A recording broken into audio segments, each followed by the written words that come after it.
A very good afternoon, ladies and gentlemen, and a very warm welcome to the virtual presentation of the 12th edition of Reality Plus Conclave and Excellence Awards 2020 West, powered by GreatWhite Electricals. I'm Khyati Kawa, your host for the day, and let's begin this e-conclave with the auspicious Ganesh mantra.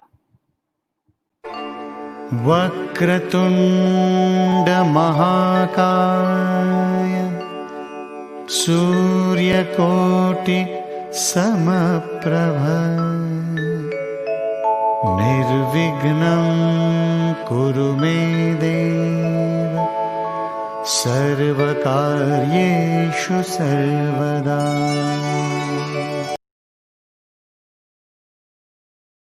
Positive note, we also express a sincere appreciation to all those who have helped us in making this event come together. Let me also inform our viewers the event is live streaming on Reality Plus website, which is www.realityplusmag.com, www.realityplusmag.com. And we're also live on our Reality Plus official Facebook page, which is RP Reality Plus. And ladies and gentlemen, we are in this digital era right now. We would love to engage with all of you in online conversation. You can use our hashtag, which is RPWestVirtual, and spread the word about being part of this exciting virtual experience. Do remember to tag us. Our social media handles are on Facebook, RP Reality Plus, as well as on Twitter, it is RP Reality Plus, while on Instagram, we are by the handle at RP_reality. Ladies and gentlemen, we would also like to thank our partners, powered by GreatWhite Electricals, luxury partner Kolte Patil Developers Limited, co-partner Be Right Group, industry partner Colliers International, Asochem, GEM, and FSAI, our virtual event partner Alman Vertex, organized by Reality Plus, creative partner Another Idea, business partner BW Business World, our online media partner E4M.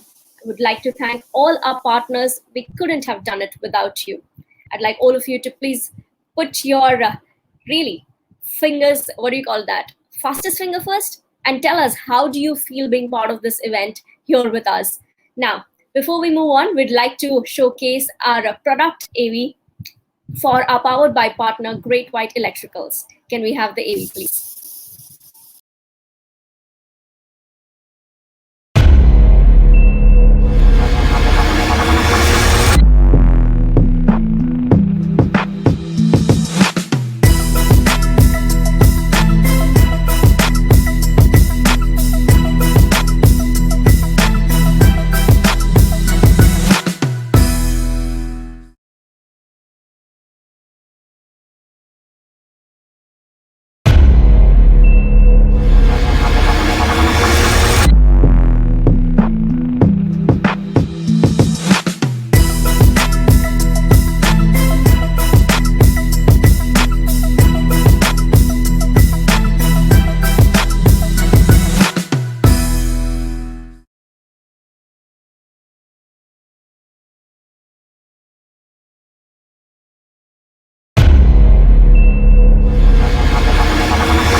Thank you once again to GreatWhite Electricals, our powered by partner. Now, before we begin with the e-conclave of today, let me also invite Ms. Sapna Srivastava, editor Reality Plus, to give a brief introduction of what Reality Plus is all about. A very warm welcome to you, Sapna. Thanks, Khyati. It definitely is our pleasure to have some eminent thought leaders of Indian industry, real estate industry today with us. And I'm sure everyone is eager to hear what they have to say. So without taking much more time, let me just give a brief introduction of the Realty Plus products for all of those who are joining us for the first time. Uh, can we have the presentation?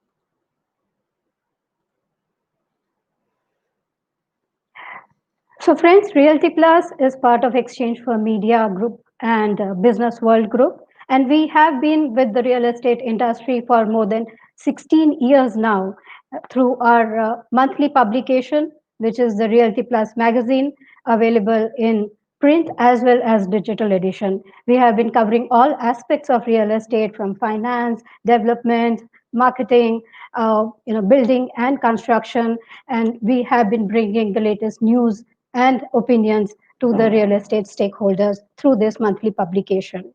Apart from this, we also have a yearly product, which is the Realty Plus Coffee Table book, which comes out every year on specific topic, and it's a collector's edition. So we have had coffee table books on top luxury projects of the year, top affordable projects of the year, top building material brands of the year, and our forthcoming very special Realty Plus coffee table book is Realty Plus Super CXOs. Here we are featuring the leadership of real estate industry, those who are leading the sector, and we will be celebrating their winning strategies in this particular special coffee table book. So all these people who you see on the screen are already part of this coffee table book, and we look forward to adding many more in this particular edition. Another very interesting publication from Realty Plus is Realty Plus Tech Titans, which is in partnership with JLL as the knowledge expertise partner. Here we will be enlisting technology solution providers from Fortune 500 companies to startups, and also the real estate organizations who are proactively adopting technology in a big way. So another very interesting production from Realty Plus, which is coming soon. Apart from these publications, the publishing products, we also have been doing Realty Plus Conclave and Excellence Awards events across 6 cities of the country. They have been in physical forms till last year, and now we are doing these events on virtual platform as a virtual series, the same as we are doing it now for the West Zone. Apart from this, we have Realty Plus Digital Connect initiative, where we have various digital products under this umbrella. As you all know, this is the time when we are connecting virtually through digital platforms, and therefore this initiative was launched few months back to stay connected with the industry stakeholders. Under this umbrella, we have been doing Realty Plus Masterclass webinars, where we talk on specific topics with industry experts and discuss those specific subjects for the benefit of our viewers. Apart from this, we also have Realty Plus Real Talk video interview series, where I speak to industry experts one-on-one to know their honest views and opinions and real facts and figures. As I said, our magazine is available in digital edition. We also have an e-newsletter which goes out to the entire database every morning with the latest news of the sector and also the opinions and views of the industry experts.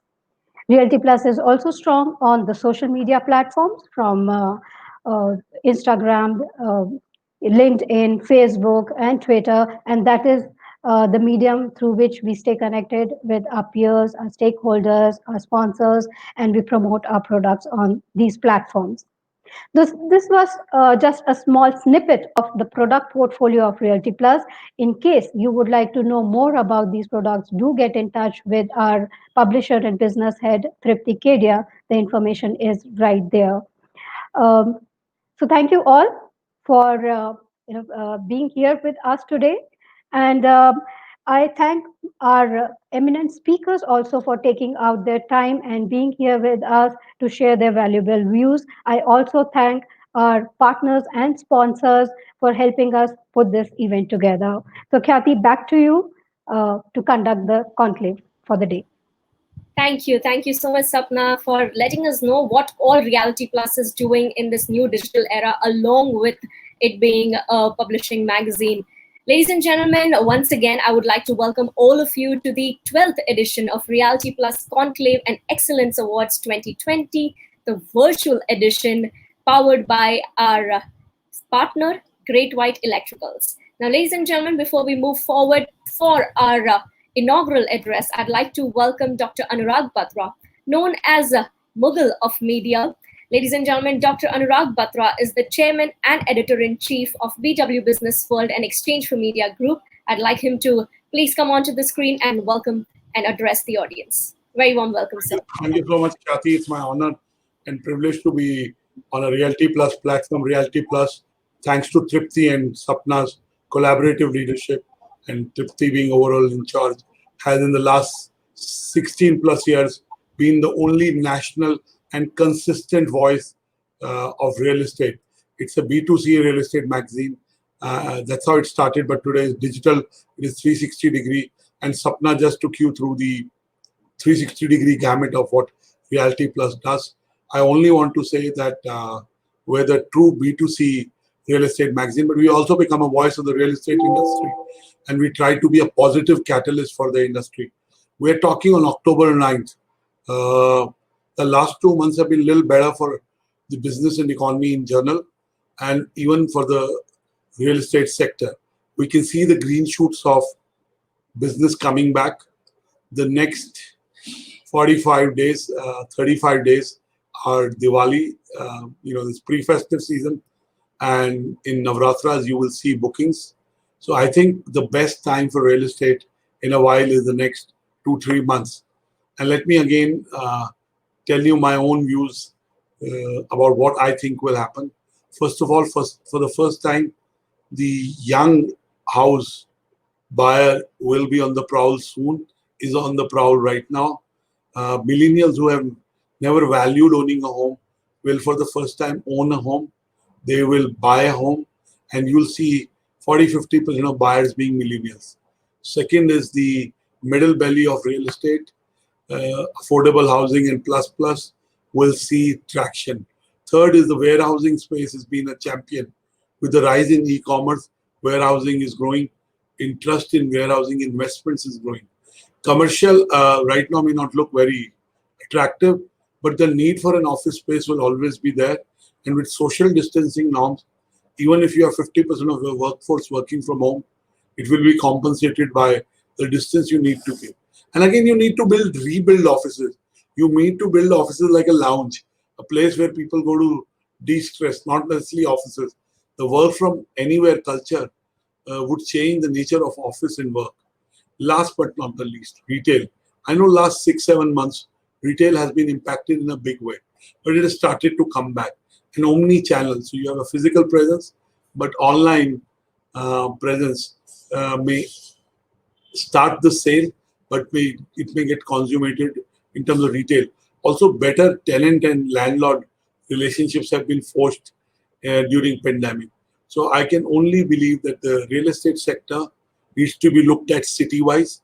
Different cities are behaving differently. Certain cities like Bangalore are seeing activity which is even better than pre-lockdown. So clearly the real estate sector is not all gloom and doom. I think there is a bright spot which will only get bigger. The only thing it has done, it has made us more professional. The developers have to focus on what projects they can immediately sell. The pricing has to be realistic. So I think the next 6 to 12 months will be a hugely better time for real estate than it has been. I want to wish all the speakers, all the stakeholders, the real estate ecosystem well. And we at Realty Plus will continue to serve you, and we're grateful for your patronage. Thank you so much. Back to you, Kathy. Thank you so much, Dr. Batra, for giving an enthusiastic start to the event. On that wonderful note, let's begin the e-conclave with our first session of the day. But before that, I would once again like to urge all of you to join our online conversation using our hashtag RPWestVirtual. Ladies and gentlemen, today all our speakers, all the eminent stalwarts of the industry are the ones who are the real nation builders, the ones giving shelter to our roof to our heads, and also giving these amazing spaces that we love to visit, whether it's been from the Renaissance era or even in the present era. These are the monuments, the buildings that we look forward to travel and look at and marvel at this amazing visual art. Ladies and gentlemen, this buildings speaks for themselves. And this first edition, in fact, the first session of the day we have with us, which will be moderated by Mr. Anush Puri, Chairman, Anurag Group. Mr. Anush Puri has over 30 years of experience in Indian and global real estate markets. He set up Anurok in 2017, and under his leadership, Anurok is now the largest independent residential agency in India with significant presence in GCC countries. I would now like to introduce you to our eminent speakers in an alphabetical order. I welcome Mr. Amit Goenka, Managing Director and CEO, Nices Finance and Investment Managers and Nices FinCorp Private Limited. Amit Goenka brings nearly 16 years of top-tier multinational experience in investment banking, direct investments, and strategy. He specializes in structured finance, valuations, and mergers and acquisitions within real estate. I'd also like to welcome Anuranjan Mohnoth, founder, managing director, and CEO, Limos Alternate Investment Advisors Private Limited. Anuranjan Mohnoth has wide experience in various cross-functional areas at some of the leading business conglomerates, including Future Group's $450 million Horizon Fund, SL Group, Reliance, Little and Company, and setting up of real estate fund for the Lalbhai Group Arvind Limited. We also have with us Mr. Dev Santani, Managing Director, Brookfield Special Investments, Brookfield Asset Management. Mr. Dev Santani has more than 17 years of work experience in the industry, including private equity, structured finance. He joined Brookfield in 2014 and since then is responsible for several of the firm's investments and managing the joint venture partner relationships in the region. Our next speaker for this session, Mr. Irfan A. Qazi, Chief Investment Officer, Swami Investment Fund, SBI Cap Ventures Limited. Irfan is a finance professional with 25 plus years of experience in international work experience in alternate investments. He has led investments in telecom, roads and renewables, industrial, hospitality, residential, commercial, and stressed assets. Our next speaker for the session, Mr. Kaushik Desai, Executive Director, Walton Street, India. Mr. Kaushik Desai, a chartered accountant and a company secretary, has more than 22 years of work experience with expertise in transaction structuring, investments in corporate debt, managing key relationships with investors, funds and intermediaries, and evaluating new investment opportunities. Our next speaker for the session, Mr. Sharad Mittal, Executive Director and CEO, Motilal Oswal Real Estate. With over 17 years of experience, Sharad Mittal has been instrumental in building Motilal Oswal's investment focus around a sustainable long-term strategy. He is a member of CII National Committee on Real Estate and Housing and IMC Chamber of Commerce and Industry Committee on Urban Development, Smart Cities, Real Estate and Infrastructure. And last but not the least, our speaker for the session, Mr. Sunil Rohkale, Managing Director and CEO, ASK Group. Sunil Rohkale has been with ASK Group since 2008 and has been on the board since 2012. He has over 22 years of experience in the banking and finance industry and has previously worked with ICICI Bank. I'd welcome all of you gentlemen on the screen. A very warm welcome to all of you. And I'd like to request our moderator to please take over the proceedings. Thank you very much, Khyati. It's a delight to be here. Thanks to Anurag, my friend, Sapna and Tripti. They do a fantastic job. Always a pleasure to be on Reality Plus's show. It's also a pleasure to have this as the inaugural session. Delighted inaugural with last mile funding. I thought Anurag spoke very well. He said the sales part, perhaps the next 35 days will determine, where India is really on the residential sales leading up to Diwali. And then we've got 7 stalwarts. I'm absolutely looking forward to this. I was looking carefully that, how much time do I have? And then I realized it's 1 hour, 15 minutes, so I can pace it up nicely. It's nice to have, several of my friends on the screen, with whom I deal very regularly. So I'm going to ask all the tough questions that people ask me to these 7 individuals, and I draw knowledge from them and then bundle it into a different perspective and send it out. But Really, I love the topic as well, Kathy, what Anurag, Sapna, and Tripti put together. Will last mile funding, which was triggered by the government and now supported by the private equity guys, would it revive the Indian real estate sector? I think it's interesting. And one thing that comes up, Irfan, I'm going to go straight to you. When it last mile funding comes up, the only name that comes up straight is Swami Fund. Last mile funding means equal to Swami Fund. And I was reading this morning, and it said I think this was some news that came in that over 30 housing projects worth 4,200 crores had received final approval from yourself, from Swami Fund. I don't know whether those are right numbers or not, but that's what it said. I have three very simple questions, Irfan. One is, what has your experience been? You come from a very different, not very different field, but none of us knew what this fund was about. Would love to know whether what you had expected this to be exactly what it is, or it is very different. The second, is 25,000 crores going to be sufficient? And third, how difficult it is to get an NOC from the NBFCs who have to cede the first charge to you and not get sort of paid for the debt to begin with. Ultimately, whatever is left, they will get paid. So three simple things.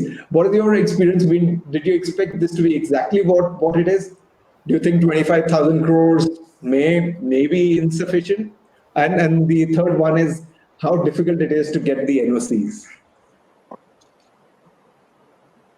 Sorry, Irfan, you're on mute. Hi, good afternoon. Thank you so much for this, giving me a chance to appear on this webinar. Anush, to answer your questions, first one, my experience with this fund, unparalleled, unprecedented, you can use the word to describe the Swami Fund. And like you said, Swami Fund has got more brand recognition than most brands in real estate within a very, very, very short period of time, right? I personally don't know of any other real estate fund that has a social impact objective. So in that way, we are very different. It is a fund with a social impact objective, with a clearly defined mandate to complete construction. And that kind of mandate, like I said, is one, not seen or heard before. And two, it is of a scale that is also not seen in a domestic real estate fund, at least in the past, right? So we knew this was different, and we knew we had to get different results this time from funding real estate.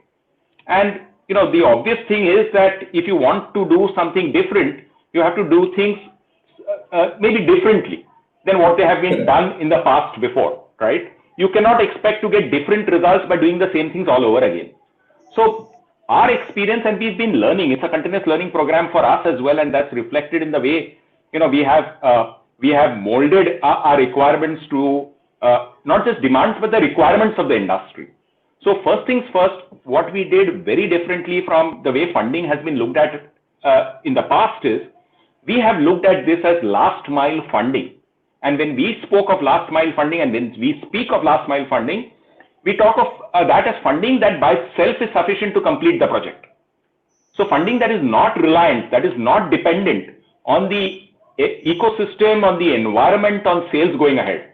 There is maybe some reliance on receivables, and that the extent of that that depends on what our diligence tells us about the quality of those receivables. But that's about it. The funding here is only is by itself sufficient to complete, and this is different from what every banker and lender has, and every developer for that matter has sought funding for. So for example, I personally believe there is a magic number 25 crores, right? Every developer tells me that 25 crore, it will set everything, right? It doesn't. It has been tried before, it has been tested before, and there is enough evidence of the results floating around, right? So we had to do something different. So that's one. Two, what we did different was, for the first time, a private equity fund is looking at a project, not a promoter. And when he sees a project, He sees trapped home buyers in distress, and steps in to rescue that. He does not pass value statements on, the ethics of the promoter, on the track record of the promoter, on the demand supply situation in the vicinity, right? He decides that there is a home buyer that needs to be rescued, and they step in when everybody is running out, like that fireman example. So we come in when no one else is willing to provide funding. I don't mean to be dramatic, but that's the way the approach to the funding is. We have no geographical preference, right? We are not a fund that says we have a sweet spot of 75 crores and we generally do our investments in MMR and Bangalore. We do our investments anywhere in India where RERA is applicable. And these are not high and mighty statements. We are currently spread out, I think, over 30 locations in the country. So that's a significant spread in a very short period of time. We also don't have a sweet spot, like I said. So we look at deals between, up to 800 crores. The maximum exposure we take in a single investment is 400. So we have the right to do multiple deals with the same developer till we reach a cap of 800 crores.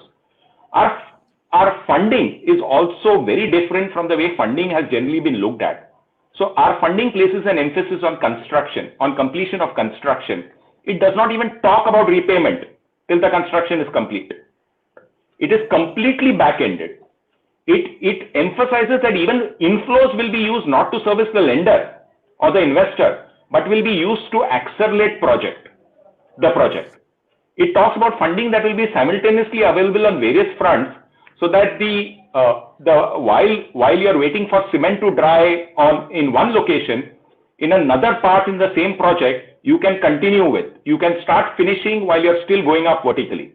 So it's going to dramatically reduce the construction timeline.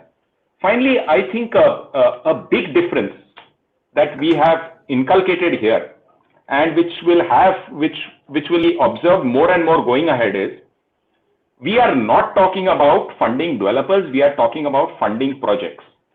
And that is reflected in the manner in which disbursements happen. So I have worked in several private equity funds in the past, and we've not done weekly funding for every project that we get into. Funding is against visible progress. Funding is against measurable progress, and funding is done frequently. There is no lump sum funding. There is no war chest that is given to them. There is no petty cash amount that is with them. So my team acts as a project CFO. The developer will lead the project, but my team acts as a project CFO, authorizing, approving, vetting every payment that is done, and we use the project of a project services of a project management company that's actually stationed at the project, right? So we have daily reports on material coming in, on labor mobilization, on physical progress, and especially on safety. So we are trying to place an emphasis and a premium on safety also at our work sites. So that's how we are doing things slightly differently, and we are hopeful that the results will therefore be different. No, this is fantastic. No, this is really very comprehensive. And, I loved it when you said the sweet spot is 25 crores. It is true. Most of the guys come in and says, I just need 25 crores. And it is absolutely true what you said is, but equally, I think 3-4 very interesting things is, and sometimes you wonder is that, why is Swami Fund given money to a certain developer? As you said is that, we're not looking at the track record of the developer. We're actually looking at the track record of the project. And we're looking at the demand supply. We're a social impact fund. And, location is not really a preference. It is wherever the project is, as you rightly said, is out of whatever projects that you funded. They are in very different locations, 30 different locations. It is absolutely interesting, and in fun, to some extent, it has opened up the doors for other funds to come in. But perhaps they're at a little disadvantage because you have you have been given preferred status by the government on a couple of things. I don't know whether the private guys who are wanting to set this up would be able to get the same advantage as you've got. So first things first, we are doing things differently, like I said, and therefore if social impact is the objective and there are public funds involved, the government is stepping in to ensure that the objective is met and public funds are secured, right? That is the role that the statutory protection that we have is playing here. So it is not like, private sector. There is a private sector fund that is being given incremental government protection to generate private returns. So we are not. So that's one. So that's my immediate reaction to that. Yeah. Anuj. So just tell me, Irfan, how easy or difficult it is to get the NOCs from the NBFCs? So I'll say we have a track record already to show that while it's difficult, it is still possible. So I think one of your earlier questions also was, where are we in terms of,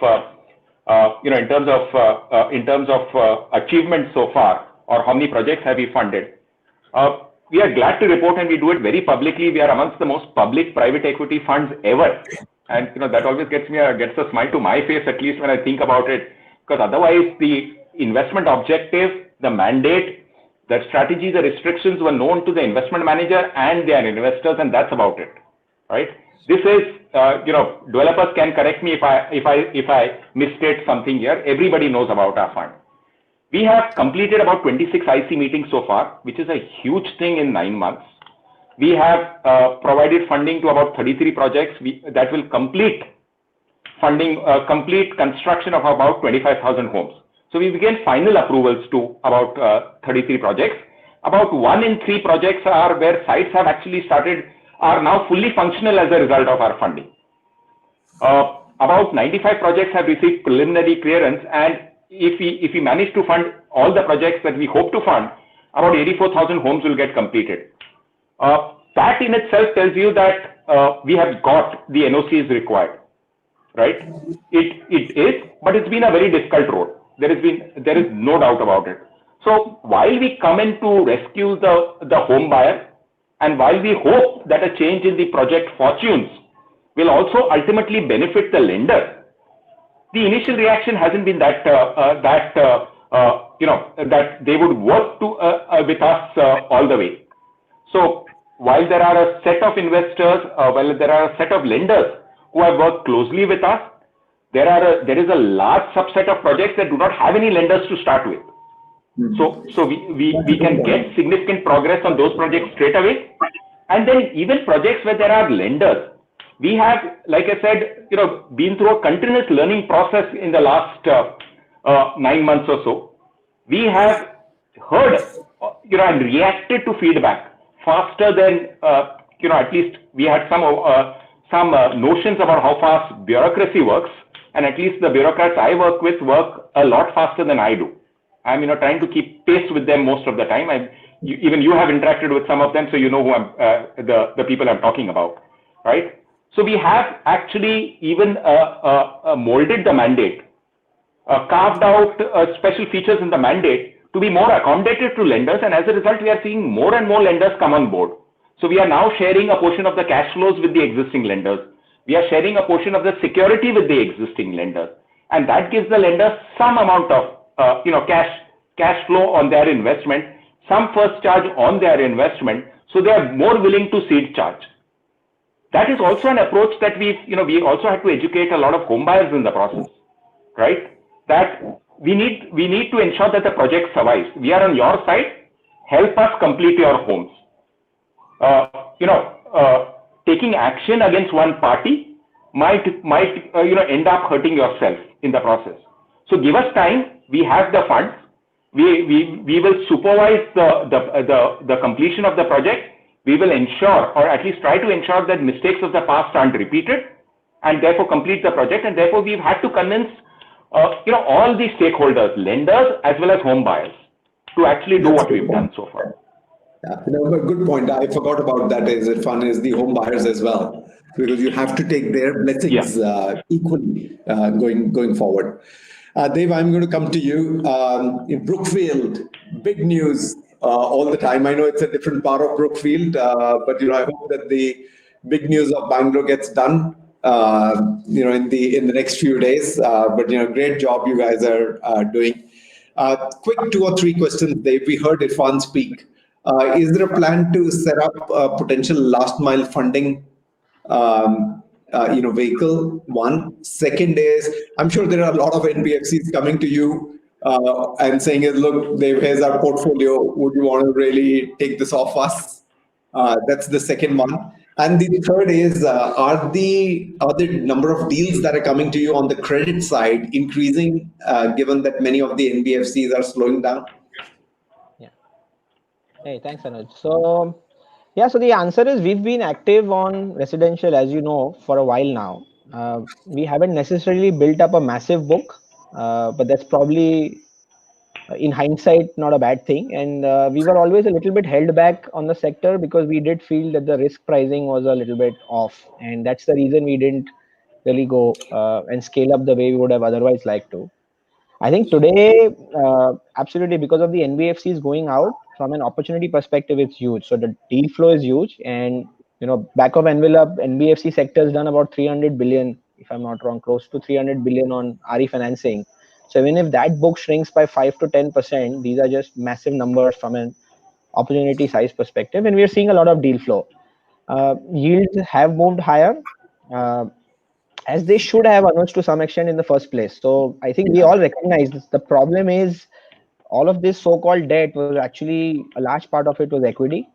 So if you borrow money at 18% and with an NCD to buy a piece of land at 80% LTV, that's actually equity. And just because you did it as a debenture, it shouldn't change the fact that the risk is equity and the return should have been appropriate to what an equity guy would earn. So yields have moved higher because a lot of the new players and foreign funds will price their capital according to the risk. I think the issue we are facing is the sector is obviously in a lot of stress from a economics perspective, and fundamentally the business has to make that kind of IRR to pay you an IRR, right? And for people have to generate like a 20% IRR to promise you something, and we don't really see that playing out very well. And a lot of last mile financing opportunities. I think we are seeing a couple of issues. One, that a lot of these projects are stranded, and then when we try and invest in them, we don't. You'd be surprised, but we don't see sales pick up necessarily immediately after, because once you lose customer confidence, and then you start building really fast, you don't really see customers rushing back because there are all these rumors floating around in the market, and it takes time for all of that perception to come through. Plus, customers have formed an expectation, especially post COVID, that there should be bigger discounts. So between all of that, it's this whole last mile financing when you're trying to make higher yields, and of course, Irfan's model is completely different. But for if you're trying to make significantly higher returns, is challenging. The other issue we are facing with a lot of opportunities we are seeing is that there is no equity left in a lot of ongoing portfolios. Good And point. existing guys have pretty much wiped out all the equity. Irrespective of whether they are willing to take a write down or not, there's just not enough meat for somebody to come in, pump in money, and then you've got to make sure the promoter is incentivized and has some capital behind you. And for that, the kind of write down the existing institution would have to take, the economics usually don't fall into play. So I think the summary is the opportunity is huge. We'd like to really scale up Resi.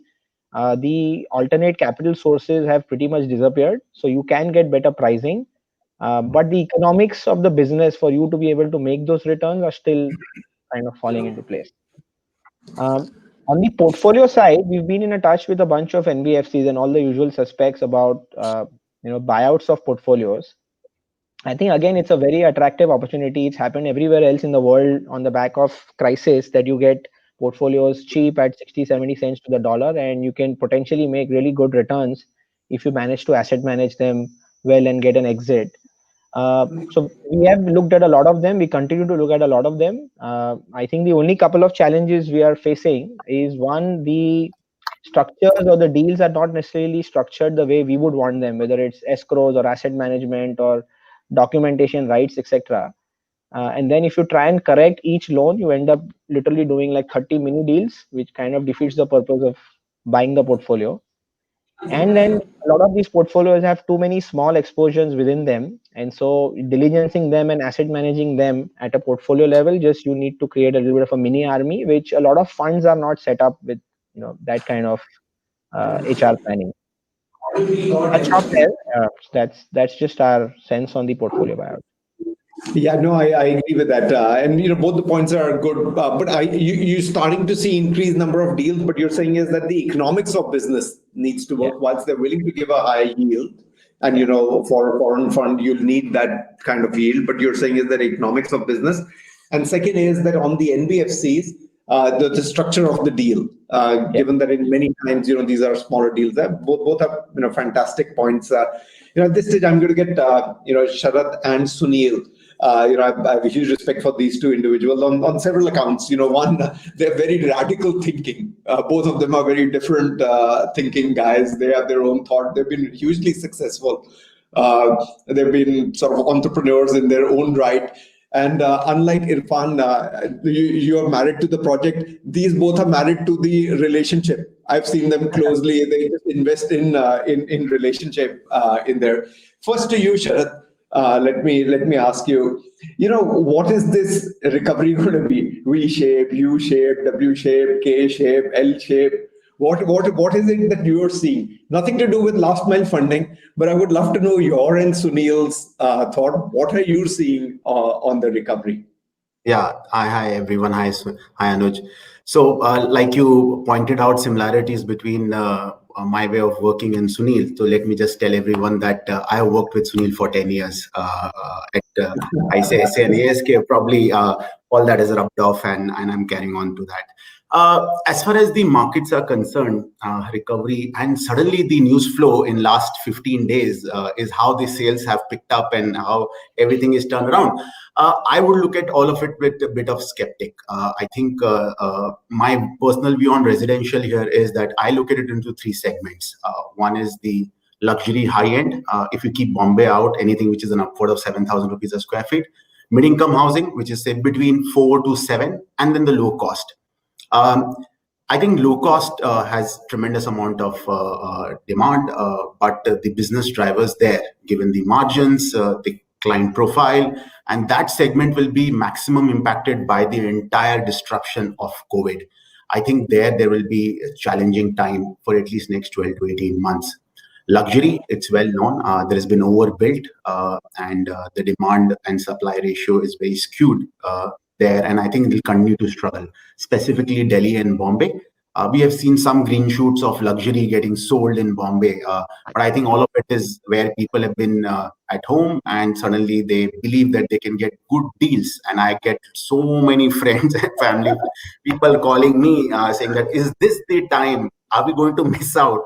So there is a sense of deal making that I see, but I don't think so it's sustainable. So I think luxury will continue to struggle. I think the sweet spot is this middle income housing, the India story across the board. And I happen to interact a lot with our equity research guy. You pick up any segment, it is driven by the middle class of India. It's the Marutis that will run the country, not the Mercedes. So I think this segment of 5,500, 6,000 rupees, and that's where I think it'll come back faster. And some of these IT cities outside Delhi and Bombay, I also believe 4 factors will come in together some point in next 2 years. I don't know, maybe you probably will have more data and insight on that. But four things like, which I think when these things comes together sometime in next 24, 36 months, we would see a sustainable recovery. One, I think demand supply. I think Delhi NCR less said better it is. Bombay has also been struggling. But if you look at Bangalore and Hyderabad, parts of Pune, Chennai has own struggle, but some part of Chennai as well. And these markets, probably the demand supply will find a better equilibrium over a period of next 24 months, also at the back of low supply from the RERA days. So once the RERA came in, subsequently the supply has been gone down. Second, 10-year price stagnation. Peak property prices were seen in 2013-14. They've been stagnated for 7 years. Couple of more years, a 10-year price stagnation. I think interest rate, a lot of us probably don't give as much importance, at least when I interact with a lot of people don't, but being from a mortgage background, I can tell you that interest rate of 115 to 100 basis point makes a huge difference to the affordability, definitely to the middle income. And I think fourth, and I hope we settle well in the office space, because we don't want one more disruption of work from home gaining momentum. But one thing is there, the kind of interactions that I've had with friends and extended family, and I think this work from home, people have been spending a lot of time with their family. So the discussions around some of the big decisions in life, buying a home, kids' education, there is that much more time. So I think if the work from home continues, the need of a house, both the physical need of having a larger house and the emotional need of spending that much time with the family, these 4 or 5 factors some point of time will come together. And I'm hoping this time around it will be more velocity-led growth. But I think the debt unwinding of NBFC is hawkish. I think that's not going away for the amount that Dave has mentioned. It's a scary number. 300 billion, that's a very large number. I know. And he said even if it's like a 5-10%, I mean, what they were saying is it's a very, very large number that you're talking about. People used to only talk about consolidations of developer as if developers are the only people in the value chain who will get consolidated. It's the entire value chain. Everybody will get consolidated, and it's going to be a little painful journey from that perspective. But I think the mid-income housing, the entire the middle-class housing, I feel will recover faster. Yeah, and Sharad, the interesting that you're saying is that in your thought, mid-level is going to recover better than or quicker than the affordable housing. Which is like, I would have thought that affordable will continue to do well, but, great analysis that, perhaps that segment has got really badly impacted. I think what also, Anuj, happening is the profile of the home buyers. If you look at their ability to borrow money for the home, they borrow at 12-13%. So the segment in which there is the least margin, the ability to pay EMIs is lower. The cost of borrowing for the home buyer and the developer is the highest. And also the margins are thin. My view has changed more so after the COVID. I think that segment is impacted the most, which buys say 10, 15, 5 lakh rupees home. Sure, you used the word consolidation, and I'm going to sort of come on the consolidation for the developers itself. We've seen consolidation happening over the last 3-4 years of the developers. Hopefully there's going to be a new wave of consolidation, given the situation with COVID. Do you see a new landscape for developers emerging in years to come? So, Anuj, I think I always give an example of some of the other asset classes in India, and take equity markets or insurance. Correct. All asset classes for a period of time gets as I call them, free run and not regulated. So equity markets started in 78 till the time 91 scams happened and the regulator was set up in 94. And then there is a paradigm shift of consumer protection, and eventually it will lead to scale. It will lead to rules, regulation, and the scale. Real estate, the real bump came in 2002-03 with the IT cities coming. And I would say till 2016, it was a free run. The accountability towards the consumer and the way the business was done. And once the regulator was put into the place, which is 2017, I think there was a structural change brought into the sector. Now that got coupled with the liquidity crisis. Had that happened when the sector was going through a much better phase, it could have taken it up much easier. But it was going through a challenging time, and the regulator was put in a bit of a retrospective effect.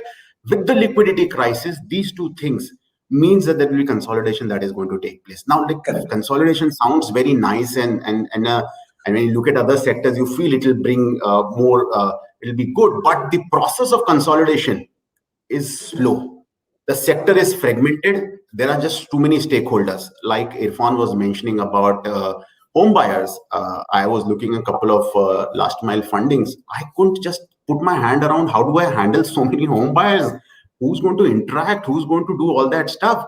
So I think given the number of stakeholders involved, number of developers, I think consolidation is going to be slow, but this is inevitable. I think it has to be. Sort of 18-24 months, or you think it's even longer than that? I think wherever there is a juice or there is left in the, it will happen at the back of some catalyst, and that catalyst right now is the lenders. Developer on their own walking away and doing deal making is unlikely to happen.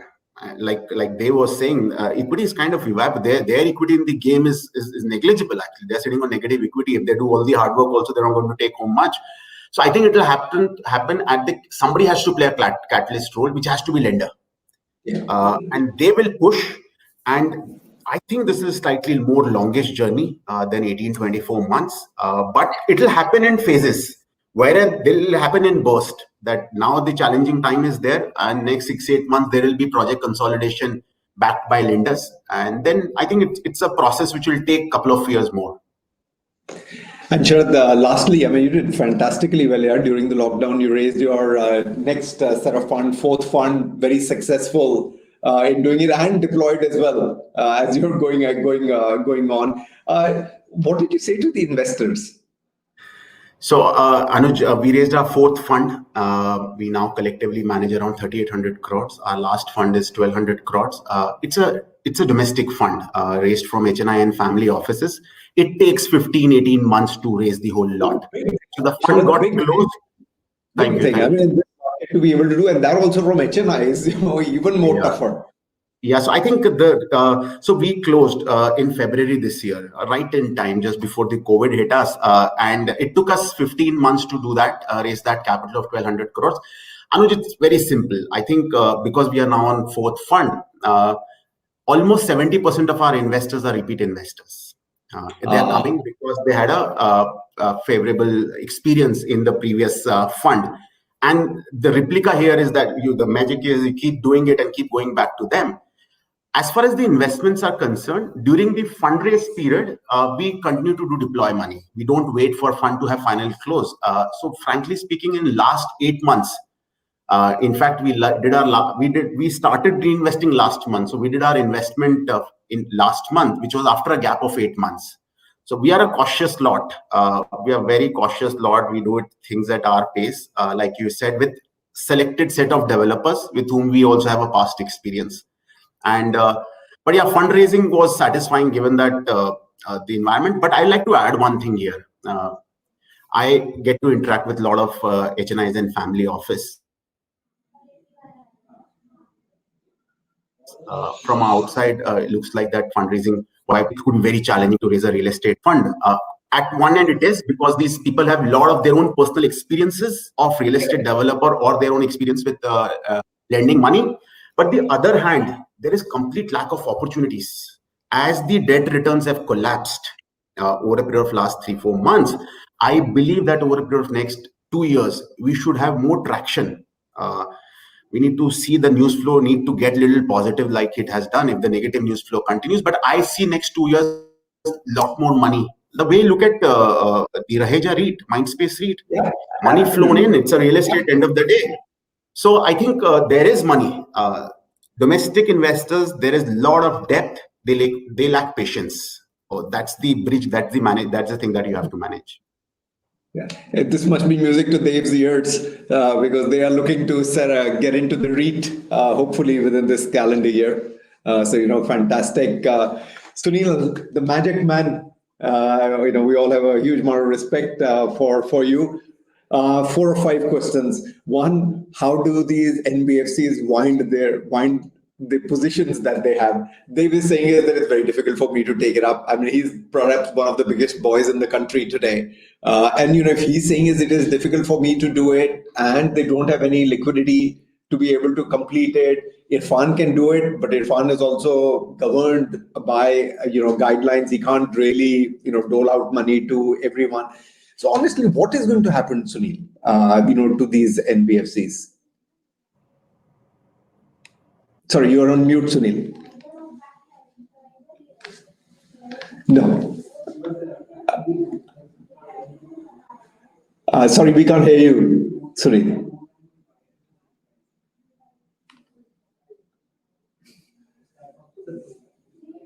No. Did you want to log off and log on?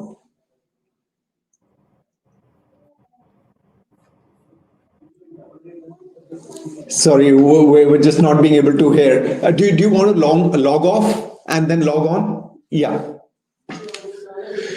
Anuranjan, I'm going to come to you, my friend, whilst we wait for Sunil. You're the man of small towns. Done exceptionally well. Whenever I met up with you in Ahmedabad, you're a man who is a big professor of small towns. I think Irfan is now there as well, looking to invest in cities that I've not even heard where these cities exist. But Anuranjan, tell us, what's the experience been investing in these small towns on residential real estate? No, I think, see, small towns, there is a lot of problems in corporate governance. And the dealing with the developer is a serious concern. So, other than Ahmedabad, we invested only in cities like, Bangalore, Pune, or Mumbai, or Chennai. Is this okay? There's a bit of a disturbance coming in.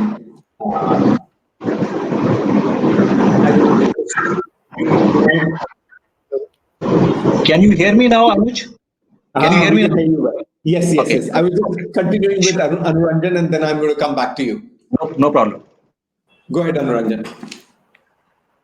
So, the problem with this small town was more of like corporate governance, and good point. There was huge issues related to organization setups, dealing with customers, cash, and all. So we really, other than Ahmedabad, we have not invested in any small town. And when we evaluated a city like Surat or Baroda or Rajkot, first we started with investing in Gujarat. So we found that, really in these cities, it will be very difficult to raise investors' confidence that whatever is being received from customer is getting, is coming back to them, So investors are really not comfortable with investing in tier 2 cities unless and until they are 110% sure about credibility of the developer. So if, in fact, what we have seen over a period of time, last 10, 15 years, not much investment has happened in tier 2 cities.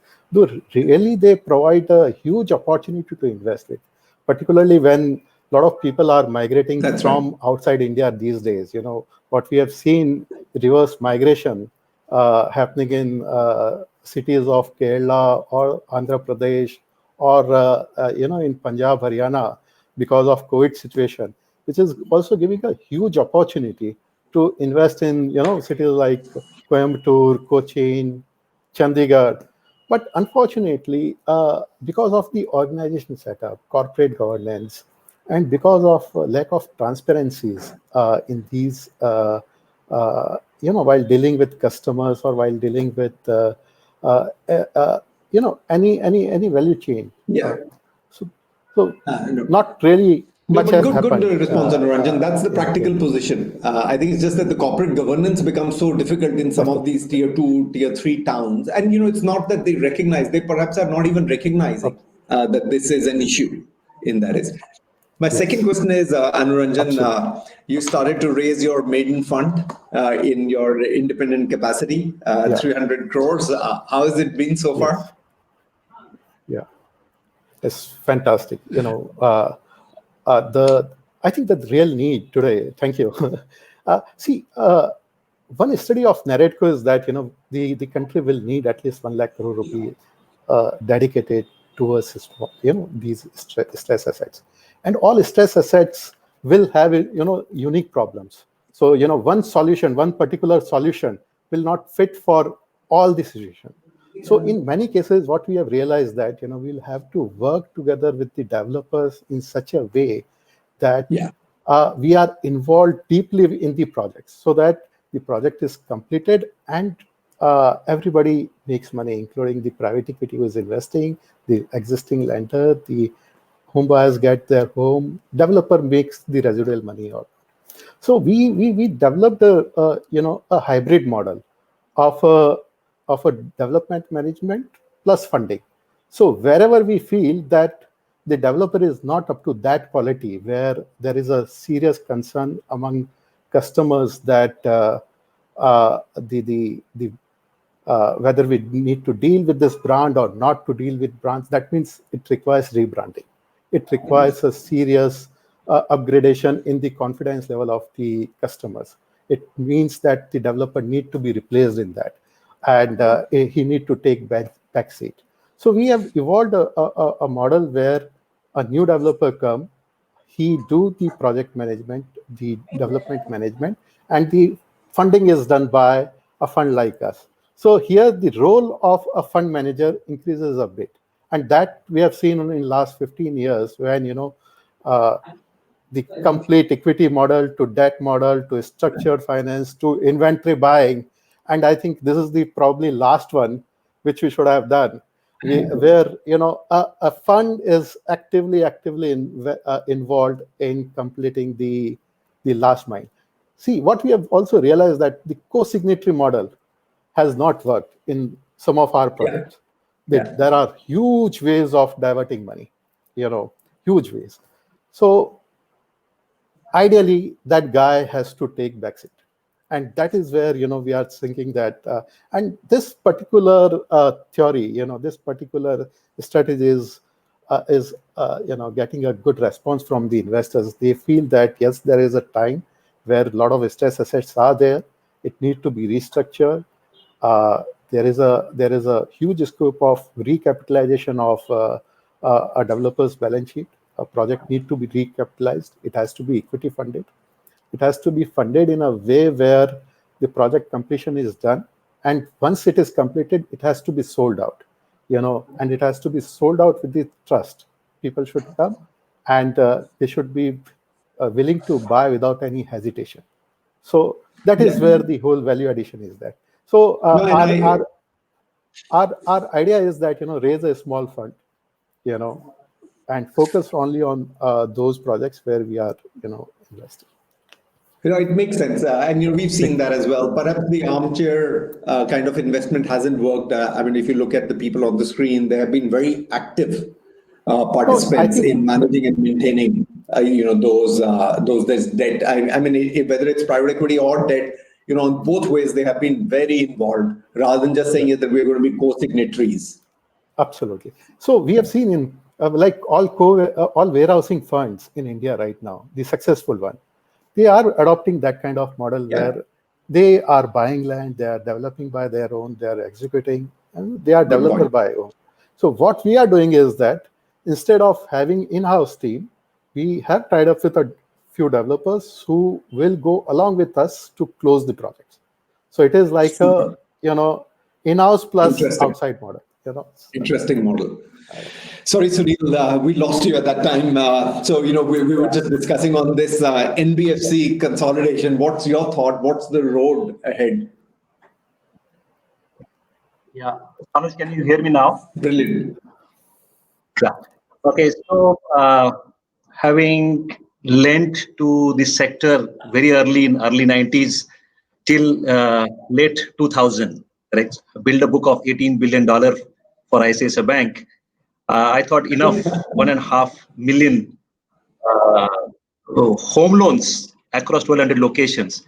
I thought it is a time to take a change and help the first mile funding or financial closure, first mile.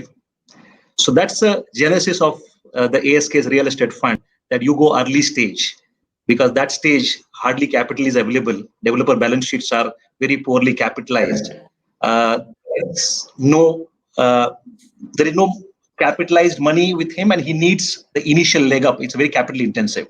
So that was the first mile approach of a very selective, and you rightly mentioned, and which Sharad has rightly built on, that it's a management, it's the promoter matters the most, location second.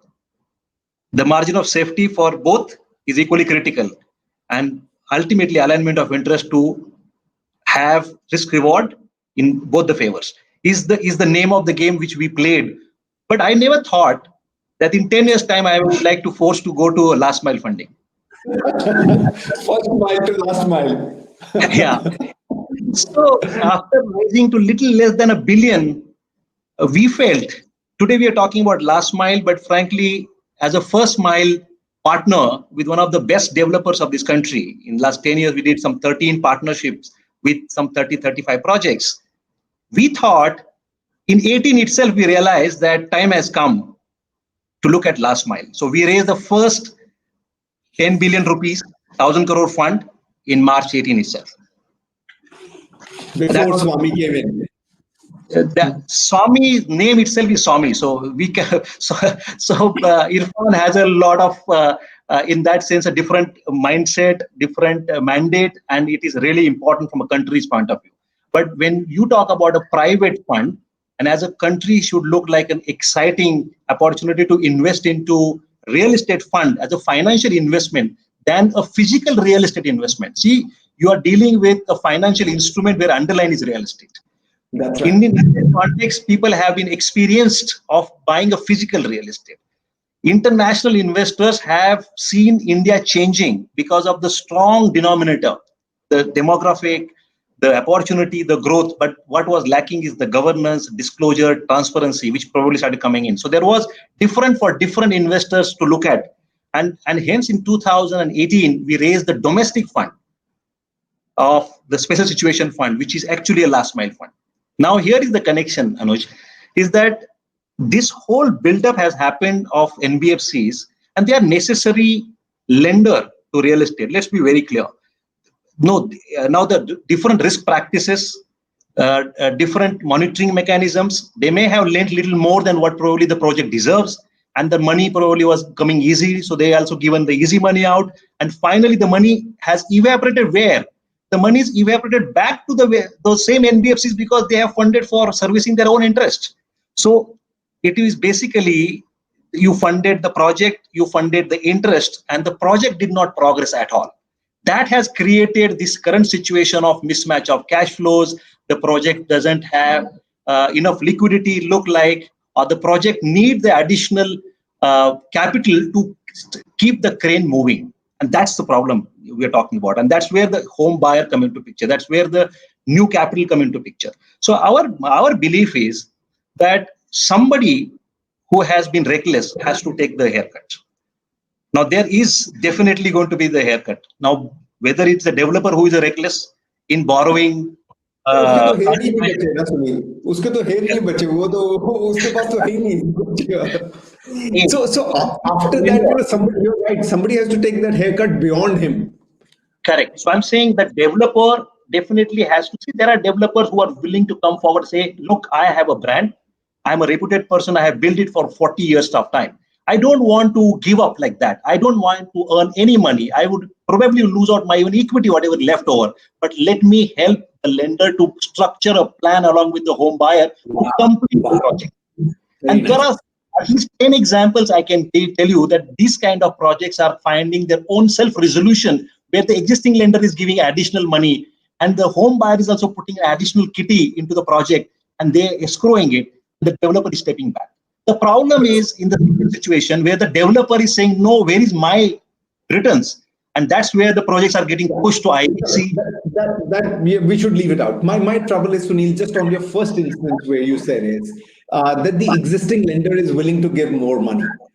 Yeah. Where they're not willing to give more money, what's going to happen to them then?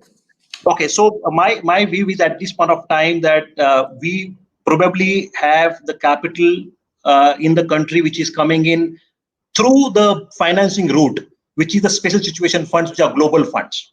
Now, they may have expectations of 21 to 23% because they are really coming at a stage where the risks are enhanced.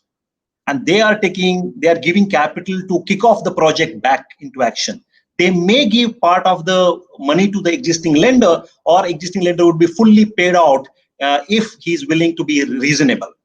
At the same time, the developer also, because developers in this country are still more optimistic than anybody else on the panel. So the greed, or to that matter, the optimism still is very high because the price consensus is always going to be a debatable point. And my sense is that in today's reality, the people would go with the margin of safety, downward pricing pressure, and the customer preference of buying a change from an early stage to a late stage or a completion stage only. So these things are going to impact the returns.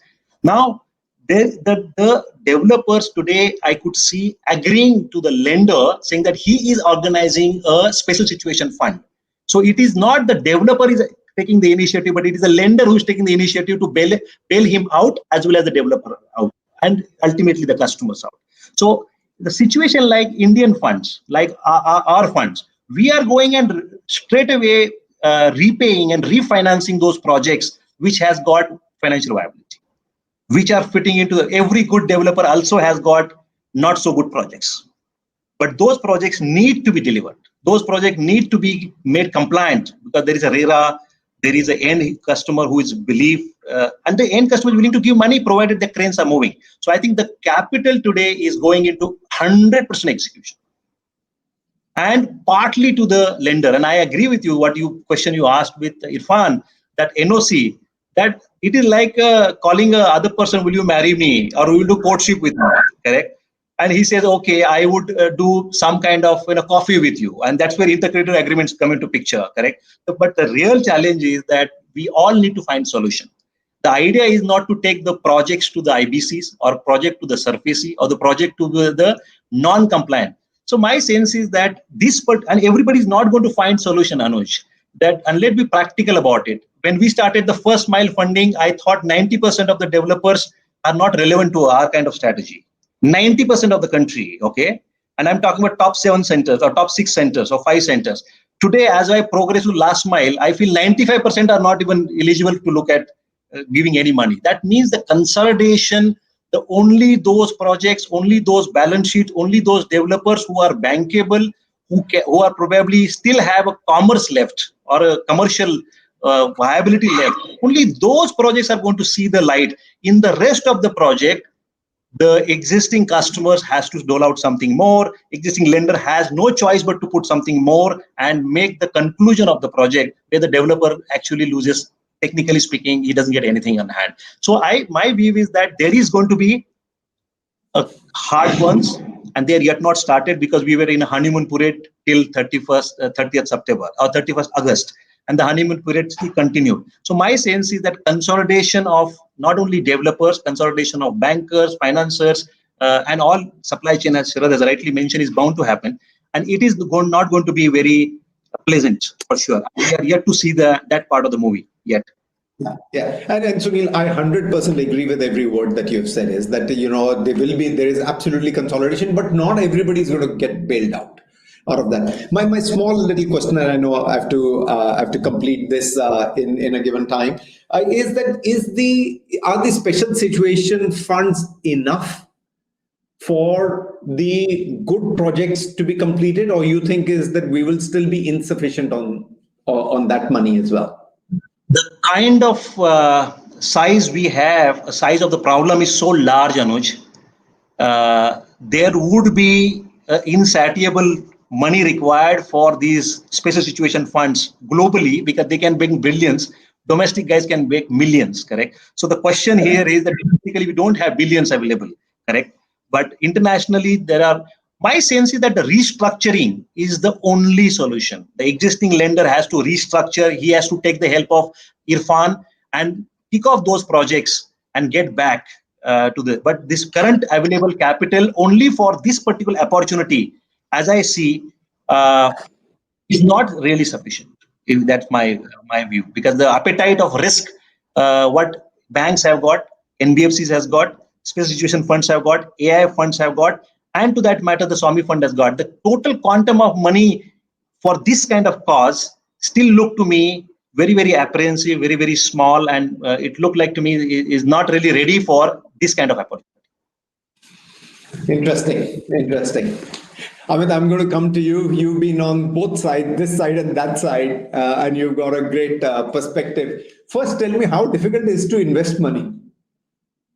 You give me money, I can invest very quickly. But I hear that it is very difficult if you're on the other side. I'd love to know a little bit more how easy or difficult it is to invest money. Thank you very much for the opportunity. It's indeed a pleasure to be here. The challenge with investing capital is, as you rightly said, on one side, there seems to be Amit, can you be a little closer to the mic, Amit? A little closer to the mic. Can you hear me now? Yeah. Okay. So on one side, it does appear, Anuj, as you rightly said, that there seems to be abundance of opportunities, given that there are nearly 1,600 stuck projects, almost 4.5 lakh crore of unbuilt inventory, and lakhs of crores required to actually get this work done. But on the other side, from investment perspectives, the goalposts have been changing too often, Anuj. We've seen the introduction of RERA.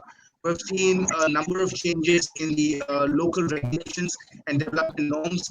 IBC has caused also a lot of projects to be dragged to courts, and where resolution becomes increasingly challenging. One doesn't know at what point in time these late projects or late stage projects will go into another legal spin or legal tangle, because there are available recourses for home buyers, whether under RERA or under Consumer Forum or under IBC, notwithstanding the fact that there is capital available to actually disrupt the continuity of these projects. So as Irfan rightly mentioned, the buying of the home buyers is also equally critical, but also very, very hard to get. So because of, and again, COVID has obviously thrown a new spanner in that entire equation, where again, the entire assumption on completion timelines, completion costs, the kind of demographic profile or customer sentiment that was existing is, on the back of reduced mortgage rates, all those assumptions also have to be revisited and be thrown out of the window. So clearly, it is a very, very challenging time in terms of actually selecting one, two, or whatever number of projects that you're willing to invest into and make it pass muster of any risk or compliance or management committees. Having said that also, however, I must admit that it was always challenging, but what has actually turned the tide in our favor is that better capable developers or institutions with better capability, more well-governed developers, mid to larger size entities are actually seeking capital today, which otherwise were largely depending on A, internal accruals, or B, cheaper capital from mutual funds or banks or other CP type of instruments. Now, because of lack of capital markets or mutual funds or the appetite of the banking sector to provide cheaper capital, we become the alternate source of capital. So clearly, I think the opportunity set, therefore, for us from a risk-adjusted return has actually become far more vibrant in today's times than it was pre-COVID. Clearly because we're getting better collateral, and again, in terms of subordination of capital, we're also seeing a lot more propensity of NBFCs and funds to actually be subordinated to a senior lender, enter into intercreditors agreements. And I must maybe thank Irfan for maybe setting that ball rolling in a lot of ways, where there was a lot of stickiness on the part subordination clauses, or actually be patient with their money. That's actually coming through now. So we're seeing that opportunity also sort of come our way. And that obviously increases the overall capital stack available in the project. So as rightly pointed out, that by Sharad, that a lot of equity has got wiped out. But again, because of a huge amount of subordinated capital stack on which one is able to sit, there is enough capital buffer available in several projects. Having said that, obviously not all 1,600 projects are capitalizable. We're looking to do maybe 15, 20, 25 investments, and therefore it's maybe 1% or 1.5% of the opportunity set. As Sunil rightly mentioned, the capital available is very, very, very limited compared to the demand. Now that makes it so easier for us to be more opportunistic, more careful, and have multiple filters and layers applied before we actually have a throughput on the actual investment opportunity. Having said that, I must also qualify, Anuj, that we've also lost our deals to Irfan. People do get enticed. He's a great investor. I think he's got his heart and his objectives in the right place. We're obviously not only social impact, we are for profit.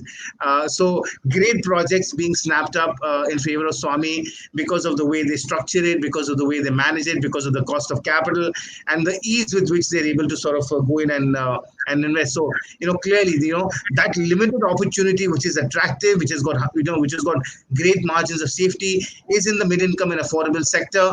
That's exactly where the investment opportunity clearly lies. I think there is a bit of competition now, but I think still the pie is very, very large. So I think, yes, it is tougher. Our work involved in actually filtering a deal at the end of the day has gone up multiple fold times, but I think we're still better off in terms of the deal quality at the end of it. Yeah, no, fantastic, Amit.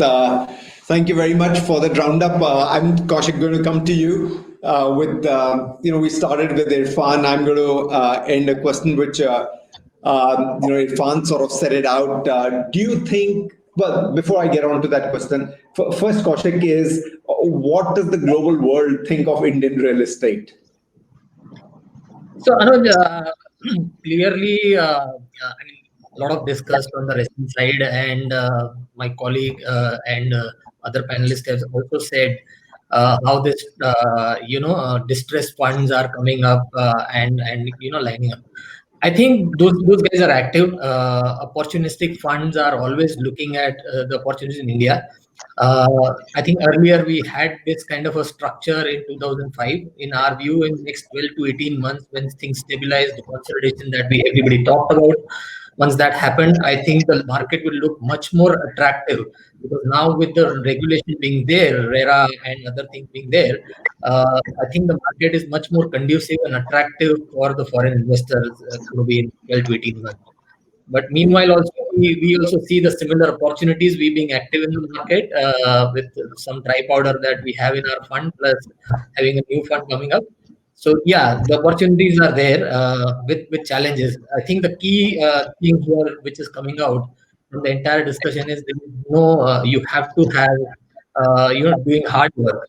There is no easy lunches here, so it's not. You can't act as a lender. You have to have feet on ground and being control over the project. So, Kaushik, do you think that there will be similar funds, as Irfan's fund, the Swami fund, focused on last mile funding, that some of the international players will set it up?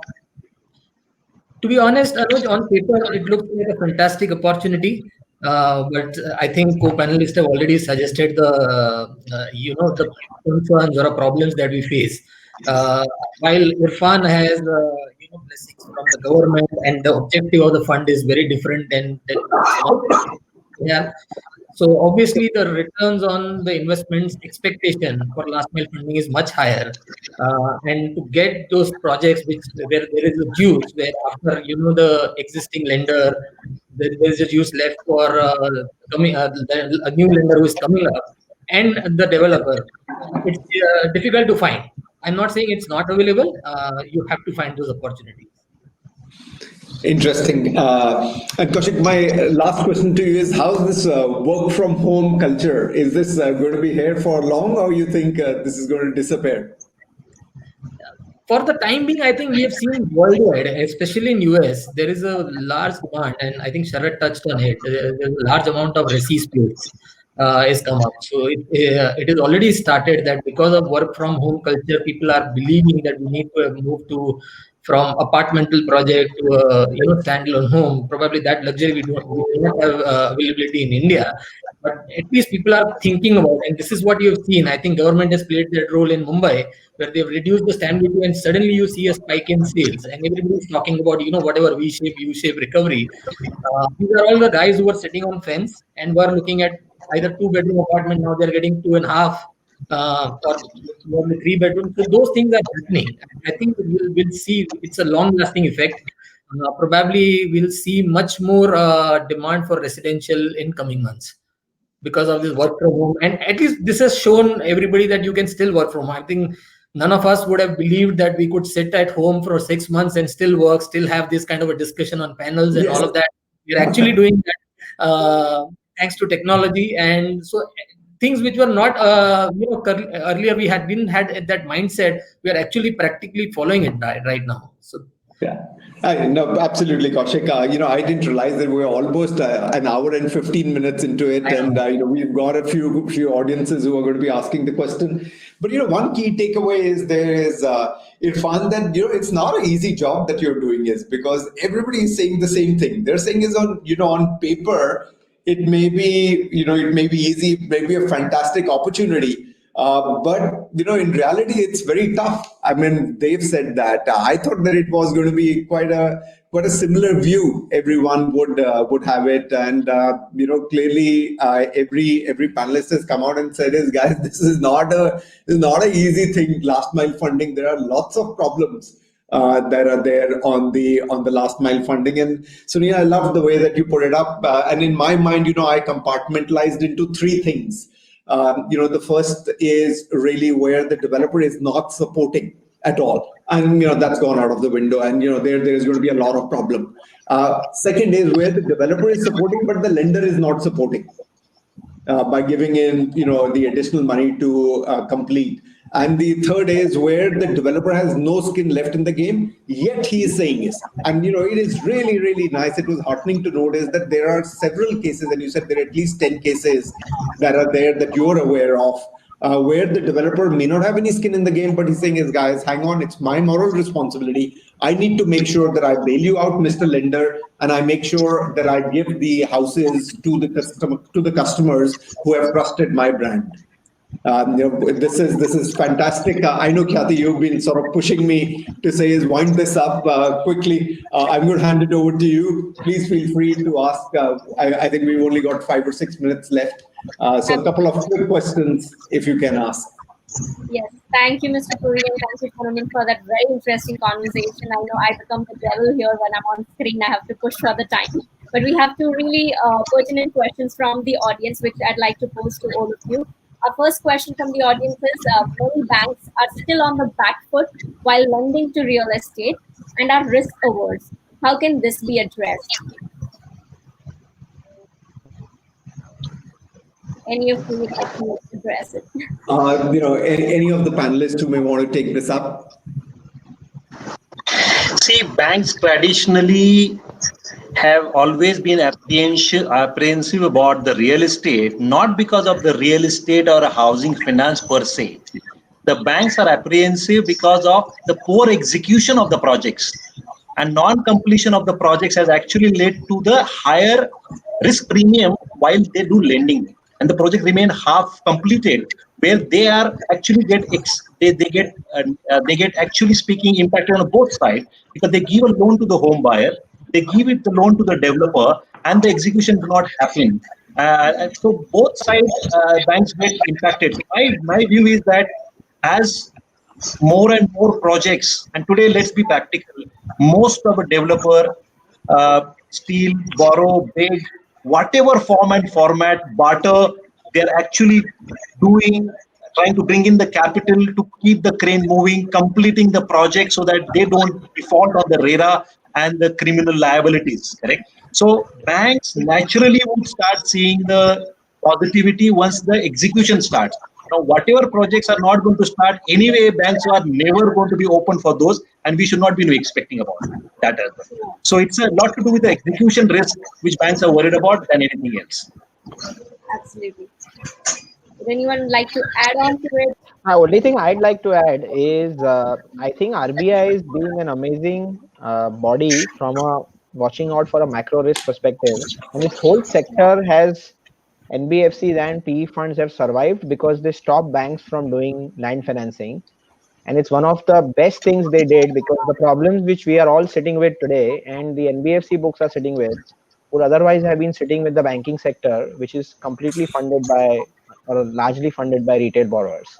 So I think banks shouldn't be doing some of the stuff that all of us here on the panel do. That's probably the right direction for them, but they should be doing regular construction financing for sure. And they are shying away today, given the risks involved. Absolutely. So our next question from the audience we received is, what are the factors attracting foreign and domestic institutional investors to invest in Indian real estate? I know you touched upon it in the last point as well. Would anybody like to add on to the point? So I'll touch upon in this what Anuj mentioned, and Anuj asked this couple of times, whether the money which say Swami Fund has, or all the special situation funds which have been getting committed, is that sufficient? That's point came couple of times. The way I look at it, and partially answer your question and the audience question as well, I think there has to be a start. If this capital meets with the desirable results, then there'll be more money that will come in. I don't think so we can walk in this with a solution that, look, we have so much of trouble, we want so much of capital, on day zero we need a visibility of that much. I think Swami Fund, it's been a fantastic initiative on the part of the government. So there is an attractiveness from a social impact, but there's an attractiveness from a private investor, from a funds for profit as well. Of course, there is loose end that need to be tied up. But globally, there is so much capital.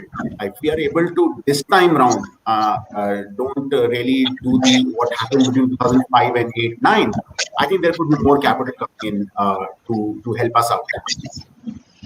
To further answer that question, Khyati, for domestic investors, I think it was also touched upon that the lack of alternate investment opportunities, especially on the credit side, with the meltdown on mutual funds, with a lot of the bond markets not having done well, I think clearly the focus on alternatives has gone up, which is also clearly visible in the REIT segment, where there's been multiple subscription. It's a very, very strong alternate asset class backed by real estate. So clearly, I think there is a significant demand for alternatives in general.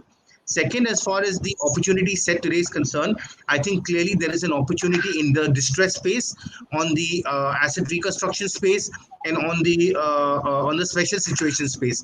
And because that tends to have a much higher risk mitigated return today, because all of the risks have essentially played out, especially in the post-COVID environment. And there is a huge value accretion that, because of somebody else's haircut or discount, that a special situations fund or a global investor can make, which is why they're looking at higher returns coming at this time around, which was obviously not possible earlier. So I think that is obviously a very, very large driver for global capital to come in. Fantastic. Yeah, thank you very much, Khyati. I've thoroughly enjoyed this. It has been, fantastic, very knowledgeable. The quality of discussions has been, superb. Several great takeaways. I know we've run out of time, but I'm not going to fully summarize it. But really, two takeaways that I would say is, if I was to very quickly summarize, on paper it looks like a fantastic opportunity, but I think the implementation is tough. To do it, the expectation of the last mile funding on the yield is definitely higher, as I think Sunil, you said, is somewhere in the low 20s. It is going to be. But I end with what Sharad said, is that there has to be a start somewhere. And this is that start. So this is the start of your conference, Khyati. This is the start of the last mile funding. It is a great start. Swami set it up beautifully as the format. But hopefully, Sharad, as you said, is that funds for profit will follow that format, and hopefully a part of the sector is going to get bailed out through that. Thank you very much to all my panelists. Khyati, I hand it back to you. Thank you, everyone. Thank you, gentlemen. Thank you for your time and sharing your insights. Thank you very, very much.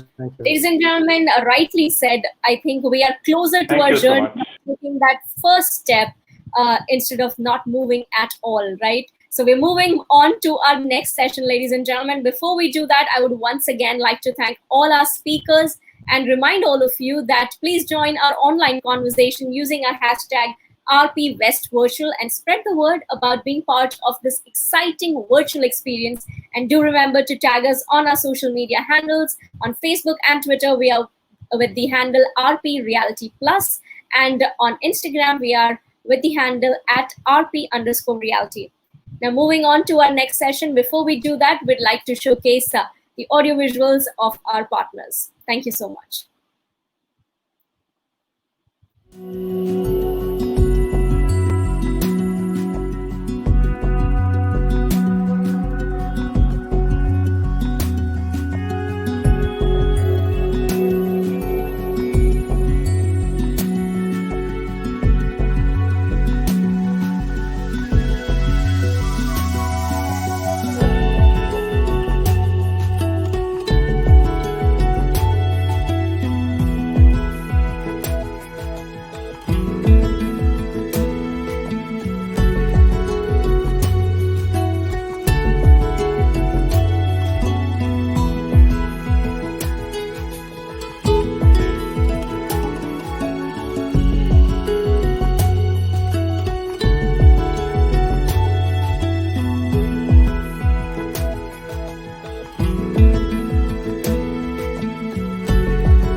Every day is a journey, and the journey itself is home. Your home is your joy, comfort. Your workspace is your pride, lucky charm, your success. And therein lies our story. Whether it is your first home or upgrading to a space that befits your success, whether it's a workspace or a showcase, VTP Realty is your partner in your journey. Start your family with a VTP Realty home. Growing families need more livable space. Make investments that reap rich returns. Expand your business with modern office and workspaces. We design our projects around you and your ever-evolving aspirations. And we have a project to suit your every wish. Our projects span the length and breadth of Pune city. From Wakad to Undri and Wagholi to Balewadi, you will find a VTP Realty project in the most thriving neighborhoods. VTP Realty draws upon the philosophy of better design, better build, and better care, which ensure our projects are designed to suit your needs. Our maximum livable area homes make sure you pay only for the spaces you can live in. Our construction quality and speed draws upon the latest building technologies and methodologies. Our internal processes and systems allow us to deliver the highest standards of corporate discipline and customer service. Our passion is your journey. VTP Realty is one of the fastest growing real estate development companies in Pune, and we have the vision to make a mark on the national map. Our vision strongly draws upon the experience and expertise of the 30-year-old group company VTP Group. Apart from real estate development, the group also has interests in building material trading and large-scale infra development projects. The group has an outstanding track record of undertaking construction for iconic real estate brands like Godrej, Panchasheel, Mantri, Brigade, Tata Housing, Jindal, JSW, and many others across the country. VTP Realty has won many accolades in the past years.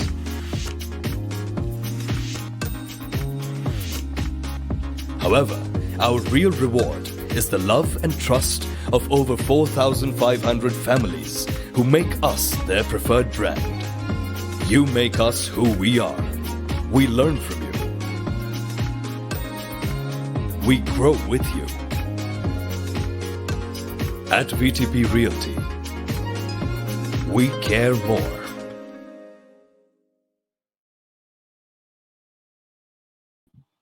So welcome back everyone to the 12th edition of Reality Plus Conclave and Excellence Awards 2020. Ladies and gentlemen, we are ready with our very exciting session of the day, which is on the topic of Mumbai housing market, the suburbans beckon. And this session is moderated by Mr. Ramesh Nair, Country Head and CEO JLL India. Ramesh Nair has over 22 years of experience in most facets of the real estate business. He has worked across diverse asset classes such as office, retail, land, residential, warehousing, and industrial, advising leading domestic and multinational owners, investors, and occupiers in India. Our speakers of the session in the alphabetical order, I'd like to introduce and welcome them. Mr. Chintan Sheth, Director, Ashwin Sheth Group. Chintan Sheth, a bachelor's and master's degree in computer science and engineering from the US, has been a spearheading for procurement, engineering, construction, administration, marketing, and sales for all Sheth projects. We also have with us Mr. Dhaval Ajmera, Director, Ajmera Group of Companies. Dhaval Ajmera, an MBA in finance from the Cardiff University, UK, heads marketing and sales for Ajmera Group. He has successfully launched and completed some of the ambitious projects in Mumbai and Bangalore and is working on upcoming projects in Ahmedabad and Bahrain. He is the youth wing head of CREDAI MCHI in Mumbai. We also have on this panel with us Mr. Jaideep Gandhi, founder Another Idea. Jaideep Gandhi has over 35 years of advertising expertise in the field of real estate.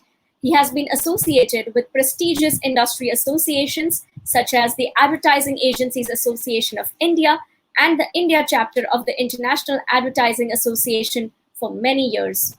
We also have with us a speaker, Mr. Mani Rangarajan, Group COO, Housing.com, Makan.com, PropTiger.com. Mr. Mani Rangarajan has extensive global experience in P&L management, monetization, operations, finance, and strategy in the internet and financial services sectors in over 25 countries. He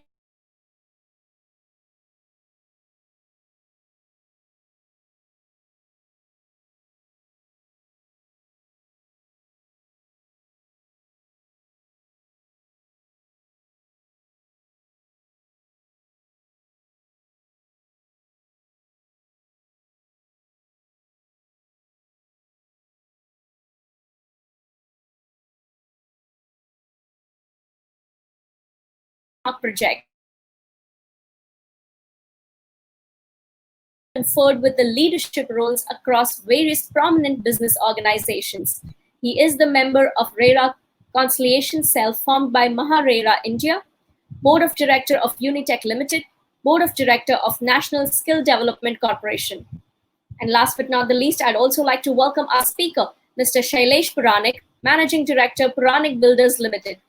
Mr. Shailesh Puranik holds a bachelor's degree in architecture from the University of Bombay and has over 29 years of experience in various aspects of real estate business. A very warm welcome to all of you. Thank you so much for taking out the time and being part of this conclave. I would now request our moderator to please take over the proceedings. Once again, a warm welcome to all you gentlemen.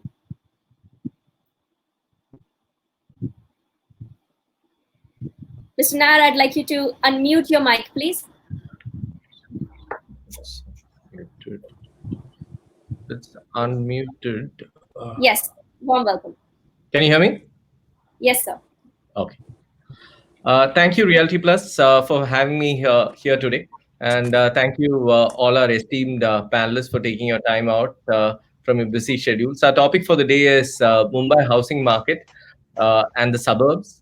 As per the JLL's report, which came last week, Mumbai has actually been the highest contributor to residential sales, accounting for nearly 30% of the country sales in the quarter July to September 2020. We also saw that post the stamp duty reduction, sales in Mumbai was close to 90% of pre-COVID levels. That's a very positive sign. Also, for new launches, Mumbai along with Hyderabad accounted for nearly 60% of the new launches in the last quarter. Looking at these numbers, there is some amount of optimism about the residential market in Mumbai, and driven by the various sales volume. My first question, Niranjan, it's great to have a legend like you in this panel. I moved to the city in 2010, and I had met at that time many societies for redevelopment. We still haven't seen many of those societies get redeveloped. They still, the management committees are talking. So my first question, Niranjan Bhai, is what is the future of redevelopment in Mumbai? You're on mute, sir. Can I recite a small story? I was sharing with a very big redeveloper that, I make my buildings and projects in the suburbs and extended suburb simply because there is no extensive land in Mumbai. And he replied to me in very short, telling me, oh my God, what do you mean? There is so much land in Mumbai. And he was talking about redevelopment and I was talking about open land. So it depends on how your eyesight looks at whatever it is. Somebody finds a person good looking and somebody is not good looking, but it's all in the eyes of the beholder. So I think redevelopment and slum redevelopment, housing, townships, individual buildings and retail, look at data centers, look at warehousing, look at all these. These have now gone categorized as specialized areas which we do, similar to people specializing in certain centers in the country. So a North Indian developer mostly sticks to North India. South Indian developer mostly sticks to down in South India because they kind of specialize in a particular kind of operation. So redevelopment is also a specialized activity and requires specialized skills as compared to it. Similarly, townships also require specialized skills. So what we would say is in redevelopment, I think we haven't been able to resolve the issues as well as we have been able to do in the other segments. But there is no reason why it cannot be done. Because I think if we had the same ease of doing business applied to redevelopment or to slum redevelopment as we have done in the case of approvals that have now taken place, I think we would be able to get solution. So my answer is redevelopment has an opportunity, but the question is how big a scale can we do it, and are there players good enough, strong enough to be able to take this field? And of course, we have players in the panel who are doing a good job in this segment also. So I think probably they would be better to answer about the redevelopment that I can. But I do believe there is a very huge opportunity in the next couple of years for redevelopment, slum rehabilitation, and also peripheral areas of Mumbai in terms of newer townships.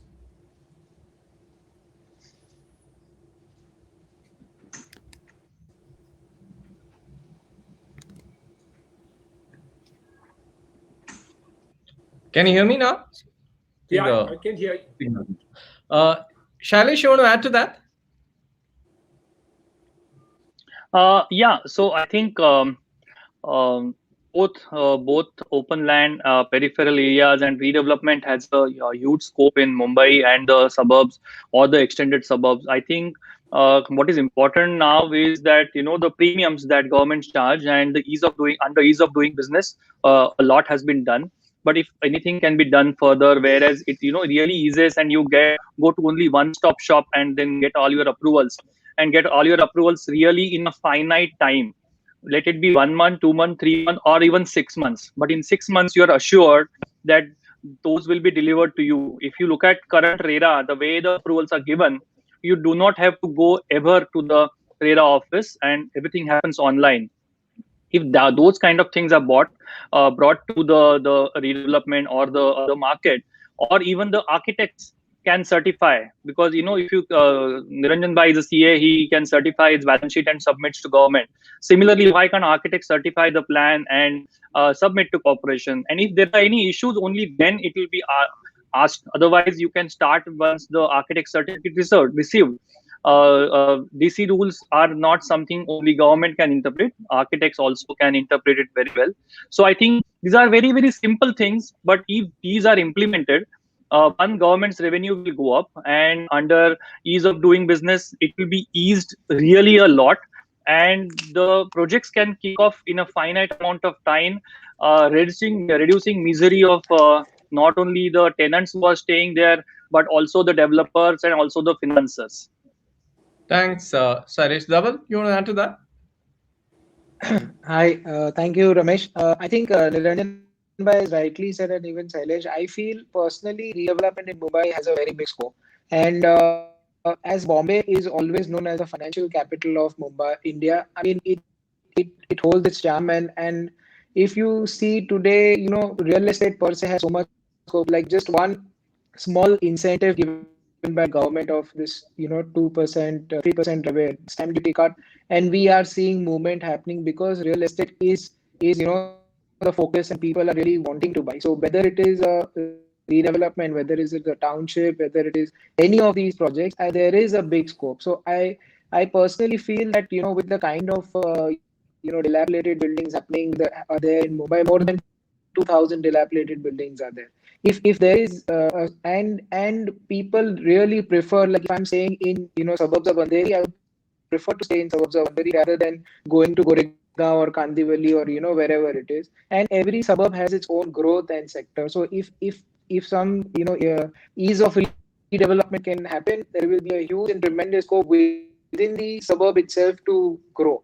And this itself helps the particular area to grow in terms of infrastructure, in terms of other amenities and facilities. So definitely government should focus and take more efforts to see to it how one stamp duty. This is a prime example. If one stamp duty can push boost up the demand so much. We can imagine if certain soaps are given for a particular period of, let's say, 1 year, 2 years, or whatever it is, that can actually move the cycle along, and that can really move the economy around.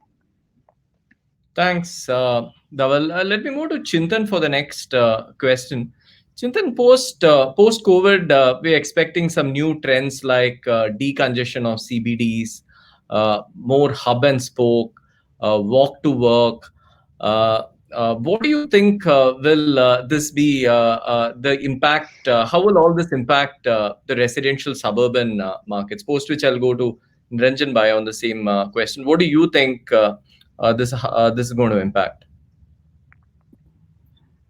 Hi everybody on the panel. Firstly, let me thank everyone to give me the opportunity to be here today and to share the stage with industry leaders like Mr. Hiranandani and others.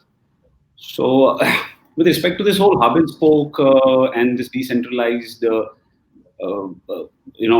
style of doing business, or remote workspaces as people are calling it, that trend is definitely going to impact real estate in Mumbai quite positively. I feel people are already seeing the wisdom in having larger spaces at home, or multifunctional rooms, or especially an additional place, maybe not in his house, but especially in his society or in his complex, a business center, stuff like that.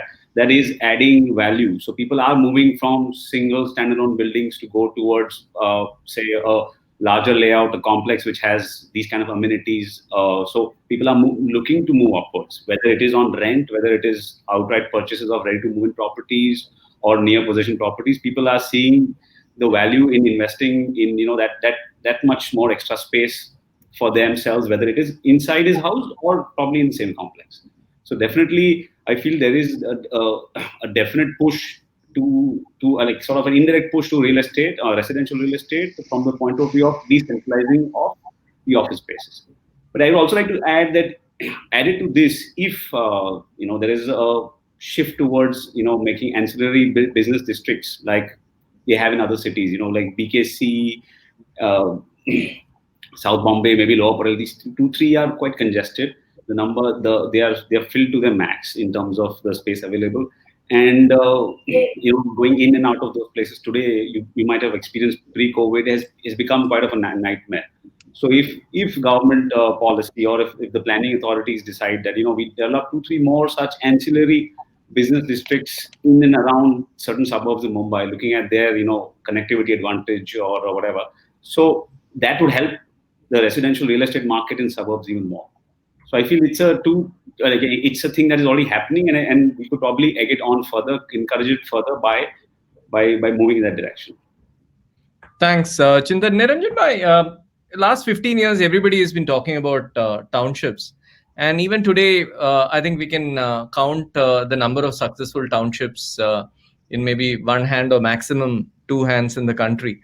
And you have done 2-3 of those, which people can count. What is going to happen to townships? Given that today there's so much of liquidity challenges, people are not going to sink in land for 100 acres, 200 acres. Gone are those days. Where do you see that heading? These walk-to-work townships, like what we have done in Powai, what you have done in Thane. What do you see the future of these kind of townships? So you're on mute, sir.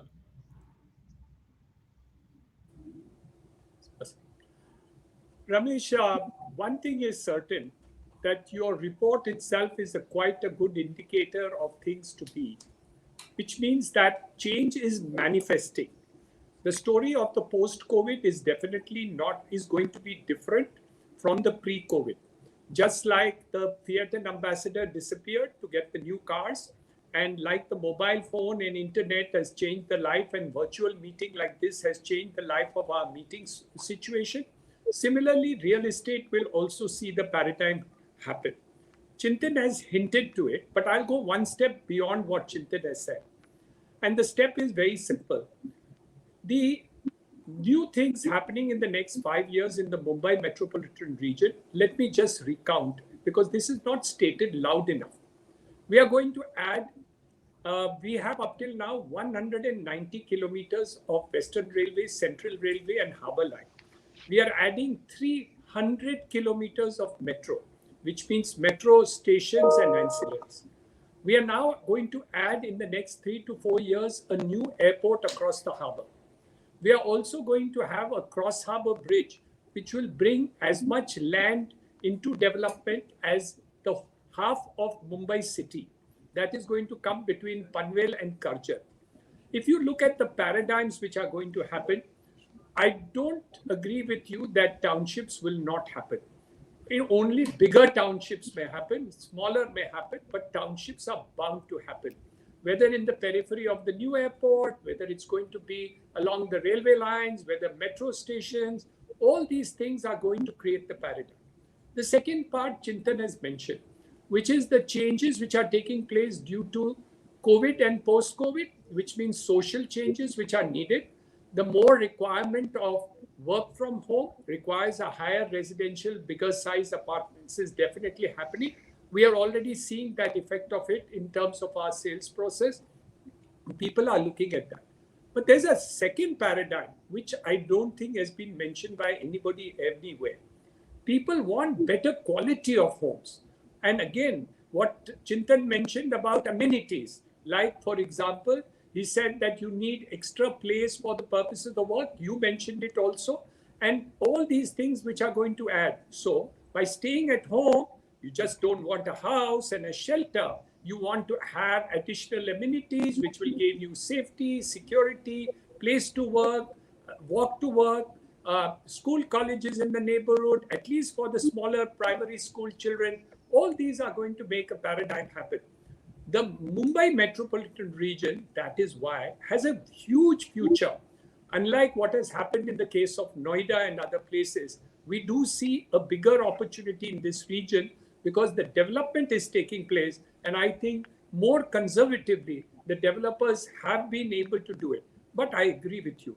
I think we need to see all the developers who are in the panel, and they're already very big developers who are over here. So I'm looking forward to each of them make bigger townships than I have ever dreamt of. And I'm sure that they will also aspire. So your numbers in the metropolitan region, Mr. Ramesh Nair, will definitely increase in the next decade. And it will be thanks to some of the members on the panel sitting over here today. That's great to hear, Niranjan. But let me ask Mani the next question. Mani, we saw some good amount of sales happening in the last 3 months, especially in September.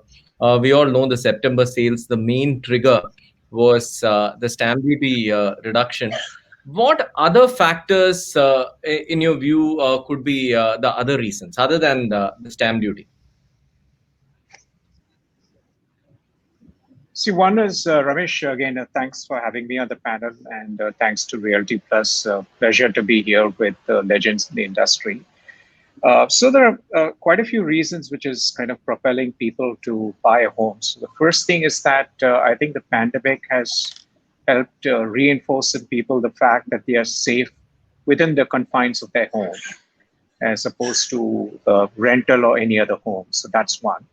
The second is that, from the survey that we did with Neretco that Niranjan Bhai himself released, we have found that about 40 to 50% of people intend to continue working from home on an ongoing basis.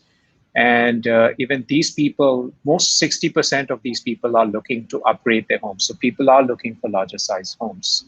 And even on platforms like Housing and Makaan, we have seen people look for larger size homes and also look for homes with better amenities. So rather than prefer a resale home, which is at probably at a 10% lower price, people want to move into homes which have amenities where, which is like at least like mixed use or something like an integrated township. Where they can feel safe, they can work, and also get their medical facilities, etc., taken care of. So that's another reason which is kind of propelling people to buy. And also we found that people still prefer real estate as an investment class.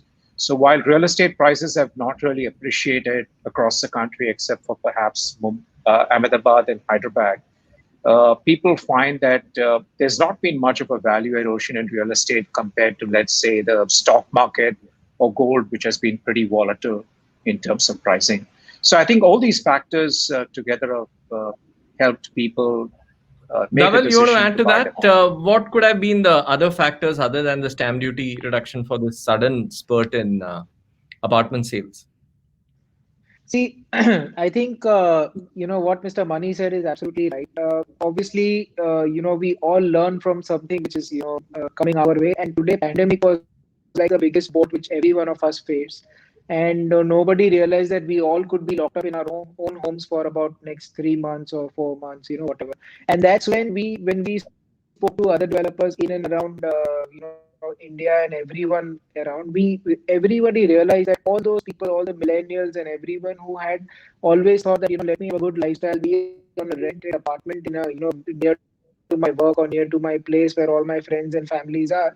But once this pandemic happened, everyone realized that eventually, if even God forbid, if there is an eventually like this, this will be actually, this was like the home was the only place where we all were safe and where we all were confined to. So that importance gave a big boost to everybody's decision. And obviously, as an Indian psychology and Indian psyche, everyone feels that roti kapda makan are the three important things. However, and whatever we do, wherever we study and wherever we grown up. But I think that is in our roots. So that this pandemic even, I mean, gave it a force for them to actually bring priority of buying a home the most important thing. Secondly, while doing so, I also feel while everyone were down, there were the tech companies, the other banking firms and all those where areas where the millennials were working, they all were working from home. Everyone were having a good, obviously the salaries were a bit cut down, but at least there were no other social expenditure happening. So that also gave them a boost to have a, with their further bank balances coming, rather than, slurping it up somewhere else. It is best to buy a home and keep it as a safety and a security measure. So that was, I personally feel psychologically was a second booster to it. And at the same time, with, specifically when we say Mumbai, with RERA, with GST, with demonetization, every time the prices have, come down or corrected, and they knew that there cannot be a better correction than what pandemic has given. So I feel that was like the bottom where everyone realized, and it actually helped. And then people joining it all, gave them a reason for it to now just go and jump and take a decision. So, and personally, where they saw was that wherever, I mean, that was our experience, and I'm sure everyone else here would also, wherever the project were ready, or just they could see from their own eyes that the building is ready, the flat is ready, people have given that preference and taken decisions. So I personally feel these are the 4-5 factors which really helped people to buy homes in such times. Thanks, Dhaval. Let me ask uh, Jaideep the next question. Jaideep, how do we position Mumbai better from a marketing front? Mumbai's residential is always seen as very expensive. How do we get that the right branding, positioning, marketing around Mumbai and its suburbs? I know you're in the field of advertising, branding. What would your guidance be, Jaideep? Thanks, Ramesh. My suggestion would be that we should uh, developers of a particular suburb who have large projects, we should collaborate and jointly promote the destination, which is currently happening at individual level. For example, Thane, let's look at Thane right now. What Thane needs is a joint promotion for it being the best place for having your office space and to rebuild the commercial activity in Thane. So a developer alone can't do it. So if it is jointly done, I think it will give a great impact and we can have a wider reach. Similarly, the story of Dombivali or Kalyan. So if you can collaborate and do a campaign on the destination, I think that will be a great idea to reach the wider reach. Jaideep, staying on marketing itself, what are some of the lessons you would give on online marketing to developers today? There's so much of talk around technology and online marketing. What's your guidance around that? It's a very interesting question. I have lots to share, but I'll make it specific and short. Currently, if you see the how we are using social media, especially, we are still used to the print and the outdoor model. So whatever we place on social media is on information basis. we are not able to create engagement. So social media is not for information, it's for engagement. It's not for transaction, it's for conversation. So that's where our content has to improve, and we need to create such content that can create virality. Why should I forward this message to somebody else?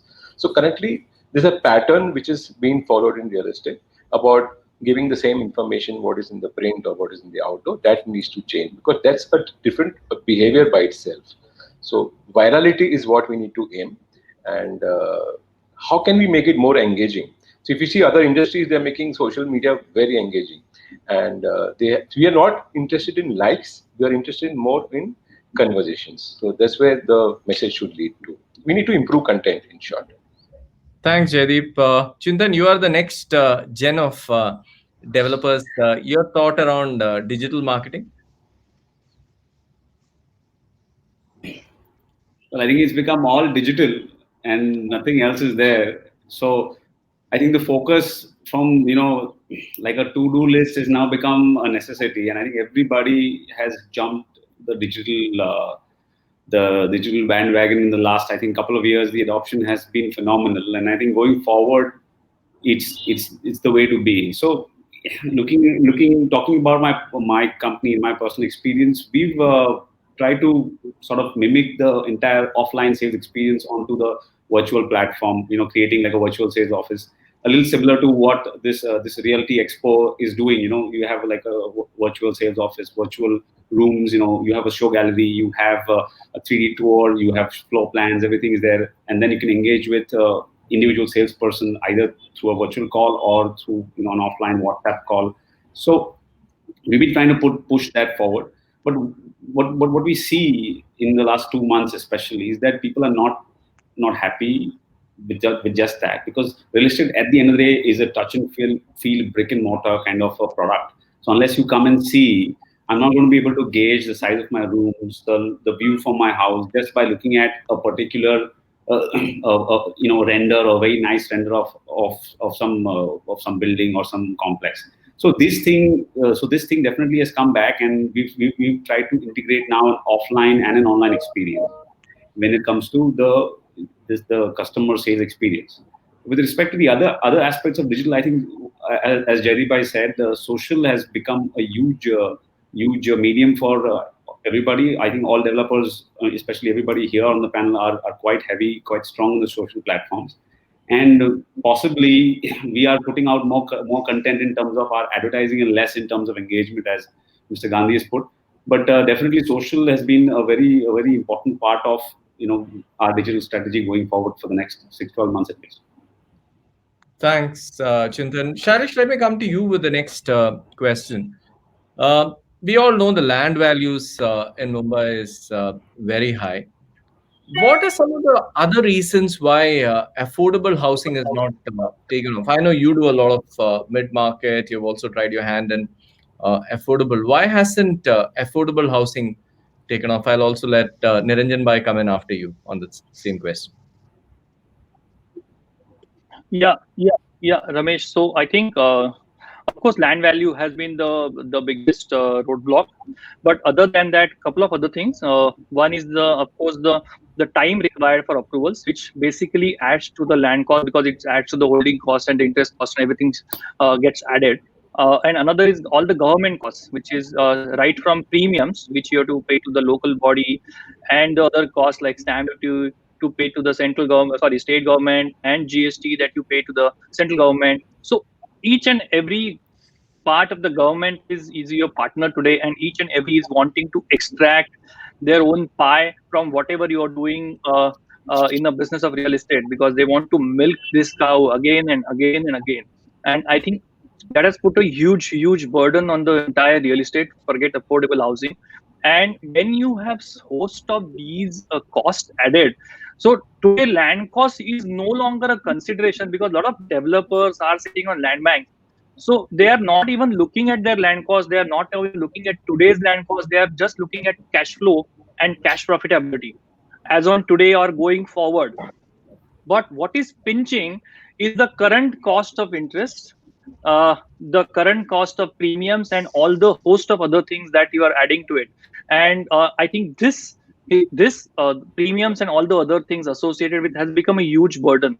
And unless government comes up with an idea of reducing it, unless government comes up with, as I already talked about, under ease of doing business, that you have a land tomorrow you can start a project, or you have a land in a finite amount of time you can start a project, and then the others are, finite amount of time you can complete the construction and everything.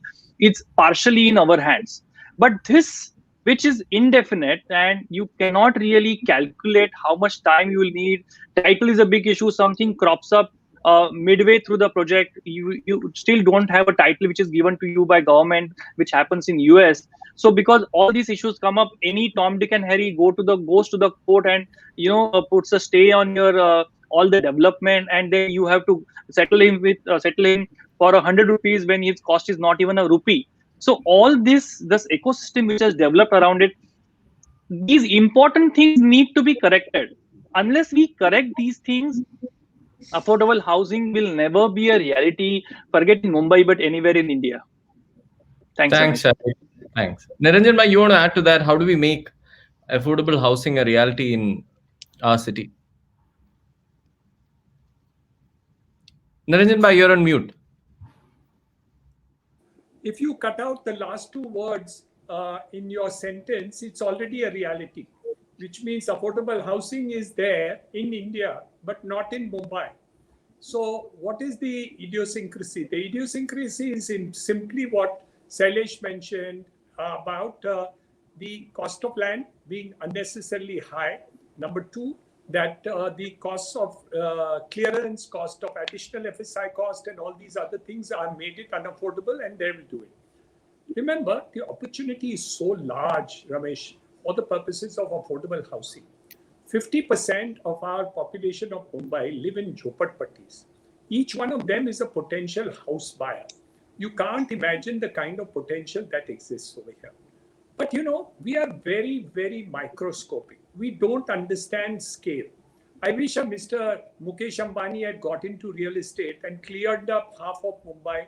If somebody had really done Dharavi and cleaned it up properly, all these things would have made a world of a difference, because that's the kind of paradigm which is needed. And exactly piping what you said as a dream come true, can we not have affordable housing? So what is the second opportunity that comes?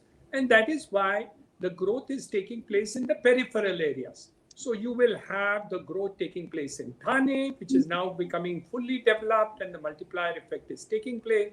You will have Navi Mumbai, you will have Panvel, the areas between Panvel and further.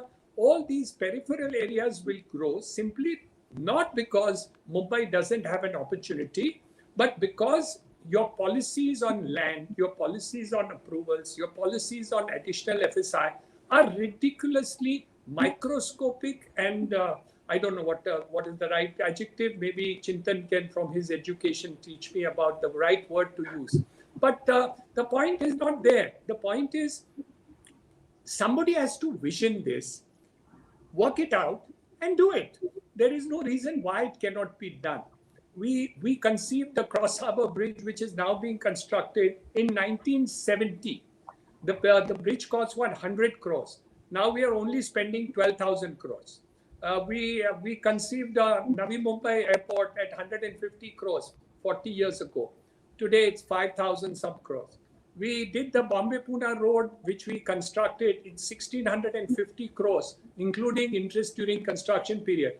Today, if we had constructed it, it would have cost us 8,500 crores. And I'm not counting the additional land cost that would have been there. So point is, unless we don't do things in a hurry and do clearances which are very quick and radical, and unless somebody doesn't come up with a sweeping change in this sector that we really want to do, the opportunity is there. There is a possibility of doing that. Until then, you will get, Hiranandani is the biggest land developer. Actually, it should not have been, because my schemes have been already 30, 35 years old. We should have had many more such schemes to come about. And of course, we have one of Mr. Loda in Kalyan side, which is extremely powerful and well-to-do. But I was hoping that there would be lots and lots of more schemes that would come up in these opportunities of development to be done. And the opportunity is there. but government will have to reconsider its policies. One of the good things is we have got the stamp duty reduced. I hope the other costs and other duties, which are now come in the newspapers, as Mr. Deepak Parikh's recommendations also get accepted quickly, which is a 50% reduction of all the other things, and also the payment should be back-ended. If these things happen, there is a possibility of an improvement in terms of volume that is going to be available. And also, I think the interest in terms of commercial development hopefully will come back when all the thought process to the fact of clearances and the doubts that you have raised in your report also in terms of what is the effect of walk to work and other things are also clarified by people. I think a thing will be there. And of course, who comes and wins the president election in the United States of America? So maybe after November, we can have another get together. Thanks, Niranjan. Ramesh, I have only one objection, Ramesh, to Niranjan Bhai. I don't want Mukesh Ambani to even dream about getting into real estate because he will give houses free for next 10 years and then we will all be out of the business. You never know. So let me move to the... Now that you have, Sailesh, that you have said it, maybe he will come into it, you know. Never challenge Mr. Ambani. And then so I'll ask a few quick questions. My request to the panelists is to keep the answers to maybe one line in terms of... So post-COVID, my first question is, post-COVID, what are you seeing in terms of sizing of apartments? Chintan? One line answer. So I think it's livability of internal spaces. I mean, people going from just pure ticket size, focusing more on, you know, the room size, the apartment, the different spaces, how they're livable, not. I think that is definitely coming. Dhaval? I think importance of efficiency of apartments will increase from affordability. So that's where I see more efficient and more actual space livable versus you know, a ticket size where my one flat is 1 crore or whatever. So efficiency is more important than livability, affordability. Jaydeep? So the need for large spaces has been established, and that's a good sign for us. Mani? Yeah, definitely people are looking for the extra half a room to a room so that they can work from home. So seeing that change. Niranjan Bhai? I'll add on to whatever everyone said by saying that you will design your furniture completely different. For example, you'll roll up the beds and use it as your bedroom as an office. Today, the bed is so large and heavy.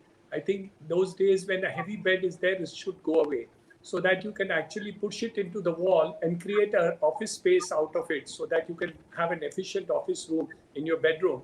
So you don't need an extra room. If you can afford, of course, you want it. But if you can't, you can convert the bedroom into the office. Shailesh? So BHKs will become OBHKs going forward. What is that? Office and bedroom and hall kitchen. Okay. Office BHKs. Let me move to the next question. The same. What are you seeing in terms of amenities? Chintan? So, like I said earlier, the amenity is becoming extremely important, right? Especially standalone buildings are not going to be as preferred as complexes which are gated communities with, you know, array of amenities. So definitely, complexes by nature become gated. Okay. Dhaval? I personally feel amenities is quite a bit of a choice. So maybe someone likes 100 amenities, someone may just want 3 or 4 which are very important to me, but the location is prime most important. So it is a mixed bag between both. So but definitely a few like, you know, swimming pool or jogging track or something like that for health-wise will be more important than any other extracurricular activities or whatever. But anything preferred would definitely be health, whether it is a single building or a complex. Mani? People are looking for more open spaces. And on the PropTiger side, you're seeing customers, in fact, come and check the connectivity of the network around where they're going to live. Niranjan Bhai? I think customer is more demanding. He wants much more now from his home. Earlier, he thought that this was a place where I came at night to sleep. and that was the end of it. Now that he has been jailed over there for more than 6 months, suddenly realizes that he wants everything which all of you are saying and maybe more. Let me ask the next question. Let me start with Chintan again. Chintan, there's a lot of infrastructure initiatives happening. Naranjan Bhai spoke about the airport. He spoke about the Trans-Harbour link. A lot of metro connectivity happening. What are those two suburbs you will bet your money on? There are a lot of residential home buyers who are watching this. What are the two suburban locations you will bet your money on, Chintan?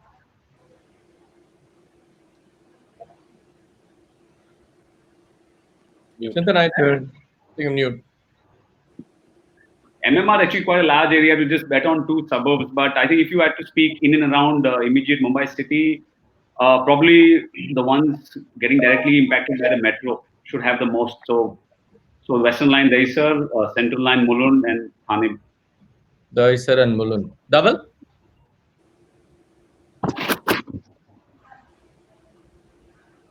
Double?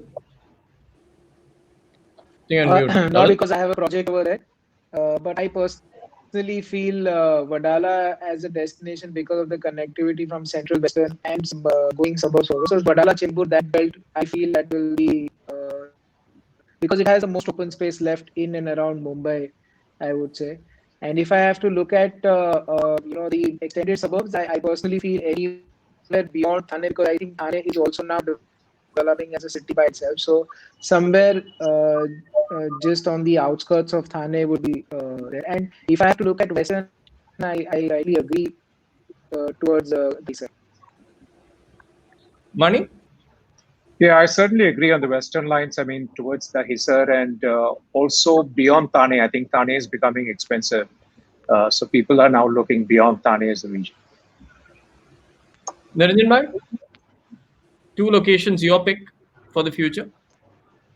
Well, I'm very selfish, so I'm not going to apologize like Dhaval does. But I would say Thane and Panvel as a center, which I think is really going to grow tremendously. Both the areas, Thane is already matured, but what has happened is that along with the maturity, one of the biggest advantage of Thane is that the infrastructure is also developed, which means metro is coming, roads have been developed, all these segments are there. And the future opportunities on the, as everybody has correctly said, beyond that. So I think the opportunity on both the roads, the Nasik road and the Mumbai-Pune road, which are really there. I'd just bet on the Mumbai-Pune road rather than on the Nasik road. But there could be opportunities on both these roads. But the railway line is more on the Mumbai-Pune side, where the Panvel-Karjat railway line is coming up. So I think I would bet that more because of the airport, sea connectivity, Delhi-Mumbai industrial corridor, closure to JNPT, and also now the connectivity towards Alibag and of course Goa. Naranjan, let me start with you on the next question. There are many developers today who have unsold apartments, both completed as well as under construction. One line of advice from you to them. I know you have a big brand, you find it easy to sell, but that's not the case for everybody in the industry. What is that one advice you will give to developers who have a large number of unsold, completed, and under construction inventory? I think better than me is Mr. Deepak Parekh. So Mr. Deepak Parekh said, cut your prices and sell. But the point is not that. The point is, what is the market demand for? So if there is a good demand for your product, I don't think you need to cut prices at all. I would say that you give better quality product, give better amenities, and people are ready to pay the price for it. But there is another segment which is quite different, which is the affordable segment. And in those segments, you certainly have to cut prices and cut costs also. I don't think the builders have learned to do that adequately enough in the affordable housing segment. So that is one thing which we have to learn, that those who are in the affordable housing segment actually need to really learn how to become more efficient in terms of construction costs and overheads and other costs. While we have been able to get away with murder at the higher prices, because we are actually inefficient as producers in terms of construction costs. I think efficiency in construction costs and government's unnecessary, wrong, and illegal and unlawful levies need to be removed. Shailesh? Uh, I really feel that cutting costs is not an option. Cutting the ultimate user price is not an option. But I think you have to make your product more sellable, more attractive. It can be a better priced product, better size product, better amenity product. And of course, I think the cost rationalization, it should be an ongoing thing. This is just an time that we have got to look at cost, but it cannot happen that you become slack and then the markets revive in the next year or something, and then again your costs shoot up. I think gone are the days in real estate where you'll see abnormal price rise. I hope I am proven wrong again by the market. But I think what we need to do is look at all your costs again and again and again every time, be it a good market, be it a bad market. So I think that is an ongoing thing that real estate developer has to pull up socks, tighten their belts, and look at each and every cost, be it 100 rupees or a lakh rupees or a crore of rupees. I think that should be an ongoing exercise along with efficiency, because we are inefficient, and because our inefficiencies are always being rewarded by the market for a long time now. And this is for the first time it's happening that real estate inefficiencies are being punished, and punished very, very badly. So we can no longer afford to be inefficient. We have to be efficient. Thanks, Harish. We have run out of time, unfortunately. So I thought I'll take the next 2 minutes to kind of summarize some of the learnings today. On the redevelopment front, the panelists felt there's a lot of opportunities, but only specialized players can do well. Premiums need to come down. Ease of doing business needs to improve. Self-certification should happen. Unless these things happen, redevelopment won't take off. Some of the emerging trends which the panelists felt is happening is larger layouts preferred. CBDs, we need multiple CBDs across the city. It just can't be a BKC or an urban point. With regards to townships, Niranjan Bhai spoke about how fiats and ambassadors disappeared. So real estate will also see a huge amount of change. We need to be ready for it. He spoke about how we just have 190 kilometers of suburb rail today, which is Western, Central, and Harbour put together. But there are 300 kilometers of metro coming in, the new airport, Cross Harbour link. He said there's going to be nearly half the amount of land, which is of Mumbai land mass, which is going to be coming just in Navi Mumbai because of this added infrastructure. City land needs to increase. More townships needs to happen. He was more bullish that townships will happen in the city. Bigger size, post COVID, better quality, better amenities is what people are looking for. In terms of increasing sales, the panelists felt stamp duty obviously is one of the reasons, but working from home for the last 6 months, people have decided that, okay, I need a bigger apartment, I need to upgrade my sizing. And also real estate is coming back as an investment class, given all the uncertainties in the stock markets of things going up and down. We also spoke about how real estate is becoming an essential post-COVID. Dhaval mentioned that RERA implementation has also kind of helped get in more confidence for buyers to come in. And the timing also, the buyers feel today is the right timing given all the price correction which has happened over the last 4-5 years. With regards to marketing, the panelists felt social media is important, online offline integration is important. Don't forget, real estate is still a touch and feel asset class. Everything can't be done online. Tech is just not a to-do thing. Chintan mentioned that it's a necessity. Virality and engagement is very important when you're looking at online marketing. And developers should collaborate. Jaideep spoke about how developers should collaborate to market areas. Today, everybody is trying to do different things to market a Panvel or a Thane. It's a good opportunity for developers to come together and market it. Affordable housing, we discussed some of those challenges. Land values is definitely a challenge. Time taken for approvals, government premiums, stamp duty, GST. Don't milk the cow till it dies. One of our panelists said that. Title certainty also needs to be there. 50% still in slums. Niranjan Bhai said that. Every person who stays in a slum is an opportunity, is a potential for an affordable housing buyer. We need to target that. He spoke about how by waiting costs goes up. Like Trans Harbour Link was originally planned at 100 crores. Today it's being done at 12,000 crores. While the airport was planned at 150 crores and today it's being planned at 5,000 crores. So do things in a hurry and do things radically. That is Niranjan Bhai's advice. He also felt that it's a good time to implement the Deepak Parekh recommendations for the industry. On the rapid fire round, what are the new sizing? I like the point, the OBHK concept, office and bedroom, hall, kitchen, different furniture designs. Niranjan Bhai gave that idea, extra rooms, bigger, more efficiency. Dhaval spoke about it, and relaxed, more space for relaxation. Gated communities again is going to take off. Niranjan Bhai felt that the new buyer will ask for more and more amenities, more open spaces. They're going to get more demanding in time. So the best locations to look for homes: Dahisar, Mulund, Wadala, Chembur, beyond Thane, and Panvel and Thane. Advice to developers: still give better quality and better amenities, cut costs where required, and become more efficient in your operation. So, with that, I'll hand it over to the organizers. Thank you, all the panelists. It was a very engaging conversation and lots of new ideas. And I'm sure the listeners and the audience would have got some few good ideas to take back home. Thank you, Khyati. Back to you. Thank you, Ramesh. Thank Thank you. you, Thank Ramesh. I would you. like all of you to Thank stay with me for a couple of more minutes. Mr. Nair, thank you for steering this very interesting conversation.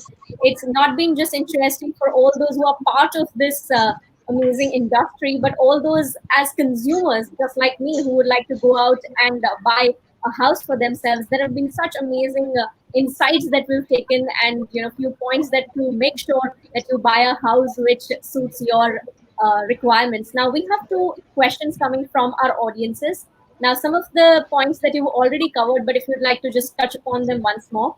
The first question that we've received is: the rise in demand due to stamp duty reduction is a short-term phase. What can be the long-term solution for increasing housing affordability in Mumbai? Big question for all Mumbaikars. Niranjan Bhai, you want to take that?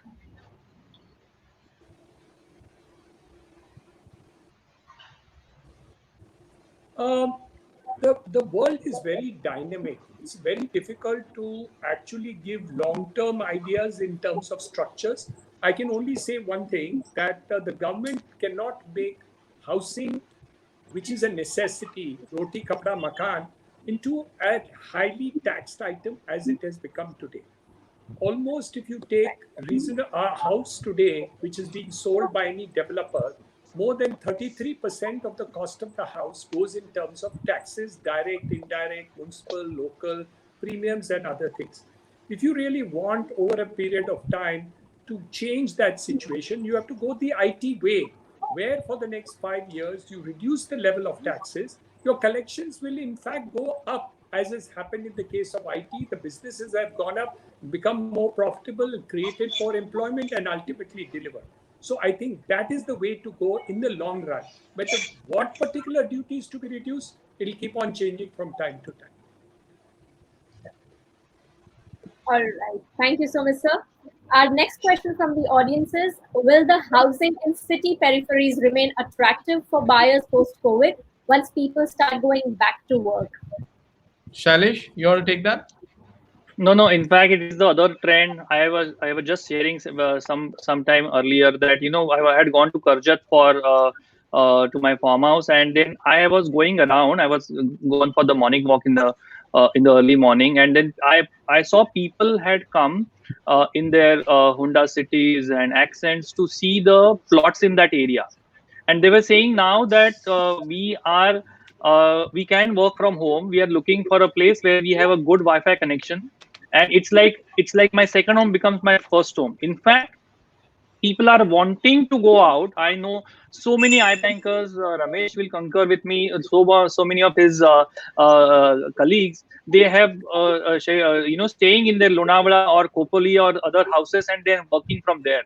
So in fact, the trend is reversing.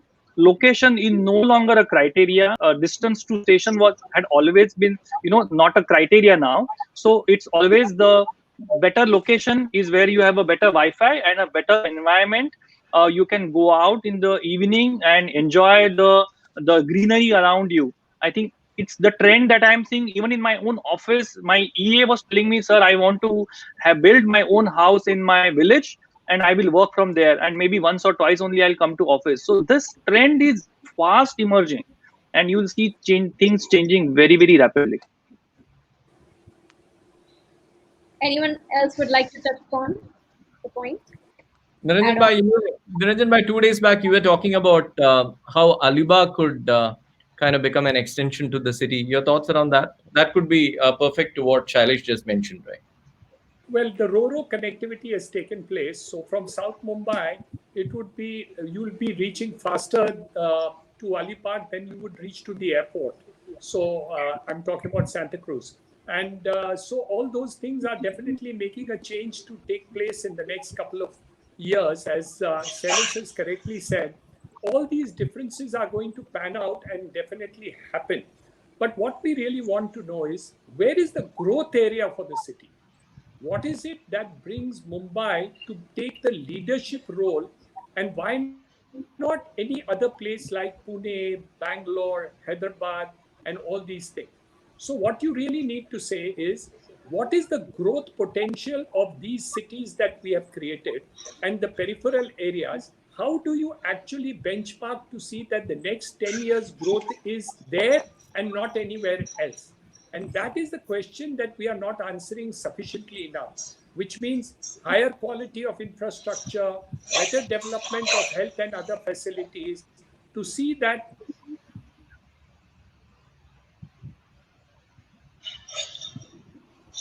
Mr. Nandani, you lost your voice in between. Could you just repeat that? Education for your children, colleges, higher education, social endeavor. So it is okay to say that I live in Karjat and things like that. But human beings are social animals. They also want to congregate. So their capacity to come back. People have come to Mumbai to find work.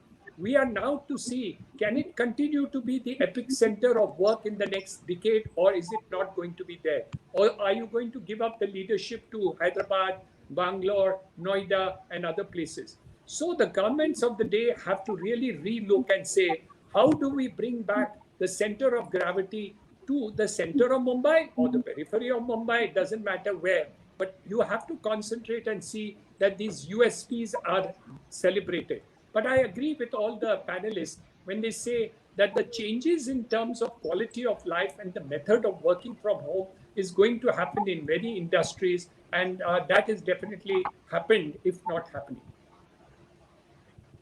Absolutely. Thank you so much once again. I'd like to thank our moderator for steering the conversation and all our panelists for spending this time with us. It's been really fruitful, this conversation. I'm really sure that all our audiences have enjoyed this and taken a lot of food for thought to think about. So thank you so much once again for your time. We'll see you again.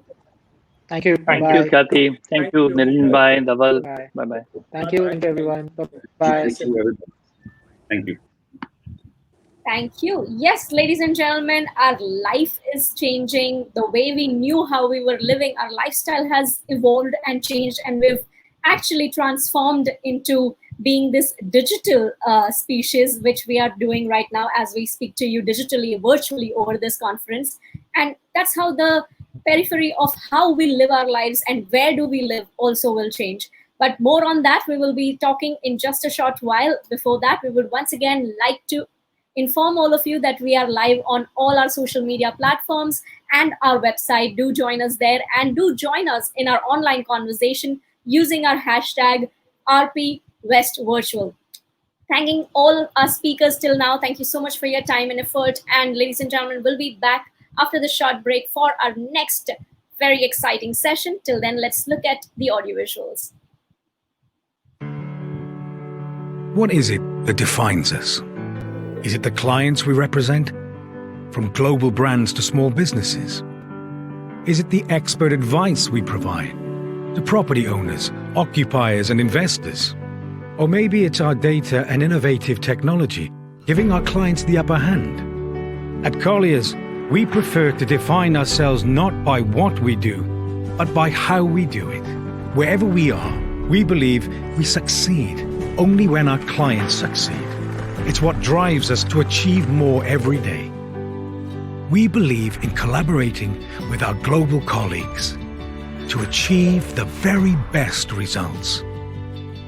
in thinking and acting differently to find innovative ways of solving difficult challenges. In investing in long-term relationships, connecting with our clients as people, not corporations. And in always doing the right thing. We're experts, we're creative, we're passionate, ambitious, and enterprising. You can define us by all of these words, or you can define us by just one. Colliers. Wherever you do business, we're there to maximize the potential of property and accelerate your success.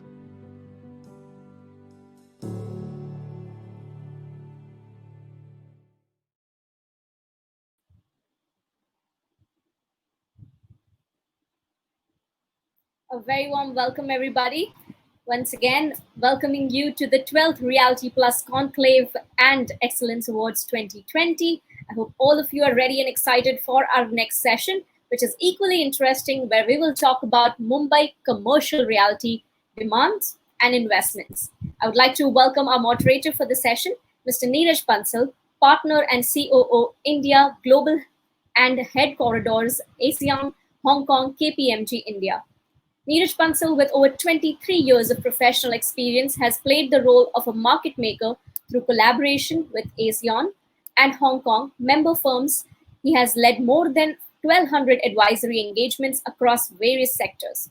I would now like to invite our expert panel in an alphabetical order.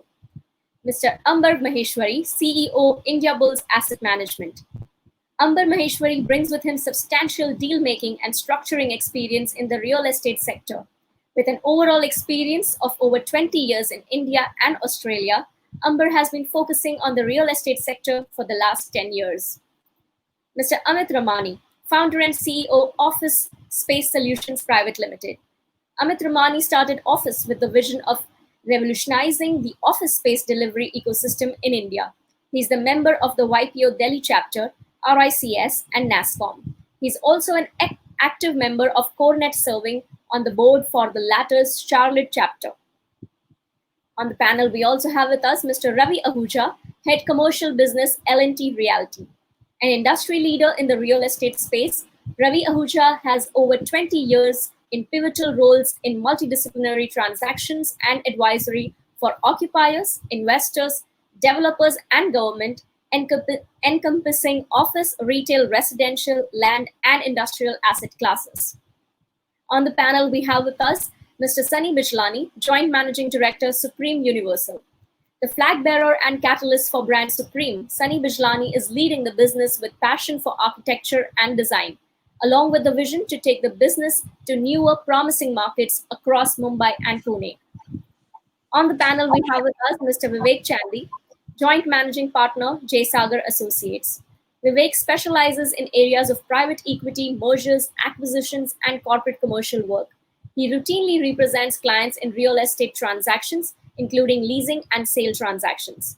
His clients include listed real estate investment trusts, offshore, and private equity funds. I would now request our moderator to take over the proceedings while I welcome all you gentlemen on the screen. Very warm welcome to all of you. Thank you, Kathy. Good afternoon, everyone. Glad to be part of today's panel discussion. A very, very warm welcome to all my fellow panelists there. A pleasure to connect this in a virtual format. So COVID-19 has transformed from a health emergency to an economic crisis, thus rendering countries around the world vulnerable to last few months. Barring a few sectors, almost all the sectors across India have been hit by economic slowdown. And in the two panel discussions which were done before this panel discussion, we've seen that, from a real estate funding to a housing market, we've seen how the COVID-19 is impacting different facets of the real estate sector in the country today. And in this session, we would focus on the more important segments as well, in terms of the commercial segment, how it is coping up with the crisis. If I just spend a minute more in terms of the fact that with the surging demand and falling vacancy rates, India's commercial realty space was really a hotspot. It has been witnessing very strong demands over the past few years, and we witnessed an all-time high office supply in 2019, and the net absorption rate also across all top 7 property markets on an average had grown by almost 19% in 2019 to reach almost 40 million square feet there. And if you look at the co-working space as well, which has been a newer entrant, but has rapidly climbed, the ladder. And we saw that in terms of the top 7 cities on the co-working space as well, it had reached almost a whopping 12 million square feet in the last year aspect of it. Leasing volumes in Mumbai as well. So if you look at the focus on Mumbai, so it has been kind of a quite a strong, healthy run since 2016. We've had increase in absorption, and almost 10 million square feet has been leased out last year. But as it says, the good stories have their challenges as well. So after a stellar year in 2019, another 19 has happened, which is COVID-19. And perhaps with the 3 new words of the year, if I may say, pandemic, WFH, and lockdown, the growth story has been halted at the current time. So with this little bit context, let's start the discussion with our industry veterans, which are there today on this virtual panel, taking the time out to share their thoughts and views with their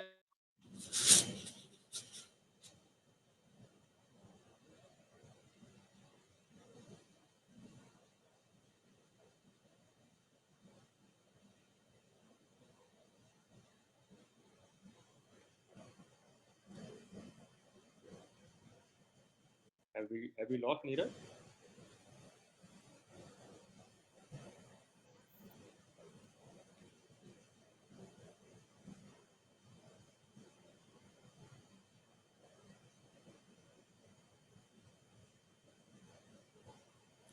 I think this is one clear example where work from home cannot work for too long.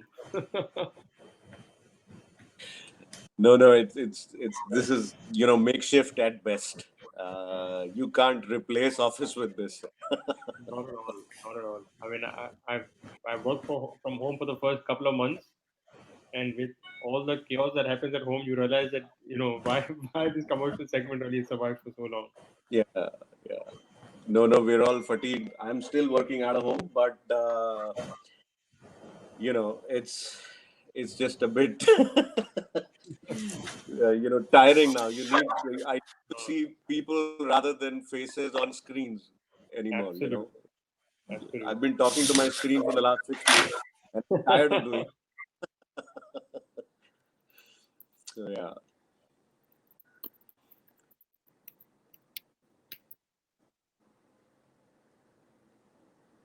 He's still facing issues. This is a pity our moderator is out there. I think why don't we kickstart the discussion anyway? Yeah, Ravi, anyway. you want to start, Ravi, with how you're seeing Mumbai real estate, and till the time Neeraj comes in, let's at least go through with some of the things that the topic talks about, and then maybe we Yeah, can sure. Neeraj, right? How are you looking at No, Mumbai? thanks, Amber. Yeah, sure. No, thanks, Amber, and thank you. I'm just in midst of such august company with Amit, spearheading and a brand new asset class. No longer brand new, but yeah, a lot to change there with co-working and now with enterprise formats. Sunny, a great guy I know. Amber, you yourself. So good, Amber. Thanks for bringing me in. On Mumbai, really, just a snapshot of what Neeraj was really mentioning, and probably just a quick, outlay as to India in terms of statistics has panned out vis-a-vis Mumbai, and the kind of projections, so that we set the tone in the context of this session. Clearly, with over 45 million square feet of absorption across top 9 cities in 2019 calendar year, Jan to December, the expected drop due to the pandemic and lockdown and everything that Neeraj was explaining is really going to be a fall, to the tune of 45 to 50%, so close to 22 to 24 million square feet. And since it's about Mumbai, probably we'll quickly understand Mumbai was close to 5.86 million square feet, 2000. That's a drop, the projected drop may be close to 25%, close to 4.2 million square feet. So that's the kind of comparison I would kind of say. The half year is here to If you compare Jan to June, really 2.8 million of 2019 first half can be easily compared to 2.3 million to 2019. So quite encouraging Mumbai numbers vis-a-vis others.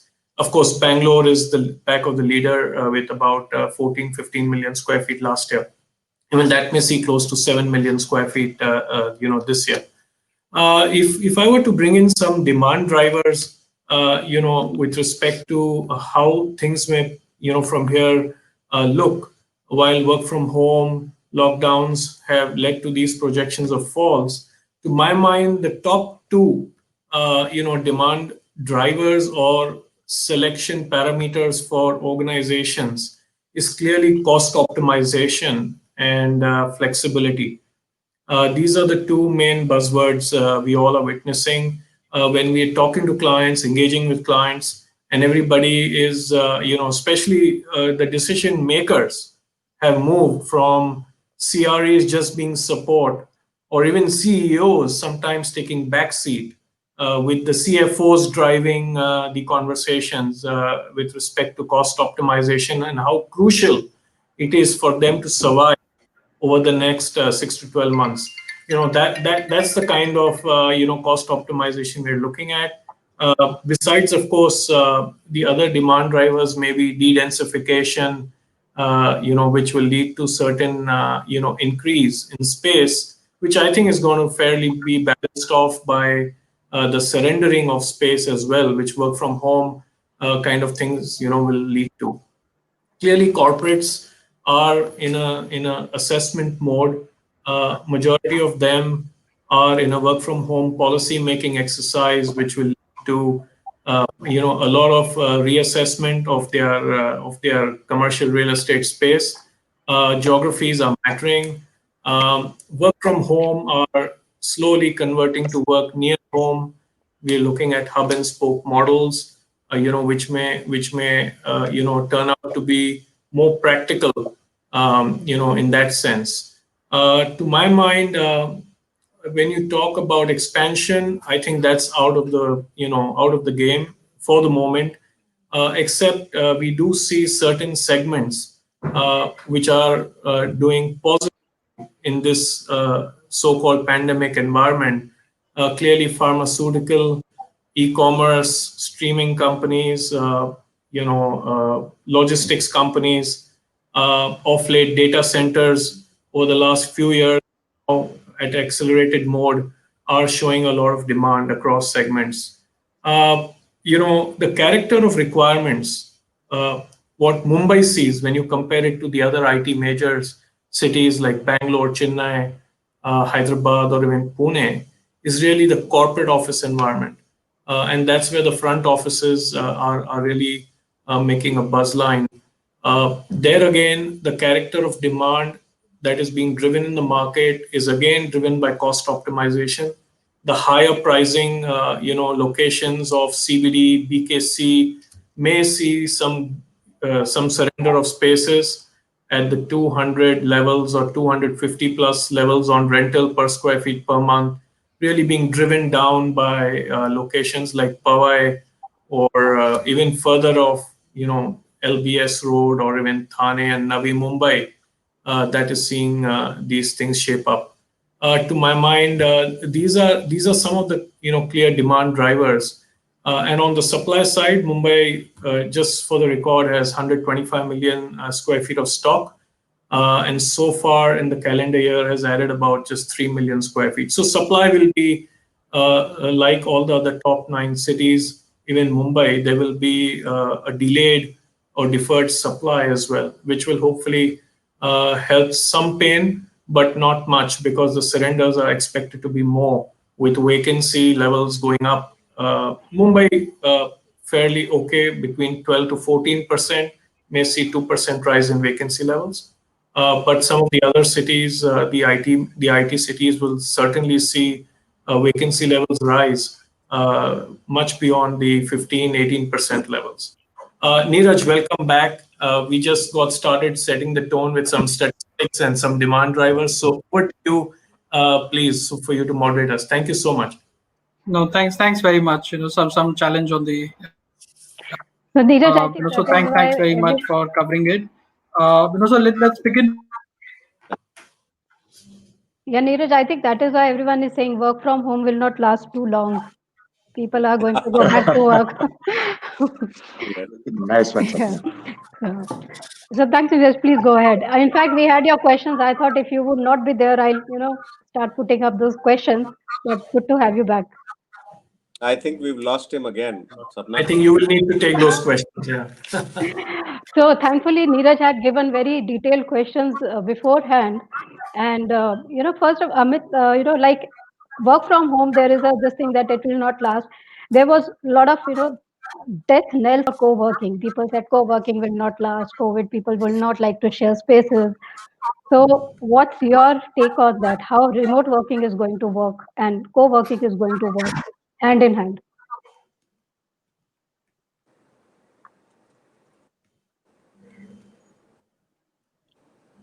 Amit, Amit, you can hear me? Amit, you're on mute. we can hear you. Amit's on mute. Yeah, Amit, you're on mute. I don't think Amit can hear. Okay, maybe Amber or Ravi. Ravi, if you would like to talk about it. Sure. No, I think the co-working So another industry. questions. Yeah, Sorry. yeah, Amit is there. Thank you, Amit. Please. Sabna, the question is to me.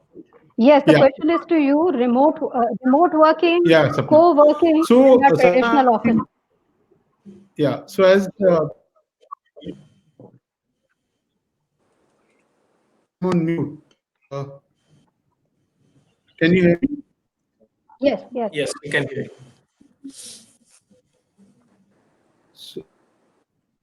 We can hear you with some buffer, Can you Amit. hear You're not clear. Yes, we can.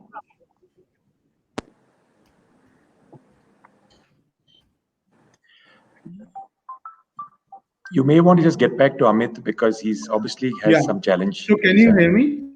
Yes, Amit, please go ahead. Yes, Amit. Now, are you able to hear me? Yes, yes, we can hear you, Amit. Please go ahead. Yeah. So as you rightly laid out, obviously remote work.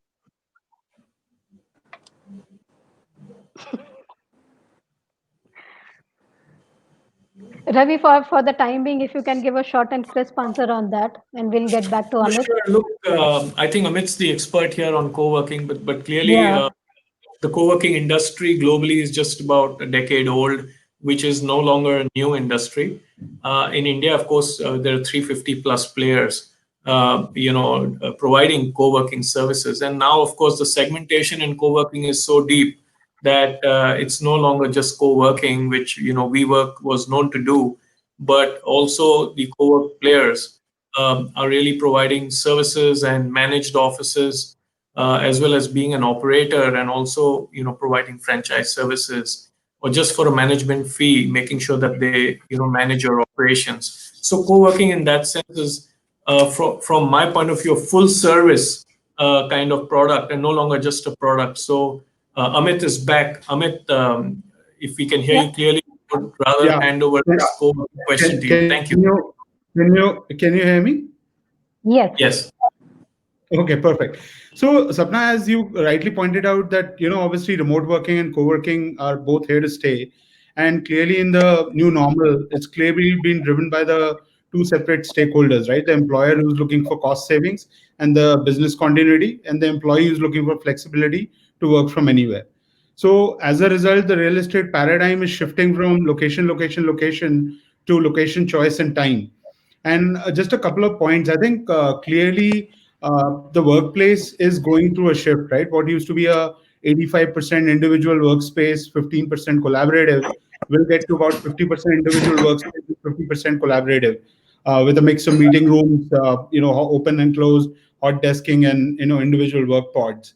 The other thing which we are seeing is that we did a survey of about 1,000 plus people, and 75% of the respondents said that they can work remotely, as long as they had a great infrastructure to work from, right? Which most people did not have at home. And clearly, so in our belief is that the structured work environment will continue to be here. It's not going anywhere. The other piece which is important is that I think the new design of the offices will have to be extremely well situated, because the employees are fairly now comfortable working from home and being productive. So the question remains, if you're going to ask me 2 hours of travel time, the office better be very, very special and give me an experience which I can't get from home, right? So that's the third point. Clearly, I think the density, in my opinion, will change, not because the desk size will change, but the overall configuration of what the workspace looks like, which will be more collaborative, will make that change. And then I think finally, this whole de-densification per se will increase space requirements. In my opinion, that's not really true, because in the new avatars, only 70% of the new space will be taken up in a HO location. 30% will get distributed between satellite offices and work from home. So clearly, India's story is intact because of the shift from a lot of work, probably from other countries. The overall commercial space will increase, but I don't think it's because of just de-densification that the commercial space requirement will increase. Sunny, your views on that. Is de-densification going to increase demand for office spaces, or is it the hub and spoke model that we will see, like Amit mentioned? So Sapna, I'll tell you from our own experience. We are doing, commercial projects in Bombay. Two, three of them are on floor right now. Now, what we've seen is, even Ravi rightly pointed out, there are going to be a lot of opportunities available close to residential hubs. There is very little quality grade A commercial supply outside of the CBD. A lot of what is there is absorbed, and a lot of what is there is not grade A. They don't even have proper fire safety standards because they're built many years ago. Today, True. every project has two staircases, one is a fire exit, you have special fire elevators. All of this is lacking in most of the old supply that's already absorbed. So we are seeing, we've got guys who come and lease from us and also guys who bought from us. Now, their one point, criteria was, if the office is grade A, it suits my requirement in terms of size and is close to my workplace. I save close to 1.5 to 2 hours every day traveling.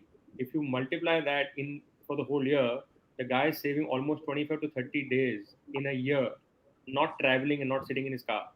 And that gives that guy time to either be more productive at work or spend time with his family, or pursue his hobbies.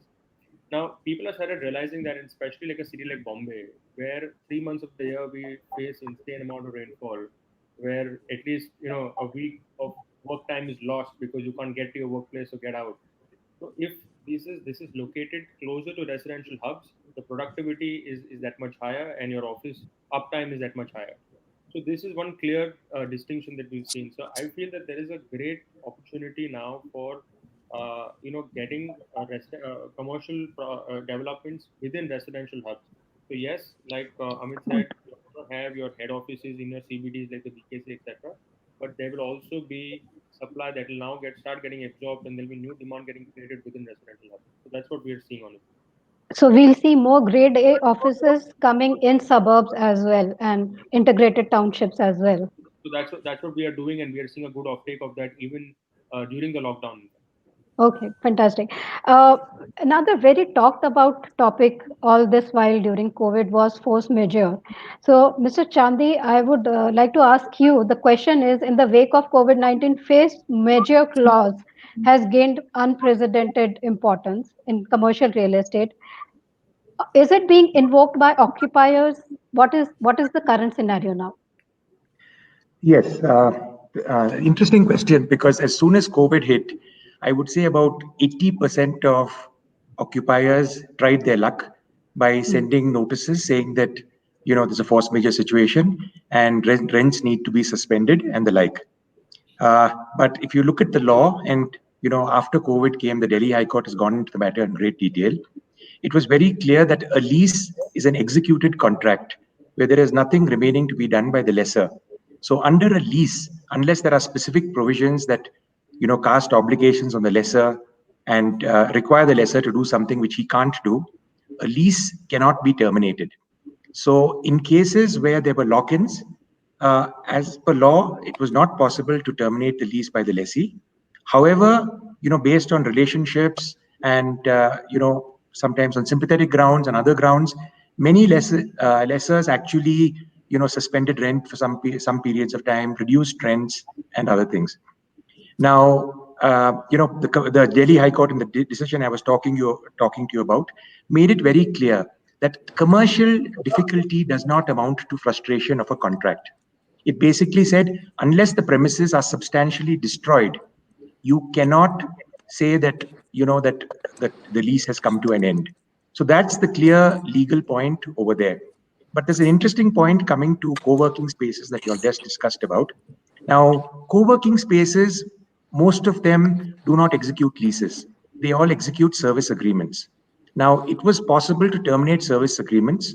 So I know for a fact that many of the people who had entered into, I know it may be controversial, but many people who've taken space in co-working spaces try to terminate the services agreements because it was not as difficult as terminating a lease. However, I think that was a double-edged sword because many people now have realized that, there's nothing like co-working spaces because, we don't know how long this is going to go on. Where I can terminate my lease, I should. And then, as long as I have a reasonable amount of space, in a co-working setup, all my people can rotate and work from there when they need to. So as I see it, in the last few months, the co-working spaces that we are working with, some of the large ones, are doing very well and seeing a lot of renewed interest. So I think that's a space really to watch out for because although they were hit in initial periods because of this point of law that I was referring to, I think now they are likely to do very well. I hope So I've which answered the means question. force majeure is not a blanket statement. It is case to case, has to be considered. Absolutely. And for a lease, unless there's a specific provision, you can't terminate on the ground of force majeure. Neeraj, please go ahead with the next question. Sure. No, thank you. Thank you very much, Sapna and everyone. Let me bring in Sunny, you on this there. As you see that as companies are leasing office spaces are relooking at their leasing strategy with smaller offices in CBD and larger spaces also moving to suburb and also the WFH or work from home areas around it, residential areas. How do you see leasing trends changing in this market? I, in fact, kind of covered this with Sapna's earlier question, but I strongly feel that there is going to be a shift from higher rental locations. Some part of that absorption will move to, rationalization of rents. So you will start seeing, like how Ravi pointed out, Powai and many other locations beyond Thane, Navi Mumbai. You've seen a lot of IT large deals happen in the Thane Airoli belt also. So there are going to be some part of the commercial supply that will move to rents that are more affordable for the companies. And also there are going to be opportunities in residential hubs for commercial developments because a lot of the residential hubs do not have grade A supply available. So I feel that's a great opportunity, and we in fact are. I just said that we've done a few projects, doing a few projects now, and even through the lockdown, we've seen demand not only from end customers, but also there has been a good investor appetite with FD rates being painfully low and the stock market volatility. This is seeming like a good avenue for investment for a lot of guys. So we've seen a good offtake and a good demand on this. Okay. Can I bring you a number to have your views as well on this area? Yeah. So Neeraj, I have a slightly different view compared to the panel at this point in time on, even the hub and spoke bit. So in theory, it sounds great. There is no doubt about it. I mean, something that happens, which is, which pretty much questions your entire methodology of working and how you do. And therefore, things like these people do think about. Right. But we also know that these are things which are black swan type events and therefore, will hopefully happen once in a while. Work from home has been very, very efficient for all of us. And I think this will continue going forward as well. I for one, don't think I'm going to go back to office every week, every day of the week. Right. Probably 1 day, 2 days of a week, even whatever time it takes, whenever the situation normalizes, I would take 1 or 2 days that I'll work at home because it's proven to be quite efficient. Right. But does that mean that the entire strategy will change? in the short term, I think people are still evaluating how things are looking up, how things are going to go forward, and so forth. Even if something like this comes about, it is a 24 to 36-month away sort of a time frame that we are looking at. Changing your overall leasing strategy when you know for a fact that this will get over at some point in time, and then you prepare for it for the future as well. I don't think it's going to go through such a substantial change that, you will have offices in suburbs and so on and so forth. I think, someone like an Amit Ramani is making sure that you don't need full-fledged offices in suburbs.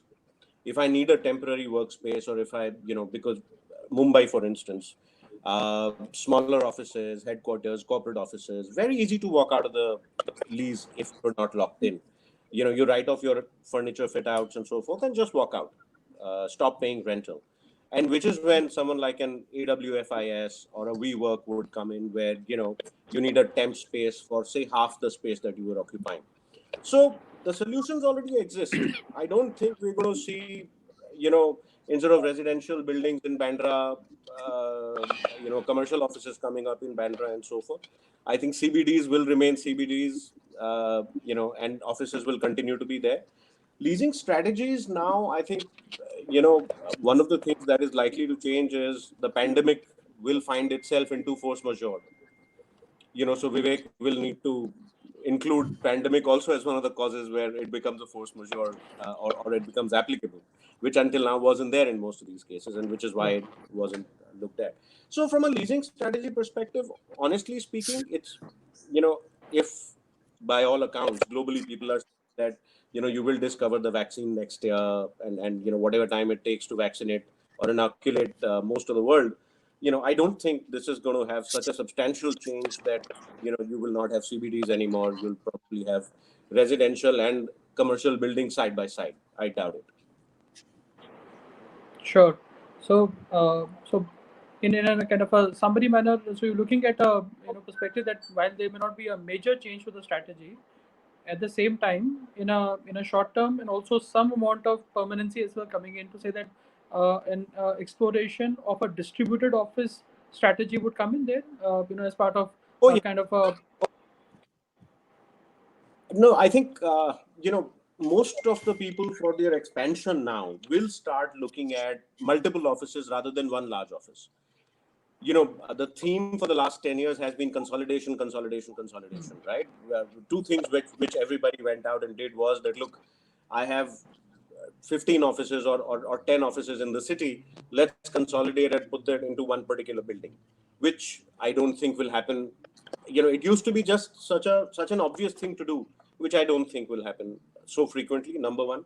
Number two, for the last 10, 20 years, we've tried to make office space more efficient by reducing the per square foot usage or per person usage, right? Started out with 150 to 200 square foot per person on an average as a rule of thumb. Over a period of time, that fell to currently at about 75, 80 square foot per person, right? I don't think that also is going to be as obvious. More than efficiency of workspace, people are going to look at effectiveness of workplace. So, de-densification will certainly happen. But multiple offices, yes. I mean, tomorrow if one building seizes up or closes, or is sort of sealed off because of the pandemic, at least you've got an alternate workplace where all your technology can operate from. So that's something which will happen, but not entirely a major shift. I don't see a major significant shift happening in the way we do business going forward. Sure. So thanks, Amber, for that. Amit, if I bring you in on this, I think what Amber says is in some ways music from a co-working space perspective. Some of the proponents, some of the principles, some of the real work that was happening in terms of why co-working space was popular. In terms of as an effective workspace, a flexible workspace. Aspect of it. So while there are positives, in some way when you say that people would look at multi-location strategy, and co-working space fits in to a large extent there. At the same time, the the worries and the challenges of the fact that the COVID has kind of come about to say that there is a higher degree of workplace management now required more than before around it.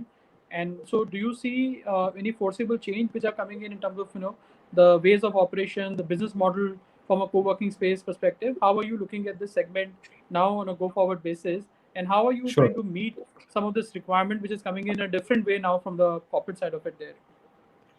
So I guess Neeraj, to start off with, every co-working space had a bit of a different business model, right? The office client base is a hybrid of B2B enterprise, SMEs, and B2C startups and freelancers, while some of the other competitors were purely B2B enterprise focused. And then we obviously had the business centers, which were largely for enterprises, expensive, but for short-term use, right?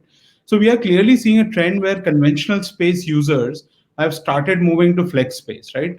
Industry which was probably about 2.5% of commercial real estate at about 25 mil square feet in the next 2 to 3 years will at least become 10 to 12%, right? So a significant jump is happening, and that is already we are seeing because our sales over the last 6 months have reached almost 80-85% of our pre-COVID levels, which is kind of counterintuitive because the commercial conventional space leasing activity has dropped to half, right? So I think that's clearly one. I think a few trends that we see will happen, especially when it comes to co-working. So the large players, including us and some of the others, the ability to deliver on the brand promise will become very, very important, right? So quality of space, the standard operating procedures for safety, a rich client base, a network across India which can address the distributed pieces that Amber alluded to, and the adaptability to client needs, right? So I think clearly one thing which I strongly believe, if the conventional office guys, their leasing strategies don't change, then they will have a significant impact on their business. Right? Everybody is sitting pretty, but the client has changed, right? And they want flexibility. If you want a 6 year lock in, I'm sorry, your business is seriously up for grabs, right? And obviously, we are going to get a large portion of it. Secondly, I think the hybrid business model as we see it, which is the SMEs and the startups and enterprises coexisting, I think will work really well because just like the SMEs walked away the fastest, they're going to come back the fastest as well. It's like the airline model, right? If you go do an enterprise deal with a large customer, you're going to get hammered on the rental. But the guy who comes in for the short term use gives you the upside. So I think those models will clearly be there. In our opinion, resilience, tenacity, and adaptability when it comes to co-working is key to survival, right? So clearly, in the last 6 months, we have launched 4 new service offerings around office care, which is our facility management business, a branded facility management business, office at home, which shifts the workspace, the same experience in a home space managed by us in multiple ways, powered by office, which is a large portion of the conventional office spaces are being given up. So we take up that space and manage a portion of that space for our customers. Also, co-working players, there are 300 plus players pre-COVID. We are going in and partnering with them to deliver that. So these new offerings are clearly delivering the overall experience from that perspective. And I think one thing which we strongly believed in, right, that the landlord has to share the risk, and which is where we launched our managed aggregation, which was been there for 5 years. And clearly, because of that, we didn't have fixed rentals. We didn't have, minimum guarantees in many cases.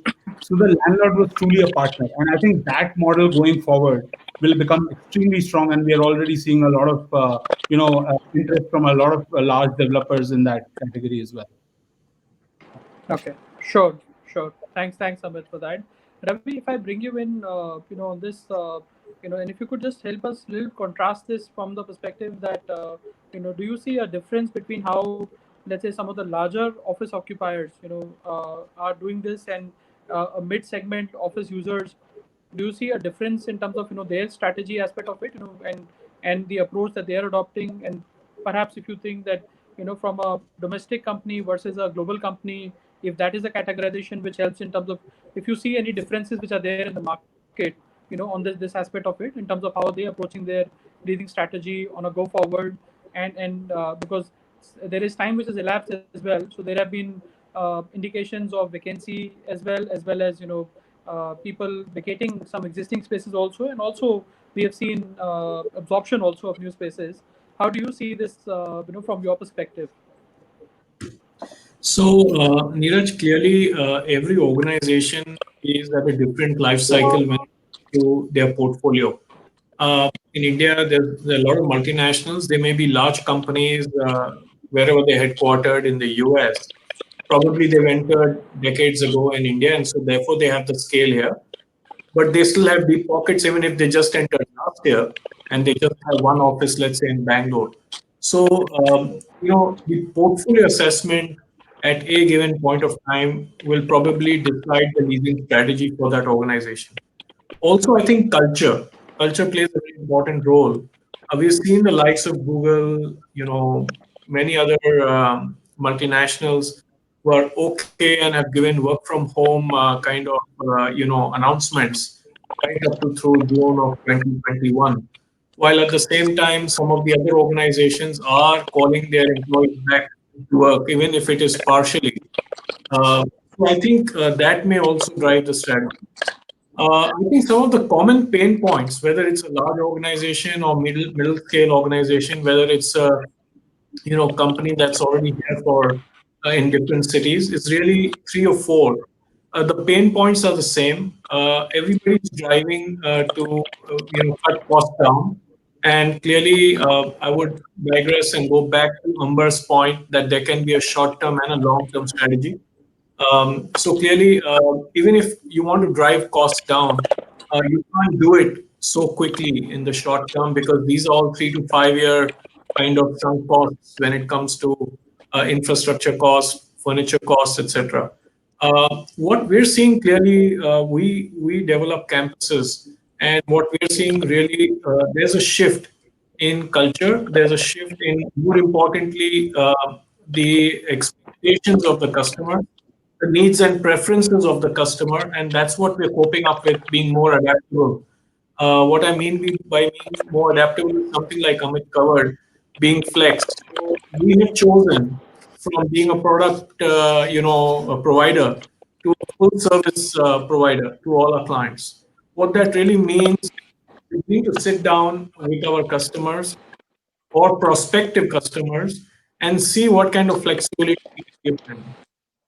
So, for example, you will see various models. Apple just took 4 lakh square feet in Bangalore, and they paid top dollar 200 rupees because at this moment of time, more convenience for their staff. But at the same time, they would have a plan to eventually rationalize costs by also, being in the suburban locations of Bangalore eventually when things normalize. We had an RFP with us clearly for about 500,000 square feet just pre-COVID, and post-COVID, we're seeing them cut the requirement by half. Again, they're looking at work from home for 50% of their staff, and the balance 50%, they're saying we're okay with cutting the requirement by half. Can you give us scale as and when we need it in a staggered manner? Just give us, instead of 5 lakh square feet, 2 lakh today, and after 6-12 months we need the option to scale up.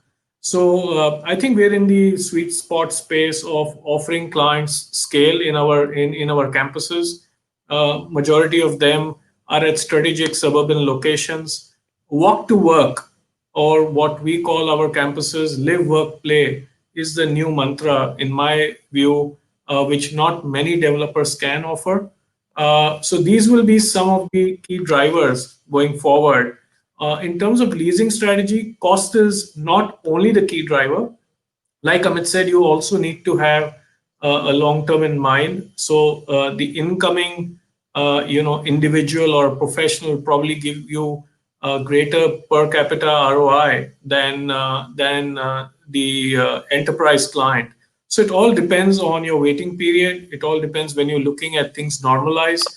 These are all fluid situations. To my mind, leasing strategies for prospective tenants or corporations will depend on a case to case, depending on their portfolio, what they have today. All right, great. Thanks very much, Ravi, for that. Vivek, if I can get you in, to Amit did brought out, the fact that that they got new methods as well, like office care. He spoke about and also the fact that that generally, I mean, there is a significant requirement which has come in now in terms of having to have the health and safety, pandemic management. There are no more compliances also to be managed around it. So from a tenancy contracts perspective, which are getting entered now or getting renewed around it, are you seeing certain additional obligations which are there on the real estate developers or on co-working spaces, from the leaseholders around it there?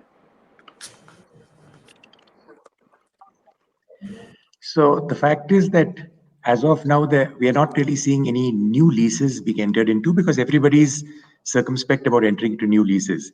There are renewals that are being entered into, but in all the renewals that we are seeing, everybody is now heavily negotiating the force major provisions. Everybody is very concerned about having lock-ins because nobody is clear about how long this is going to go on for. And even in cases where they know that they need a certain amount of space, that they will actually use, the concern is if things become even worse, whether they can terminate at short notice. So that is definitely something that we are seeing, people being scared about locking themselves in, and the force major clauses, because like I said earlier, I think Neeraj, you hadn't joined at that point in time. Unless there are specific provisions for force major and there are specific provisions on the lesser to do something which he cannot do, you cannot terminate a lease. So I think that's your answer. Sure. Sapna or Khyati, can we have the audience question as well?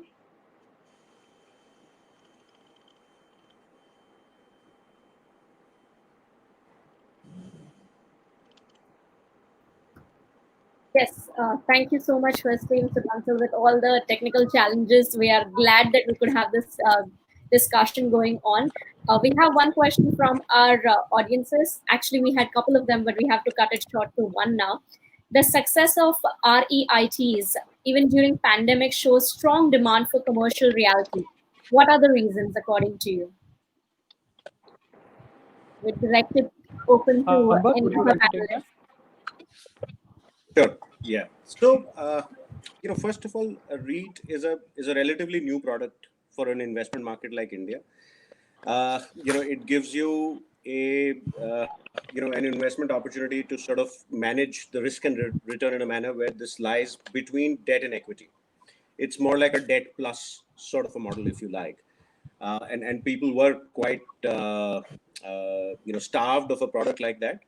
There wasn't any opportunity like that available, and therefore everybody wants a piece of this. Number one. Number two, if you look at, we now have the benefit of at least one REIT which was listed pre-pandemic, right? And if you look at the way this REIT was performing, Embassy Blackstone REIT was performing, 98% of the rentals were being collected month on month. That gave such a big comfort to everybody out there that Mindspace then came out, and Mindspace was subscribed 13 times. Such a staggering number. On the one hand, people are talking about work from home, and on the other hand, you have a REIT which is going, every investor wants of it, and so forth. I think another key reason is that it has been established that commercial office space is far more stable compared to any other asset class in the country, and that has helped investors' interest in it. And then, if you look at whatever international experience has been as far as REITs go,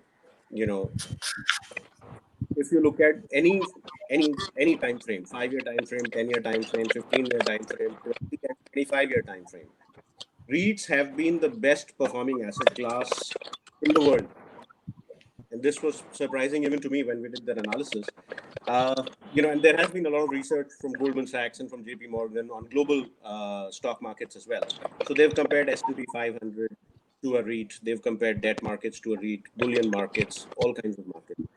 And commercial real estate, specifically REITs, have been the best performing asset in any 5-year, 10-year, 15-year time frame that you take, right? The stability of earnings with an impact because of rent appreciation and cap rate compressions depending upon interest rates. I think those are some of the key factors which are attracting a lot of investors into this sector. Rightly so, in my view, the kind of office spaces At least for the REITs that have been listed already and Brookfield, which is now coming up. The quality of assets is fantastic. The quality of tenants is fantastic. These are tenants predominantly which are servicing markets outside of India. So they're not overly dependent upon Indian economy as well. So if Indian economy, for instance, does not grow well, one of the key impacts that it has is on the office space. The office space under occupation will not grow if Indian economy is not doing well, right? But how much does that matter to a Capgemini, to an Accenture, to a Google? Because they are from Bangalore, Hyderabad, Chennai, Pune, they are servicing global markets. So if global economy is doing well, then that's great. And lastly, if anything, this pandemic has accelerated the digitalization of corporates and companies. And we've seen what, all the IT companies have performed in the stock market for the last month and a half. Right? All of their budgets, which they thought would get achieved in a 3-year time frame, are being achieved in 6 months. That's the kind of growth that our homegrown IT companies are looking at. That growth will contribute to office under occupation going forward, right? So commercial real estate, from a variety of perspectives, has been a sector which has been pretty stable even during the pandemic. And the other factor is, one of the key factors, all the REITs that have come about have been of very good quality managers and institutions. You've got a Blackstone, you've got a Mindspace, which is, again, has a Blackstone stake in it. You've got Brookfield coming up. So corporate governance and ethics aren't really a question mark here. You see what you get. So these are the reasons why investors are attracted supremely to these sort of products, and rightly so. There's a tremendous appetite for something like this. Wonderful. So on this happy note, let me bring this session to a close. We had definitely multiple challenges in this session, but it's great to have views coming in from the industry experts, and we definitely had really wisdom coming out, nuggets coming out in different ways around it. I think the point which I would say that I would underline, what Amber mentioned, that there is a recovery which is expected from the domestic market is there, and be in the commercial market, from a commercial market perspective, the office spaces which are getting occupied today and will get occupied in future as well. There is a growing trend that the IT BPO industry, as well as the global capability centers or global in-house centers, as they are referred to, would continue to have more demand coming in there, with pressure coming in the overseas side of it to transfer more services to India as well there. So on this note, thank you very much. I really thank all of my fellow panelists and the Realty Plus for organizing this, and also for helping in terms of wherever there was a cover up required on that. So thank you very much again there. Appreciate it. Thank you, Thank Neeraj. you. Thank you. Realty Plus. Thank you, Mr. Bansal, and to all our panelists. Thank you so much for taking out the time and being present here and sharing your insights. Ladies and gentlemen, challenges. I mean, this year is all about challenges, but we are soldiering through. So don't worry, we're moving on with our next panel discussion. But before that, let me once again remind all of you to join in the online conversation. Let's talk about this exciting virtual experience of RP Reality Plus Conclave using our hashtag RP West Virtual. You can tag us also on all our social media handles on Facebook and Twitter. We are with the tag RP Reality Plus, and on Instagram, we are using the handle at RP_reality. We would love to hear from you, your experiences, your suggestions, your comments about all that you've heard from the stalwarts of the industry. We will be right back after this audio visual for the last panel discussion for the conclave, following which we will have the rewards and recognition evening. Thank you so much.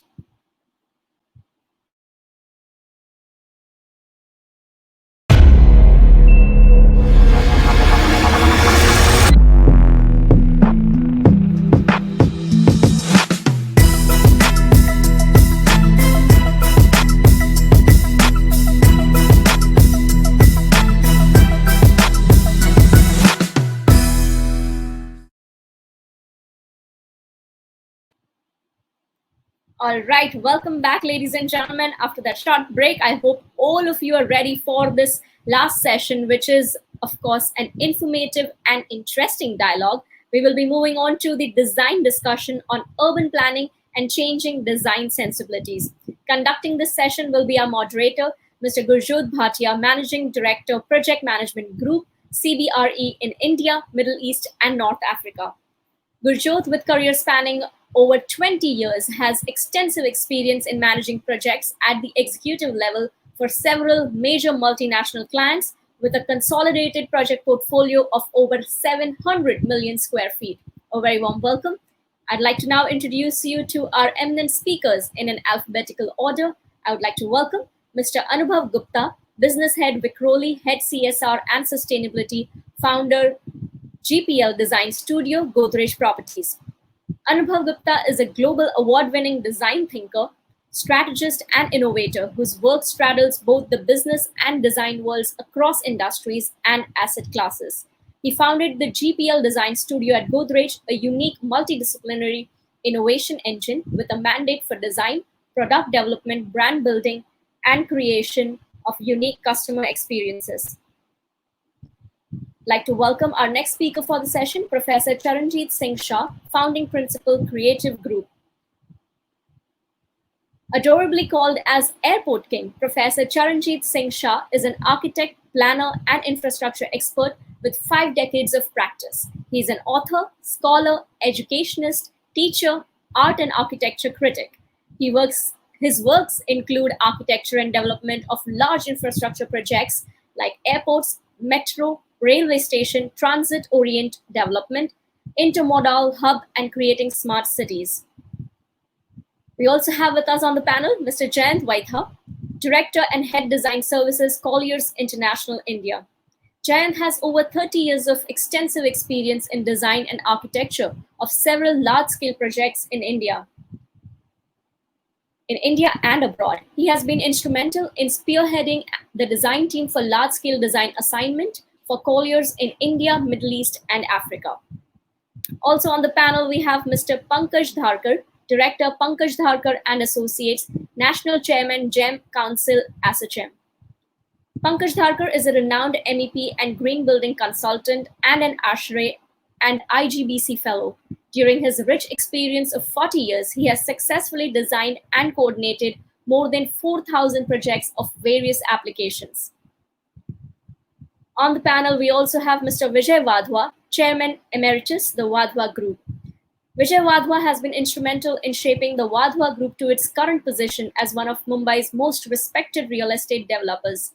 He has over 50 years of experience in the real estate industry and is known for designing practical buildings, while he's also well known for his passion to build landmarks. A very warm welcome to all you gentlemen. It's a privilege to have all of you on the screen with us at one time. I'd now request a moderator to please take over the proceedings. Once again, a very warm welcome to all of you.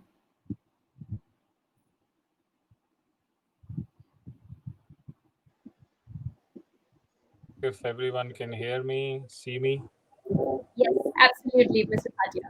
Perfect. Thank you so much. Good evening to all my fellow panelists and everybody else. I know this is the last session, as Khyati said, but I'm assuming that the organizers saved the best for the last. So let's give it our best. So Khyati has already done the introduction. So I'm amongst so many experts from different fields. What I'm excited about is that while we've got Abhinav you who looks after CSR and sustainability, that is your passion. Professor Shah on the infrastructure side. Somehow I can't see Professor Shah on the screen, so I don't know if he's there. Khyati, you might want to check. And then Jayant, you look after design. Yeah, I can see Professor Shah coming up. Yeah. I can see him now. Good evening, Yeah. Professor Shah. Good evening. Good evening. And how are you, everybody? Great. And also, Pankaj, again, your passion being sustainability. Rahul, again, a lot of experience on architecture and planning. And last but not the least, of course, Mr. Wadhwa, I don't need to say much. the work that you've done in your organization has done, building a lot of infrastructure, in India, especially in Mumbai, is speaks for itself. So I'm looking forward to make the best of this. Uh, and when I looked at the topic, it speaks. I divided that into two parts. So one is urban planning, and then it talks about changing design sensibilities. And I was intrigued at, the organizers or this or someone who thought about this topic having put these two together, and I thought this makes a huge amount of sense, especially in today's context of the overall world that we live in, and what the world is going through today, given the pandemic. Uh, and I'll try to warm up the session, to kickstart the session uh, by describing the importance of both these parts of the session topic. Coming to urban planning, why is it important? I'm sure it's a rhetorical question, but I want to share some statistics which I came across. As by 2050, as per various reports, the World Bank reports, there will be 6.5 billion people in the world who will live in urban areas, which is going to be two-thirds of the projected world population by 2050. And I came across something even more interesting as to, Mr. Bhatia, just yeah. give me a second to come back and redirect all of you that because it is digital, it's a new space for all of us. Can I request you to just pull down your camera a little so that we can see you? Your head space is getting cut off. Okay, is this And better? I would like to apologize. Mr. Kadri is here. I was unaware, so I would like to once again invite him. Mr. Kadri took over the reins of the practice from his father. I am Kadri in the 1990s, a period marked by significant shifts in India's socio-cultural landscape, and in response, focuses on practice on social consciousness and urban ecological sensitivity. So, very warm welcome to you, sir, and to all of you. Yes, it's a new space, so if any disturbances, just please mute your mic when you're not speaking. But let's get this conversation started. I'm so sorry to disturb this conversation. Once again, over to you, Mr. Bhatia. Okay, no harm done. Thank you so much, Kathy. And I was quoting another important data point, which is actually from 2016. It says that by 2030, the top cities with urban population, if you looked at 65 years ago, the world we lived in, New York was the biggest city. It had 12 million population. But by 2030, it would be Tokyo, surprisingly, at the top of the list, followed by Delhi, Shanghai, Mumbai, Beijing, Dhaka, Karachi. I look at 10 cities and I find 8 of them are actually in Asia, which are going to be the most urbanized, most populous cities in the world. But there is a sad aspect to it. I compared it with which are the most sustainable cities, and I found none of these top urbanized cities in the list of most sustainable cities, as per the World Economic Forum report. Most sustainable are still cities like Zurich, Singapore, Stockholm, Vienna, so on and so forth. So somewhere something is missing, right? While we're looking at the quantity of urbanization, urban population, moving in a particular direction, somewhere I think there is a gap in the way topics like sustainability, inclusiveness, etc., is being looked at. So, and the data speaks for itself. So, with that being the warm up or the Kickstarter, the way we're going to run this, we all agreed, is that we have questions, which I think will do justice to the topic and the conversation, and no in no particular order. I'll go from one to one, and since time is of essence, I will start with you, Mr. Anubhav Gupta. Um, and the question is, do you think that the end user or the society's expectations from urban planning and their design sensibilities are changing faster? We live in a world of technology. The rate of acceleration of technology and communication is increasing year by year. I would say month by month. So, what are your thoughts on this? That are the expectations of the society vis-a-vis urban planning changing along with time? So thanks, Gurjot, and thanks, Sapna, for having me on this. And thanks for the great warm up. Definitely, I think preferences and sensibilities are changing. And I think a lot of it has to do with the changing demographics. We are seeing millennials, as they are called. We are also seeing a fair amount of exposure because people are traveling overseas to different places. And I guess in India, they are making a demand for such sensibility. Uh, Let me kind of just walk you through a few things that at least we are seeing as developers. So, people are not just thinking about buildings anymore, they're thinking about the spaces between buildings. And when I say that, from simple things like crosswalks and sidewalks to more program spaces, the structuring of streets, squares, plazas, parks, things like that, I think have become quite important.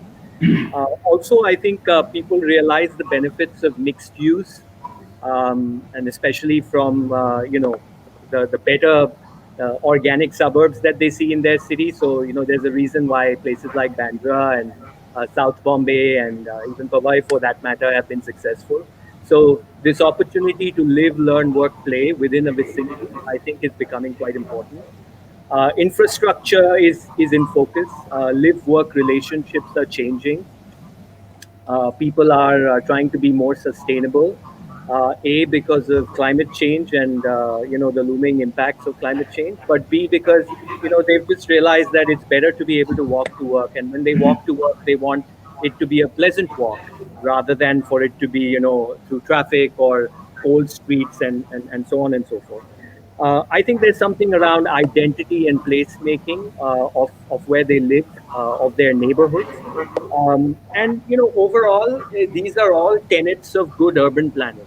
And traditionally, you can think about this when you have large tracts of land and a fair amount of time to plan it. And in places like India, the government has normally done projects like that. Now we're seeing a lot of developers in the recent, I'd say decade or so, that are planning townships, who are aware of this, who can see the demand, and are catering to some of these things. I mean, we've ourselves done a project in Vikhroli called the Trees, where we've got a mixed-use development, where we've got a hotel, we've got two commercial buildings, we've got a residential buildings, we've got civic buildings, and we've consciously stayed away from we've done basements, so the motor car is not seen as much. We've preserved greenery, for example. So the idea is to be able to give people livable spaces, as it were. And I think it's been successful. Of course, you do need larger tracts of land. You do need to have the benefit of putting together a planning framework which over time incrementally with the market builds itself in a sort of sustainable and viable way. Great. Thanks, Anubhav. I think that also brings me to ask a follow-up question, for which I'd like to go to Professor Shah. And so when we look at cities, we obviously, what takes priority comes in front is the human, and and that's what cities are all about. But you also worked, but humans also use infrastructure, airports, railway stations, all those things, and you have a lot of experience there. So I'd like to ask you, what is the first thing you look from a design perspective when you're looking at a holistic urban planning, development of infrastructure in a city or city as a whole? Professor Shah, you're on mute. I'm guessing we can't hear Professor Shah. Yeah, thank you, Gurjotji, and nice that I have such eminent, speakers along with me. Just to add to what I have understood from my 50 years of my legacy in architectural engineering practice, and but all whatever, maybe it's a mega project or a micro to micro level, I wish that let's see that we are more sustainable. And today, what we see, after during COVID that we were absolutely static, and when we were static, we were near to the nature, and we could see that the great pollution which was there, particularly in Delhi, PM raising to 2.5, and PM 10 to 400 actually came down below the normal. So we have to see that the planning which we are thinking of, even today we're talking about the airport, we're talking about how the capacity building of the existing buildings could be, seen, not that you add on to the building. And today, after COVID particularly, and also the type of Gujot has told you about the urban, the pressure, we need to see how the minimalistic architecture and human settlement needs to be addressed. Not that we do not always used to have only capacity building in terms of areas, in terms of larger human settlement, and which is becoming that today what is happening is that I don't wish that we are nomadic, but even I don't wish that we become robotic, and we're becoming so technologically enslaved that everything is coming on the surface, and we see that it's getting so much of pressure in terms of air, water, and sound pollution in the city.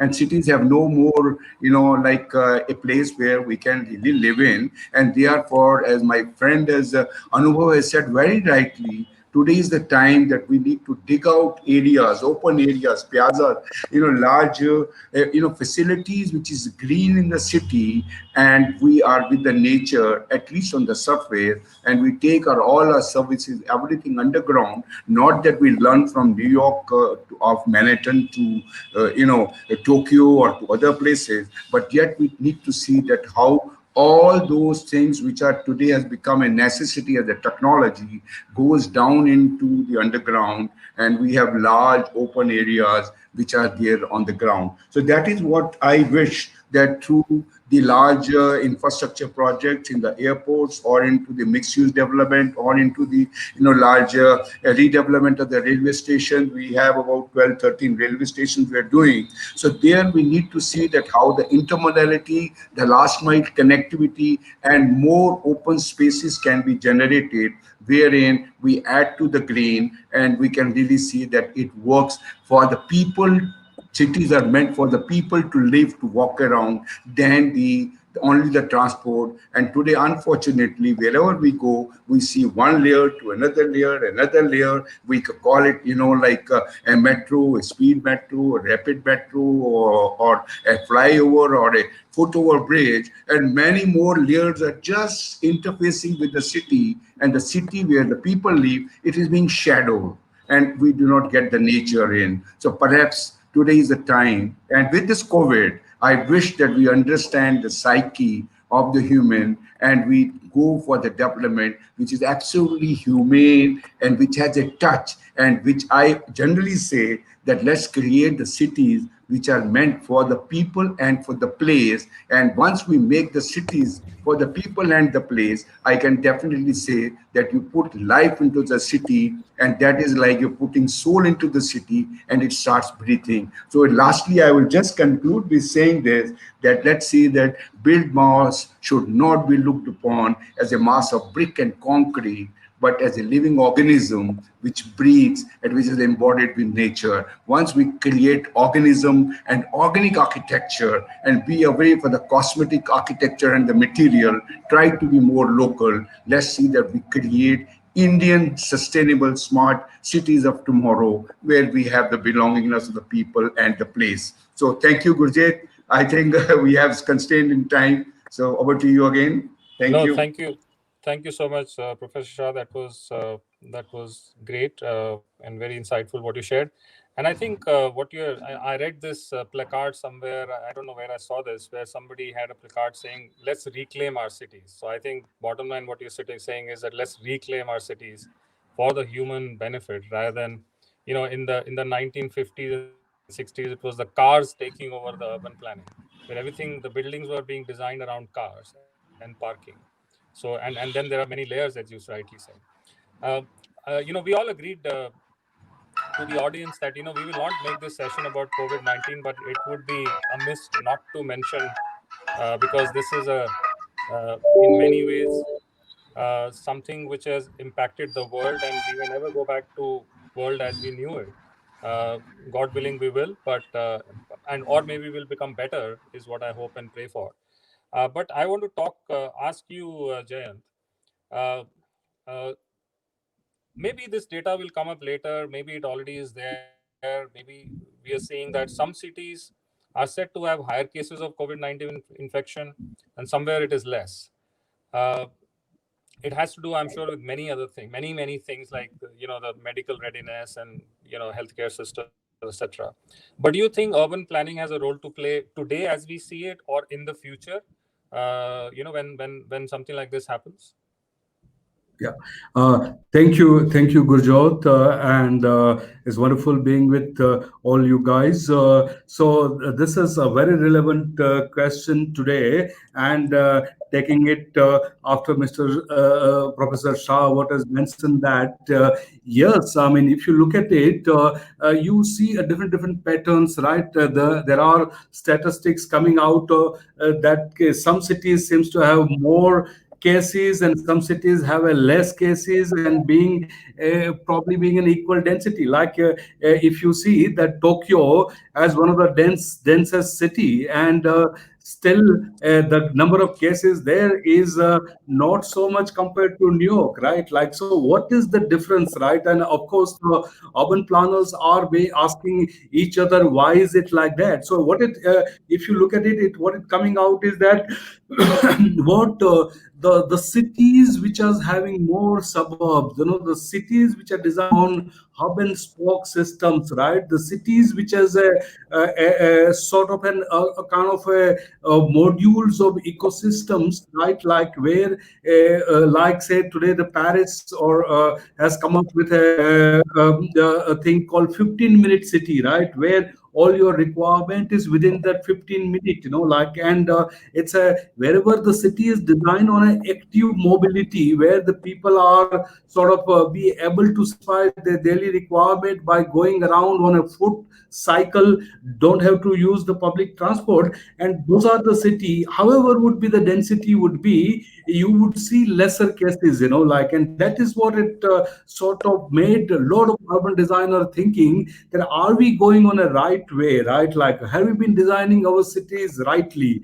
The pandemics will be there, something else will be there, but is your urban design is pandemic proof? So how you go about it, right? Like, so a lot of urban planners are coming over on a ideas that okay, why not to have the cluster cities around the main cities, where the pandemic or any similar thing can be contained within those clusters or the suburbs, like, and why not to have the entire mobility restricted to a walkable area, where people can walk to work, people can sort of have all their requirements satisfied in a neighborhood areas, so this is actually what you see, that like the cities like Mumbai or second cities, the second tier 2 towns have a difference of cases, happening. There is a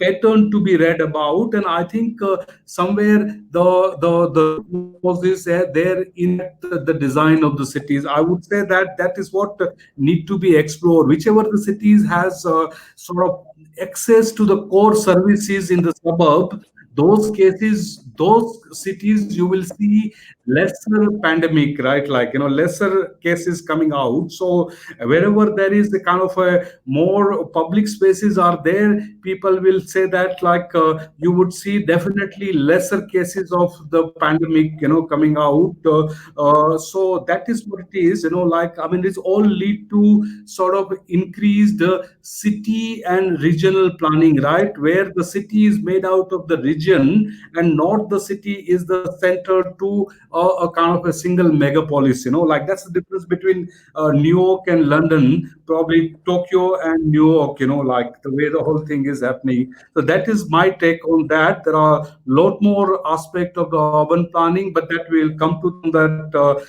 the next questions, where the transport system is playing major role, where you can avoid a sort of a transport system to a greater extent for daily need. You will find more sustainable neighborhoods and more sustainable cities, and also at the same time lesser impacted by pandemic. So that's my take on that.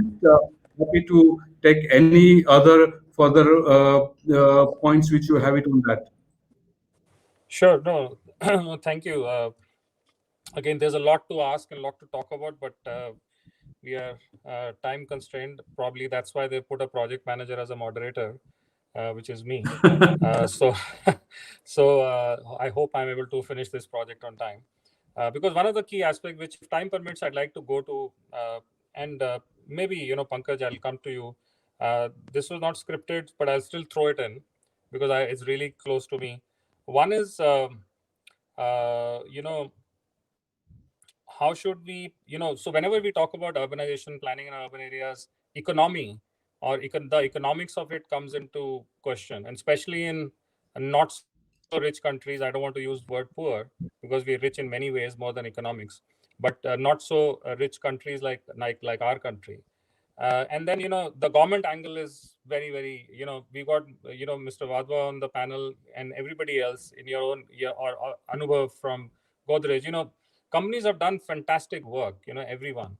But then we have the establishment, the institution, the government, which makes policies, which is the big builder in our country. So how do you think these can be tied together? How can the government support sustainable, safe urban infrastructure, even from an economics perspective? And going forward, I'll just throw in one more point is technology, because I do want us to talk about technology today, because that has changed the world in the last 6 months. At a personal level, I think all of us have felt technology more than we ever have. So any of these points that you would like to dwell on, Pankaj? I think you're on mute, Pankaj.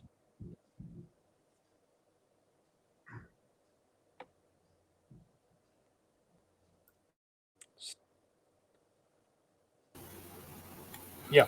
Thank you, Gurjot. I think first of all, let me thank Reality Plus for giving me opportunity to share dais with such eminent personalities. Two of you are great PMCs of the country.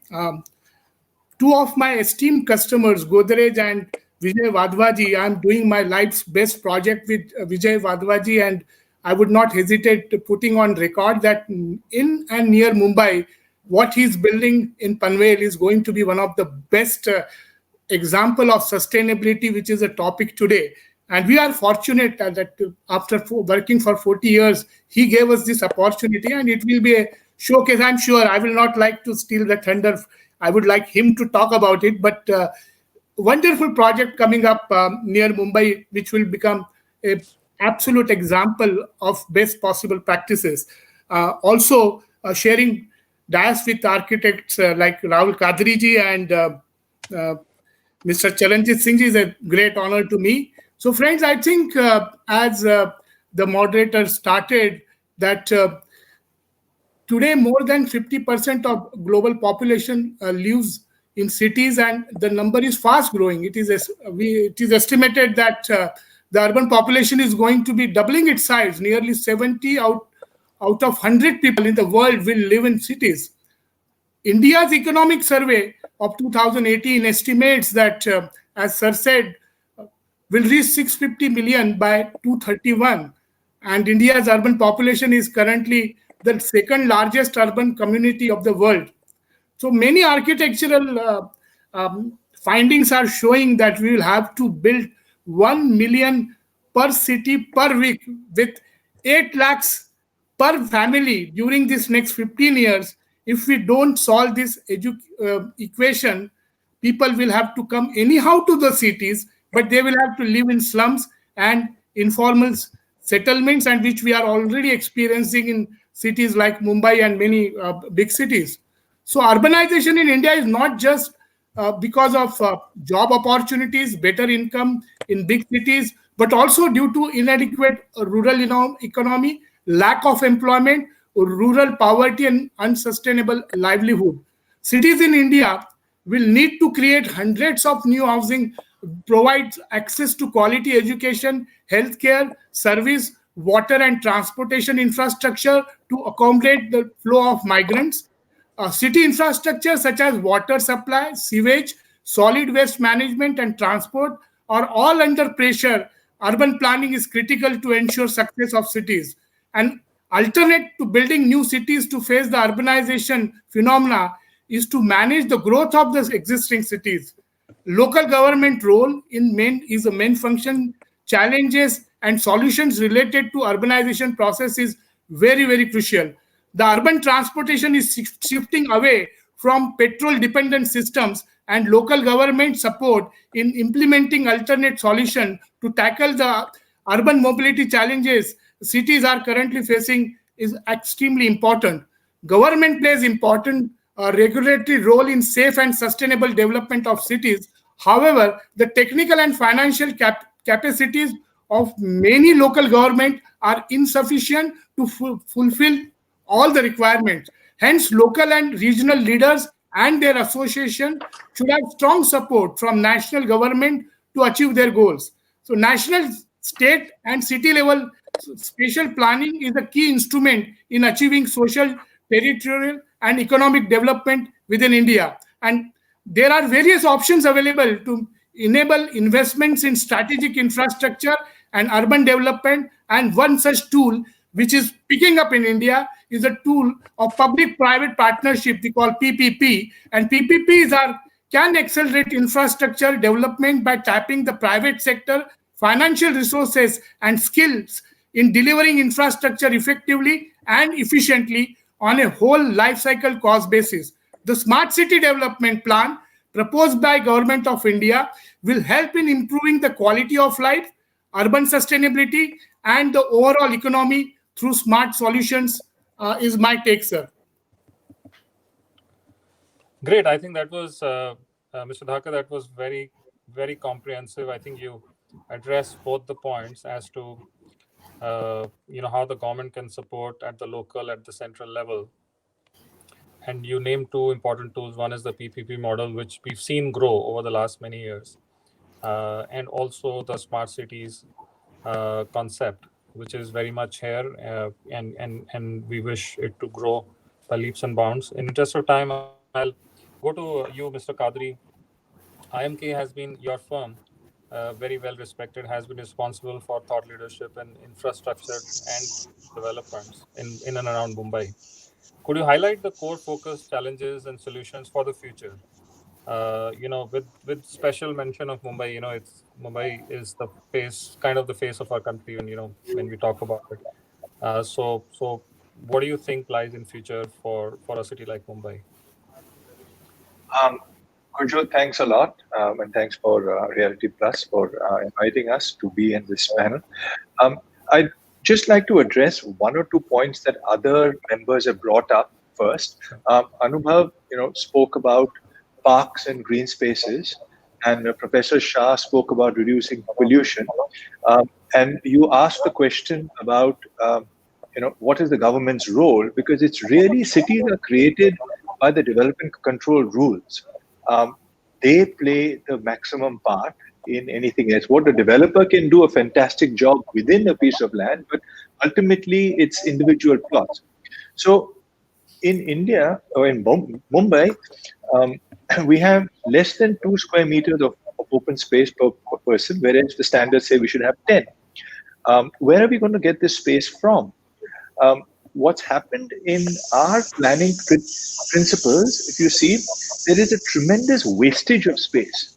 There's 15% of our land which is actually wasted. If you compare development of any Indian city to any Western city, we have open spaces all around the building, which is not the case anywhere else in the world. Right? And that takes up 15% of that space. Now, if that space comes into the public realm, you really solve the problem completely. So not only the solutions are available, and in fact, in the development control rules that Mumbai had proposed before the fiasco of all the mistakes and all, this point was addressed and then it was removed. So this is a very crucial thing. The other point is that pollution, and the only way to bring the pollution down is dependency on cars, which we spoke about, and having mixed use development. But again, it's a development control thing. It's a policy issue to allow that to happen. So the government's role, they don't need any money to actually do this. These are very simple things that they can do. If you look at our urban structure, and we're speaking about urbanization, which is happening already, more than 50% of the population of the city lives in slums, right? We have, and the amount of housing we need to build for slums overall is 10.3 million housing units is what we need to build. So half our people are in slums, and that's a huge health problem. Half our people are in unhealthy spaces, and when things like COVID pandemic happen, it hits them much more than anybody else, and the spread can happen much more. So if we don't deal with half the population, right? If you don't address that issue, you can't address anything else, because everything else would be kind of meaningless if you're not dealing with half the population.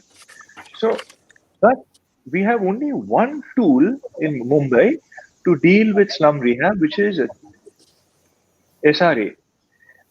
And with SRA, in the last 23 years, they have built only 0.2 million homes, whereas we need 10.3 million homes. So it's going to take us more than 200 years to actually solve the problem with the solution we have in hand. So obviously we need other solutions. Also, what happens with SRA is that it really doesn't solve the problem, because this whole thing of free housing, they get free space, but they actually hand over their health of their family for life. Because already the density of a slum, see, health, you can equate it to density in a sense, how much space. So already a slum is 2 lakh people per square kilometer. 2 lakh people per square kilometer. Average Mumbai plot is 1 lakh. They are 2 lakh already. When you do an SRA, the people living in the slum are further squeezed into about 30% of the land. So their density is now going up 3 times more. So it's going to 6 lakhs. There's no way you can solve the problem of health and ventilation and light by these densities. So it's a fundamentally flawed program which we are following for 23 years. And this is the core of the problem we need to solve. Also, the amount of sales that would need to happen to redevelop all the slums, Mumbai can't absorb it. So if you're saying you need to build free homes, build homes for sale, and then house people free, you need to build so many homes, we can't absorb those. 45,000 homes are sold every year. You'll need to sell 5 lakh homes, 10 lakh homes every year to support it, which is unsustainable. So this whole model is flawed, will never work unless we solve that mathematically. And that needs to happen with a very different PPP kind of model.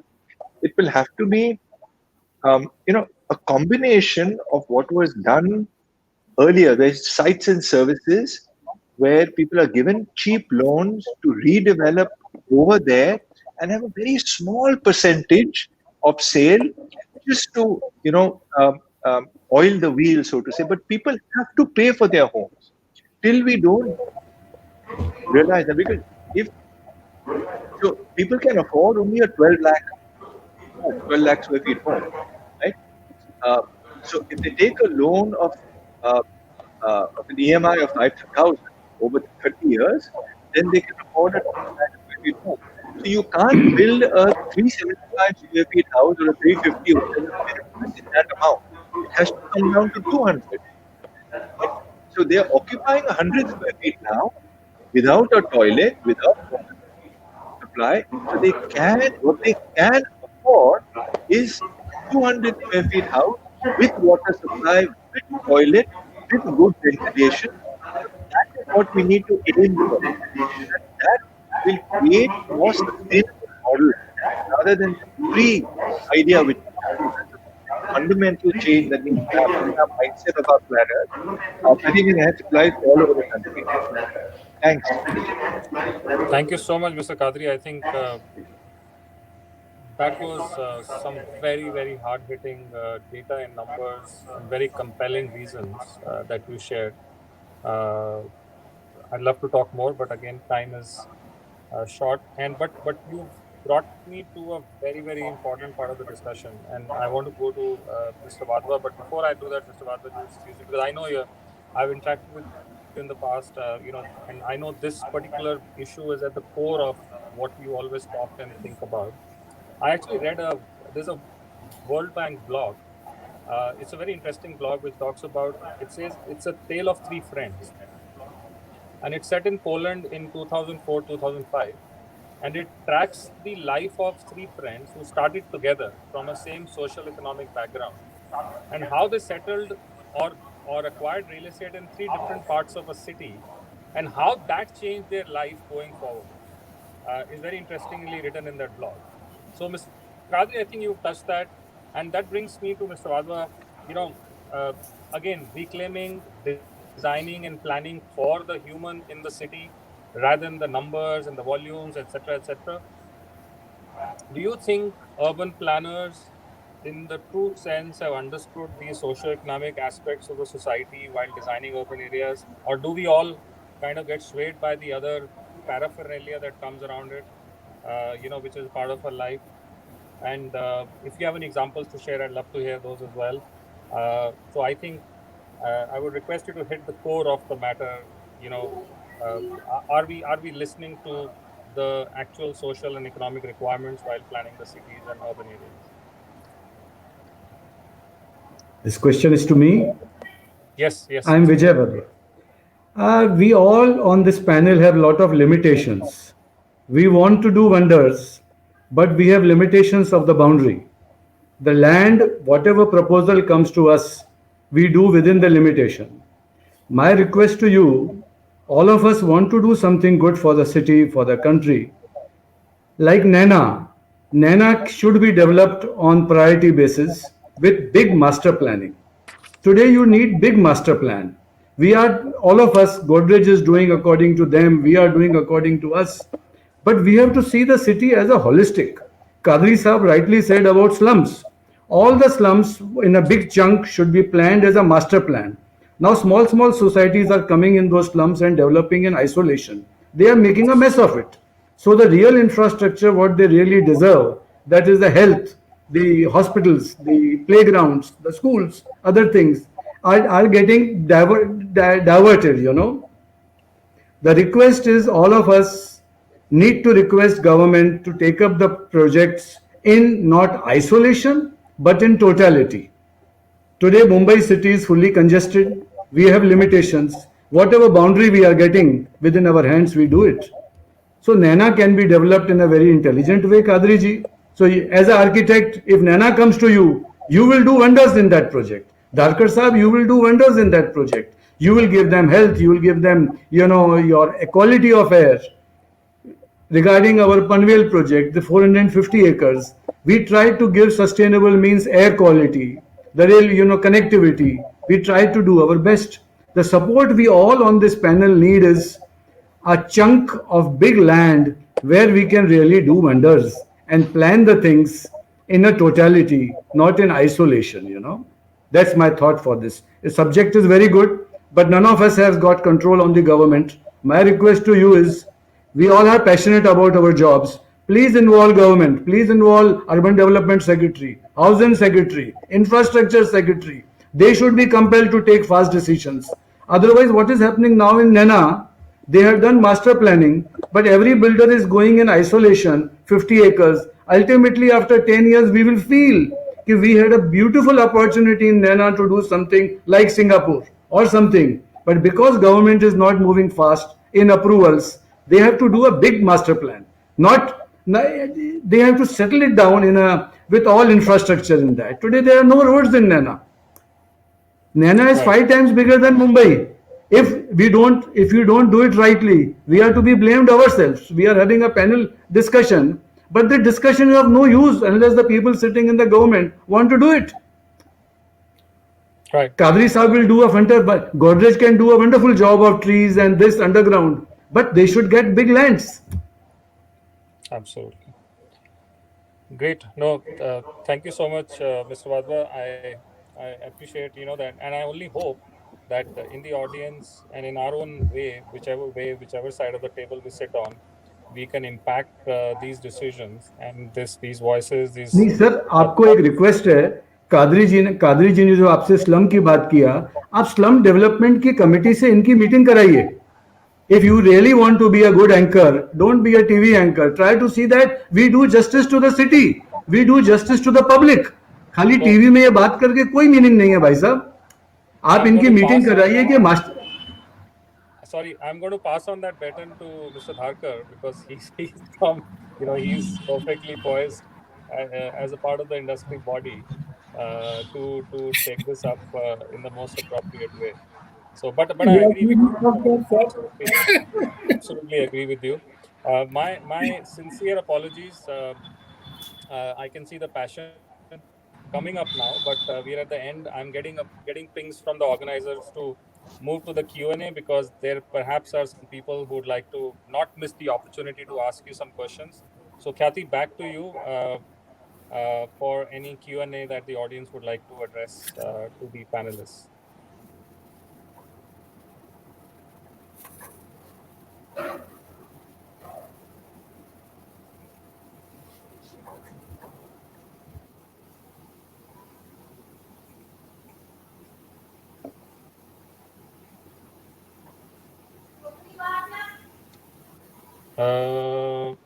Khyati, you're asking me to add you to the screen, but I don't know how to do that. So, Sorry, Mr. Bhatia, that was for the organizers. Thank you. I want to first thank all of you gentlemen for sharing those passionate insights into the subject. I know it's a subject that needs more time, but because of the paucity of time, we have to move to the Q&A. We have a couple of questions coming in from our audience, so I would like to quickly mention it to our panel. During COVID, Indian cities struggled to provide basic facilities, healthcare, and public transport. What can be the top 3 initiatives for building disaster-resistant cities? Mr. Bhatia, would you like to direct it to any of our panelists?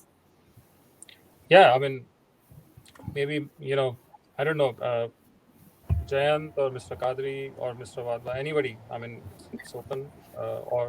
So basically, what Jayant spoke about, comparing Japan with New York. Firstly, I disagreed with him. It's nothing to do with the urban planning. It's to do with the culture of the people in Japan, where they listen and they wear a mask everywhere, and the New Yorkers don't. So that's fundamentally that. But I think if, the other thing you spoke about is smaller cities, the 15-minute walk where, things are contained within and they're mixed use. So the more we can do that, where it's walk to work, walk to school, walk to everywhere, where we don't invest as much in cars, but in footpaths which are wide enough with lovely trees and birds, and we can just walk to places. We won't need to be in contained spaces, even like metros, etc., and commute long distances. So even in a large city, you can have neighborhoods and refashion them slowly to become mixed use. So that mixed use is really what will contain people in an area rather than having them move from place to place too much. The other cultural thing for us Indians is we need servants. We can't survive without people coming into work for us, to cook for us. So actually creating enough space within the community for these people so that they have safe spaces to live clean, safe spaces to live, the people who serve us. I think these are the two main things we would need to do. Yeah. Any of So you Bhatia ji, would like to yes. add on? Bhatia ji, regarding the disaster management, today climatic conditions are changing of the world too fast. None of the major developers who are doing development are not doing real research before launching the township. The sea level, the river level, the climatic conditions. Today, जैसे बाढ़ होती है, आपकी rivers go up, the townships go inside the water. Are architects and are developers doing justice to their profession? Nobody in this country is doing that homework. For our Panvel project, we specially went to Hong Kong, invited Hong Kong University to do the research that what is going to be the sea level of Panvel after 20 years. We have heard that every year sea level is going on changing. Today, wind pressure is changing. Tycoons are happening. Everything is happening. Our disaster management thinking all those lines. Nobody is working on that. We are thinking in isolation. Master planning needs to be thought from disaster management point of view. There is a proper study to be done on those things. The quality of life of people who buy houses in a township which goes underwater, just tell me what is the stress they will be facing. We have to do justice to our profession. आज क्या है, government नहीं ध्यान देती है, government अपने काम में बिजी है. Are we doing? Because we save filling cost. The developer and architect 6 foot filling की कॉस्ट बचाने के लिए लाइफ भर के लिए वो टाउनशिप को वो रिवर वाटर के अप एंड डाउन फ्लड के लिए टेंशन में डाल देते हैं. I am not naming any township, but we are all responsible. We all are on this panel responsible for that. I just wanted to add what Mr. Wagner is saying. And he's absolutely right. You see, the problem is that a lot of the development has become privatized. So the onus of doing this is left to those developers that are conscious about this, right? Mr. Wadhwa talked about doing enough research. He didn't have to do it. It's not enforced, right? We at GreatWhite, we are a pan-India developer. We were building in Bangalore. And most sites in Bangalore, they don't have water. Some sites don't even have a connection from the government. Now, the onus is on us to do enough research to figure out how to recharge the aquifers, and a fair amount of research goes into this, right? And after that, there is all the development pressures of FSI and all of this, right? Now, one doesn't have to do it. Of course, if the onus is left only on conscious developers to do it, I don't think it's enough. And I think there needs to be something better in the large scale of things so that Sir, it I works agree for with our you, Vijayji, sir, that today we have modern tools to do hydrographical surveys and various analysis tools are available to predict future, and we were fortunate to work with sir on that. And we all know that Mumbai is facing such an acute water shortage every year in summer, while they are also experiencing several severe flooding in the monsoon. The topography of Mumbai is such that it is expanded by reclaiming land from the sea and leveling the mangroves, which prevent the natural drainage flow. Now, like other Indian cities, Mumbai also relies on stormwater drains to divert precious rainwater to the sea instead of storing it. Instead of draining water into the sea, it could be discharged into underground storages or into the soil to replenish groundwater, which can solve dual problem of flooding. People question this, and let us look at Tokyo. Tokyo, for if people who don't know, has a channel consisting of 5 giant cisterns and 6.5-kilometer long tunnel that leads to huge underground storage tank, and that is how they have been able to sustain that big development. So retention of basins are like artificial lakes that are meant to manage stormwater runoff, which can be strategically designed and placed in low-lying areas to stop water flowing to the flooding streets of Mumbai. Now, these wetlands, which provide water treatment, flood protection, carbon storage, habitat, recreation, and aesthetic value, can be created keeping desired hydraulic flow and ecology in mind. And this is what, and as Mr. Wadhwa said, this is a government job. It has to be done in large scale. This is equivalent work of doing metros in Mumbai. But this is a time when professionals of this field should come forward, and it has to be done. Otherwise, we are living in a dream paradise.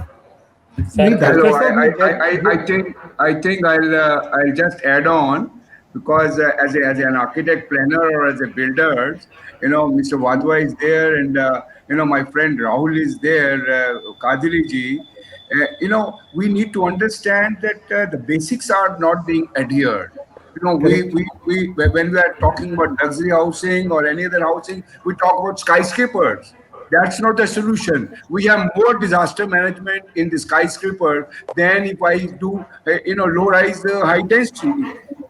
That is what is missing for my Indian architecture, sustainable architecture. I need to address that I can achieve an FSI with high density, low rise, and which is also good for my climatical condition. I am not respecting my sun. I am not respecting my natural resources. Then I say, oh, I am doing all green in respect of some active ways of green architecture. But perhaps if we understand the passive ways, the real Vastu Shastra of Indian science, and we'll be able to create that human settlement where we need less of energy by itself. No, I do not need to conserve, but I need to consume less energy, consume less water by way of my activating my design in terms of physical planning, which is to be addressed. That is what I think. Sir, if you are giving a good quality of U value to the glass, your energy level you are saving 30%.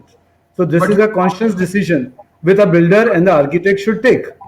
But I said, U value of a glass at what cost? How much is the embodied energy that Sir, you will get? I'll tell you, we have to do justice to our profession. A petty cost in long run is going to save a lot. This is a matter of debate. I would rather just tell you that in case I do not wish to place glass on the glared west sun, and I put my glass on the glare-free north, shaded south, or in some toss of a difference where I create that of maximizing daylight, minimizing heat gain by in terms of the oscillation of the sun. I stimulate the building, as my friend Pankaj has said. I can stimulate the building that how I can produce that sort of an architecture which is sustainable. I'm just saying you, I am narrating you. We made a mall which is non-air conditioned in near Raipur, which is just on the basic elements of understanding and how the sun oscillates, and you cut the hard sun. That is what is required. Today is the time when we are as an architect. I wish that I respect the natural resources. I make net zero. I produce my water as Pankaj has said. Let's see that I create a lake. I create some sort of a thing, within. And once I make a large, like Godrej or other people, you make large campuses. Why can't we have some sort of a place where I try to put in all my rainwater and use it by purification into my construction? These are basic things which can be taken care of. I don't need any government help. And all the projects you large promoters and builders and can create with no government help and make them net zero, even beyond net zero. That is the type of thing, we wish that we create, not a cosmetic architecture, but organic architecture, which respect the sun, the wind, and the natural resources. I wish that if we start looking at it, my friend will agree, all my architects friend and the planners, that let's see that we create a new India, which is Indian architecture. And if you see all Jaipur, Jaisalmer, mutual shading, all this has been done, and we're forgetting our architecture and we're copying the West. It is not only intervention, but it's empowering the global flavor. And I talk about U values. Why should I talk about U values? I should talk about window ratio. That can be done. Sorry, Thank you very much. Khyati is threatening to shut us down, and she holds the technology, so I won't be able to do anything. So it's such a passionate subject, sir. I can only see the passion coming from you, and we can only hope for a better future with such passionate minds coming together in a collaborative effort. So thank you to all of you for spending this time with us and sharing your insights. It's been a wonderful conversation, such insightful points taken for all of us who are sitting at home and listening to all of you. Mr. Bhatia, would you like to just conclude with a few words? No, I just want to say thank you. I've learned a lot from everyone, in fact, and I think we are in all good hands because despite all the discussions, I think what Mr. Wadhwa said is we need to first address the problem at its core. We need to recognize the problem and then plan for it. And I'm sure it won't be easy, and many people have to, and many agencies, whether it's government, private, or whatever, have to be involved. But I think as long as we know that there is an issue and we want to address it, that's the first right step. And again, on that note, thank you all. Very, very thankful to you. You've been very patient. You've been very kind, and really loved it to be a part of this panel with all of you. I look forward to future interactions. Thank you all. Thank you once again, Thank you gentlemen. very much. Thank you Thank you. so much Thank for you. your time.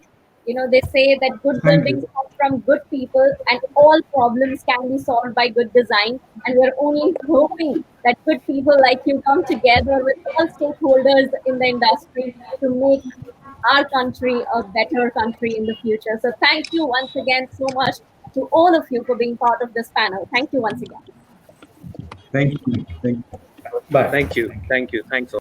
Ladies and gentlemen, we still had so many questions to ask this panel, but we are short on time, so we're going to quickly move on to our next discussion, which is the final one for our conclave. It's an interesting fireside chat. If you haven't joined us on our online conversation yet, then please do so using our hashtag RPWestVirtual. You can join us on Facebook, Twitter, or Instagram. Ladies and gentlemen, I would like to welcome for our fireside chat, which is a very special conversation between none other than Mr. Khushru Jijina, Managing Director, Piramal Capital and Housing Finance Limited, and Mr. Anuj Puri, Chairman, Anarok Group. Mr. Jijina, earlier at Piramal Realty, led a portfolio of real estate development projects and oversaw all aspects of their execution. He was also the executive director of Piramal Suntech Realty. He joined the Piramal Group in 2001 as vice president, treasury, and was instrumental in securing debt at the lowest cost for the group, setting new benchmarks in the debt market. Once again, I'd like to welcome Mr. Anuj Puri, who has over 30 years of experience in Indian and global real estate markets. He set up Anarok in 2017, and under his leadership, Anarok is now the largest independent residential agency in India with significant presence in GCC countries. I'd like to welcome both our eminent speakers, and I'd like to hand over the screen once again to Mr. Puri. Warm welcome, sir. Thank you very much, Kathy. It's fantastic to be back with Mr. Jijina. Thank you, sir. Thank you for inviting me. Friday evening. Am I being heard? Am I audible? Absolutely, loud and clear. Yeah. Looking forward to our session on Friday evening. This is the highlight of the conference. So thank you for coming and accepting the invite. I want to start. But before you start, Anuj, I'm sure all the people are tired. It's probably the last session or the penultimate session. Let's keep it light. And yes. I want to keep it light. I thought otherwise all the people will switch off. It's always light when you are there, but anybody who wants to understand the content, they can get the content as well in your light, humorous way. My first question is an interesting one, and sorry, I'm going to put you up on the spot. A few years ago, you had made a prediction that there is going to be consolidation amongst the real estate fraternity, particularly developers. And we started to see the consolidation happen, and if anything, it has only gained more momentum, and perhaps will continue to gain more momentum. So that prediction came true. Second, and this is very interesting. At the beginning of the pandemic, I remember we speaking at the end of March. It had just started, and pandemic was picking up, and we were seeing what's happening in US and what's happening in Europe. At that time, India was just starting to go with this. And you said it is going to be pretty bad. but the recovery, the bounce back, is going to be pretty swift. Certainly on the residential space, and it appears that second one is also coming true. So I would love to know, on both these predictions, what was your thought when you made those statements? Okay. So first of all, good evening, everyone, and thank you for taking out the time to watch us and hear us. Both Anuj Puri himself. I'm sure 90% of the people have come to hear you, Anuj, and Not at probably all, the sir. 10% is to me. I have an easy task to ask you difficult questions. So let me start with the first prediction, Anuj, and I'll be very honest that actually I've been very fortunate to be in this real estate industry from a long time now, more than 10 years. Started off with Piramal Realty, of course, also were part of India REIT funds, and then, of course, now in the lending side. And through this journey, I've learned a lot from the industry. I've been closely seeing the changes, the shifts which are happening in the industry. But the major shift, Anuj, according to me, really, I started seeing post the demonetization. And I was vociferous. I used to keep on saying it in every session, as you rightly said, that guys, developers, please change. Otherwise, there is going to be consolidation, a massive concern. And why did I say this? Because I could start seeing the changes in the consumer behavior post-demonetization, especially that no more the discounts are working. Obviously, customers are always welcoming discounts, no doubt about that. But no more the only thing which Anuj was there, that isne discount de diya, isko de do paisa, Yes. I think Yes. discounts was not the only driver post demonetization. People started thinking that this is my hard earned, and many people, as you will appreciate, is the life saving to put it in a house. It's a very important asset class in India.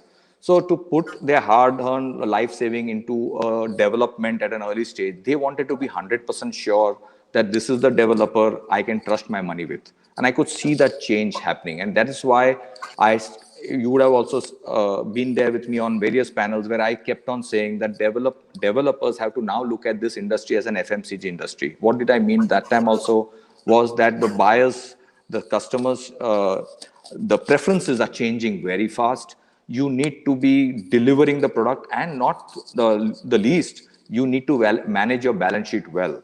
So that is the thing I saw, and that's why I kept on saying that consolidation. And today you rightly saying consolidation has happened. And though, of course, I must admit that thanks to the pandemic, it's happening faster than what I had assumed, but it has happened. And I continue to say that the developers who have institutionalized themselves and the strong developers will continue to be stronger and stronger going forward. You'll see that, and the other will perish. So that is the answer to your first question, part A. The second one is an interesting one. Yes, it was not in March really. It was post, I think, few days into the lockdown when I actually said that, and many people felt that probably just pumping up, the situation, making the feel good. But I truly thought that this is the trigger, and I want to repeat that I really thought that COVID is the trigger for finally residential real estate to come out of its woods. As you know, Anuj, in the last 3 years has been extremely challenging for all of us in this industry. And every time something good happens, something else happens, and again the sentiments goes down. This time I really thought, and why did I say this? It's post-COVID lockdown. I want to qualify that. Because post-COVID lockdown, the way the customers, the buyers have started looking at the buying a home has changed. So what do I mean? For example, let's take the example of a certain set of people who always believe that I will never own a home in my life. I will always rent it. It's best, 2-3%. It's the best thing to do. All this has All the gone away. millennials used to think Millennials. this only. सब Absolutely. भाग गए अभी सब लोग बोलते हैं मुझे I want to buy a home. So I feel, Interesting, huh? yeah, isn't Interesting. it? Second is joint families. There are this culture of joint families, but even with pandemic, people want to stay close in a building, but now no more in joint family because, as staying in one place, you understand what I mean. Also, people want amenities, more and more amenities. So older buildings, whether you are in Nepean Sea Road or whatever, you don't want to be in a standalone building. You want to be now with amenities because then you can enjoy your home. Again, demand for additional space has started coming in. Just post the pandemic, pre the pandemic, everybody is saying ke square feet kam karte jao. Now you need an extra space. It could be for work. It could be that your parents are coming over, your friends can be entertained. So that shift has happened again. Again, in addition to that, people have also realized that for some time to come, and I do believe in that, going out to malls, to retail outlets will be limited. It will happen, but it will be limited. So again, your entertainment center shifts back to your home. See, your home is now becoming the core focus. So even if you want to compromise on your spending, you better compromise on other things than your home. That's the point. And frankly, today people have realized that house is the only asset which gives you that sense of security today in this pandemic. And this is here to stay. Pandemic is here to stay for a very long time. Yeah. In fact, I have an interesting point on this, Anuj, and many people will be able to, be in agreement with me. That home actually is the only asset class which not only appreciates, it actually gives you a lot of joy and enjoyment. Look at a car; it gives you joy, but it depreciates. Equity can go up, but it doesn't give you any tangible benefit. That is why, if I have to summarize, this pandemic has clearly made the customer realize that the home not only gives you physical benefit, it also gives you mental well-being. And that is why, as you have said, I think I really like the way you said it, that, roti, kapda, makan, we used to hear it when, just after independence. Roti, kapda, sab log baat karte hain. Makan, we have twisted it into an investment and whatnot.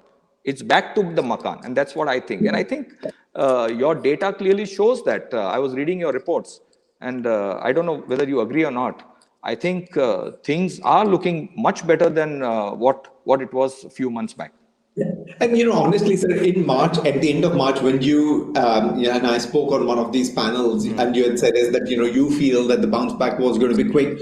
I was quite reluctant. I didn't realize. I thought it's a big investment. It's a lot of money that is going to be going into buying a home.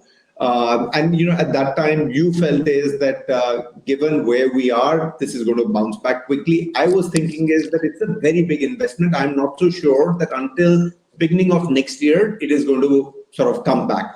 But it is true, those 5 points that you have said.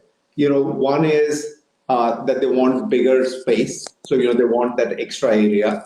Second is they're in older buildings. They were used to go to Billington Club. That club is now closed, so there are no facilities. So they want. Don't remind me. Don't remind me at least on that.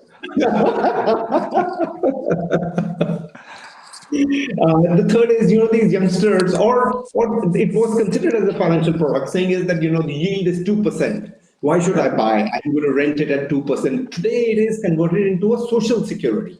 And I think that has really changed, and it's perhaps here to stay. And clearly, from the understanding that we are getting from the numbers as well, is that they are considering this as a social security and not really as an investment. And they want to enjoy it. They're saying, we have the money. We want to enjoy a proper lifestyle. We want our families to be happy. A mutual fund certificate, equity certificate is not going to help in that. And that's where, so something is definitely happened in the mind of the home buyer, that it has really clicked. We were not able to envision it in March, but when you and I spoke, you felt as that Anuj, it'll come back. And we're seeing it certainly in selective cities. For example, Bangalore, really, the way that it has bounced back, it is fantastic.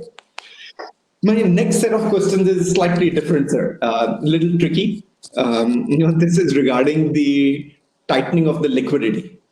It has been pretty tight even pre-COVID, and in COVID times, it's become even more difficult to be able to really get in the liquidity. And you've gone through all this era, pre the ILFS crisis, post that crisis, and then this COVID period. What has been your learnings, given that you are one of the largest players in the category?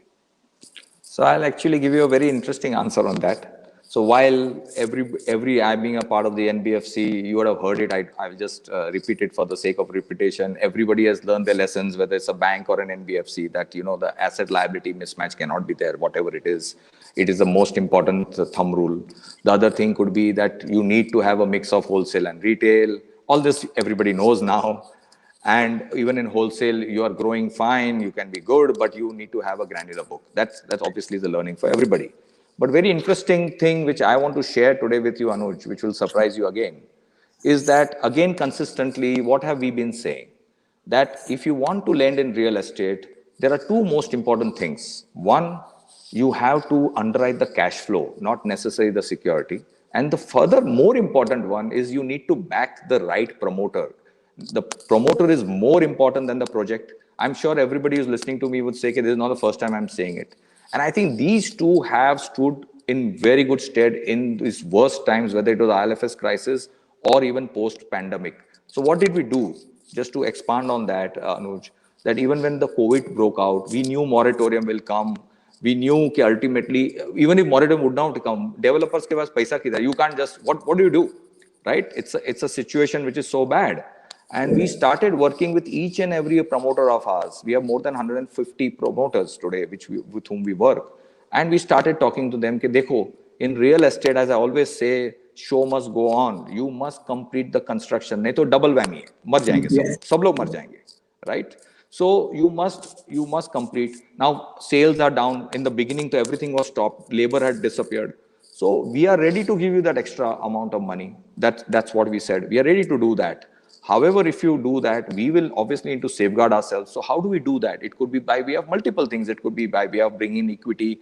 Nobody's having cash. You sell off your land or you give me extra security, falana, dimkana. And that's how we have actually today, continuously come together and worked. So that is something I really feel good about personally also. That thesis of taking a call on the promoter has actually worked I would say 9.9 out of 10 cases. Yes, there are some other people whom obviously as human beings, we thought is a good guy, but he wanted to take advantage and we had to use other means to bring him back to the track. But 9.9 out of 10, I'm repeating this for the audience because otherwise this developer community badnaam rehta hai.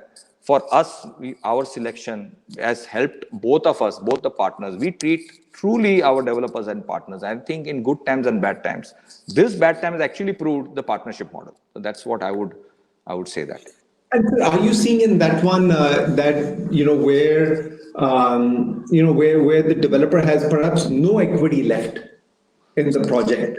They're still wanting to work with you, even if there is no equity left, to make sure that they're able to deliver to the home buyer the house. They want to make sure that you're able to get in your money, or where they have no equity left, they have no interest, they're just walking out and saying, yes, it's your problem.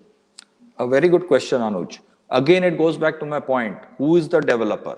Because if the developer is good, he is honorable, he wants his family name to continue, he wants his second generation to continue, he will not do what you said. He will then say that I might as well take some loss, but let me complete the project and hand over all my things so that I complete I'm telling you this, I'm not saying this for effect. I've seen it firsthand this time. I always say the character of a human being comes out in the bad days, never in good times. Good times mein sab log achhe lagte hain. And this has been one of my single most positive, that feeling good that we took that right call on the person. But it is 9.9 out of 10, I said, not everybody. No, that's fine. That's fine. I mean, there will be that 0.1, and rightfully so. There will be that 0.1%. But then you rightly said, there are other ways and means that you're able to bring those guys on the track. But really heartening to note, sir, that relationship ahead of product. We have said that always, and I think that is what is the way to go, especially in India. I think if you trust the counterparty will not let you down. I think in fact, this has reinforced our belief further. Yeah. So there's a question that everybody wants to ask. Is Piramal Capital and Housing Finance lending money, or when are they going to start lending money? So I think, let me correct yourself. Your question is only wrong, if I may say. From the ILFS crisis today, not a single day we have stopped lending. It's just that we are not lending for future growth or new projects. And anyway, there are hardly new projects, or we are not getting into new relationships. You would agree, you started by saying that ILFS crisis have actually put the economy backwards. NBFCs didn't get money. Ultimately, we also need to get money to onward lend. Yes. You know that. I think even our developer friends, CREDAI and everybody represented to the government that you need to, fund the NBFCs. So in that, all these issues also, we are one of the few people who continued lending to our, so let me make that statement, right from that day to today, we ensure that the money is given for our existing projects. It could be something, it could be not as fast as what was before, but I want to commit and confirm that we will ensure that our projects are completed. In fact, very interestingly, in the last 18 months to 24 months, we have also realized that partnerships are very important. So we have got on board like-minded funds and partners who can help us jointly fund our large exposures. Because at the end of the day, this whole game of granularity has to come in now. So is also our focus. So while at one end we are making our book granular, we also ensure that our developers do not get shortchanged in any way by not getting the funding. The other interesting thing is that, which you asked me, I think very interesting, which you have started looking at it actually, Anuj, now from October onwards, is the last mile funding. I think government did a great job by getting into this last mile funding, but the amount required is far more than what the government can do, and also the how much time can that one SBI caps do? So I think more people need to chip in. And this last mile funding is a very interesting option. Again, it is a good option for the lender, it's for the developer, and I would say for the city, because no city should be left unfinished, because this is again an industry which comes in the eye. Any tourist comes or anybody walks in, they know what is happening in the city. So it's very, very important. So again, this last mile funding is something which we have already started seeing besides. So these are the new deals which we have just started doing or I would say started looking at in October in our 7 cities which we operate in. I believe it's a win-win-win, because for the developer, it helps him complete. For the customer, he gets his home, which is very important, which has got stuck. For the lender, it helps to get back your old money also. Yeah. Right? And all this, ultimately, if you look at it, culminates into the vision of the government, which is housing for all. Yes. So this is what we are doing as we speak right now. So very nice that you've clarified is that, with your existing borrowers, you're continuing. And, the way that you're continuing, yes, there is a problem in money coming into the NBFCs, but you have done partnerships, platform deals with pedigreed large investors who are coming along with you. And so, the continuation of funding to your borrowers has happened. And interestingly, you're saying is that since the beginning of this month, we are also starting to get into the last mile funding. What you're absolutely right is, it helps. The biggest thing is, sir, for the home buyer to get his home. Yeah. Second is for the city to get, completed. Third is for the lender to be able to get in the money. And fourth, absolutely correct, is for the developer to be able to commit and deliver on the commitment. So, thanks for clarifying that. So just a couple of more questions. I know we had a very limited time. I just want to understand, where you are. You've got a huge amount of, exposure on the residential, and you're seeing, what's going on this residential market as of today. I want to know is that going forward, what do you see in real estate? How is the real estate going to perform? Not sir only in residential, but I would like you to cover commercial as well. Sure. So let me first touch upon, I was anyway going to cover both because I think your question is very valid. Let me start with residential. I already mentioned my views on residential, that while in the short term stress, I don't think things are coming back, but for things to really come back to normalcy we require a few more months. So it's a medium term is what I see, which will really transform the real estate sector and even grow stronger. And why do I say that? Anuj, this COVID, I would say, I would not call it recession, but I would call it an slowdown, global slowdown, has been the worst since the 1930 depression. I don't know whether you are aware of that, I'm sure. And in spite of that, you see the home sales, and you know better because you have more data points than me world over. The housing stock, the sales are on fire actually. You look at US, 14-year highest sales are happening right now. You look at UK, highest ever sales are happening. Look at China. In fact, the Chinese government has come out with a statement that they are worried about the bubble. So can you believe it? So that's what is happening. And if you look at your own report, as I said, I was reading your own report, you just alluded to it.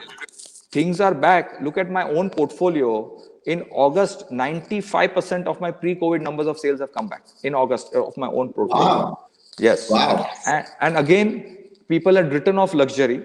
Yes, it will be still slow, but things are coming back. Luxury is also coming back because it comes back to the same point that people will not only look at square feet, they will look at what is it that they can enjoy now in yeah. Again, here I must compliment the government also. Let's be honest and fair. Whether it is the central government or the state government, right from the pandemic, they have really stepped in a big way. Look at even our state government in MMR. They are actually about to bring down the premiums. Now with the home stamp duty, the home loans at 6.7%.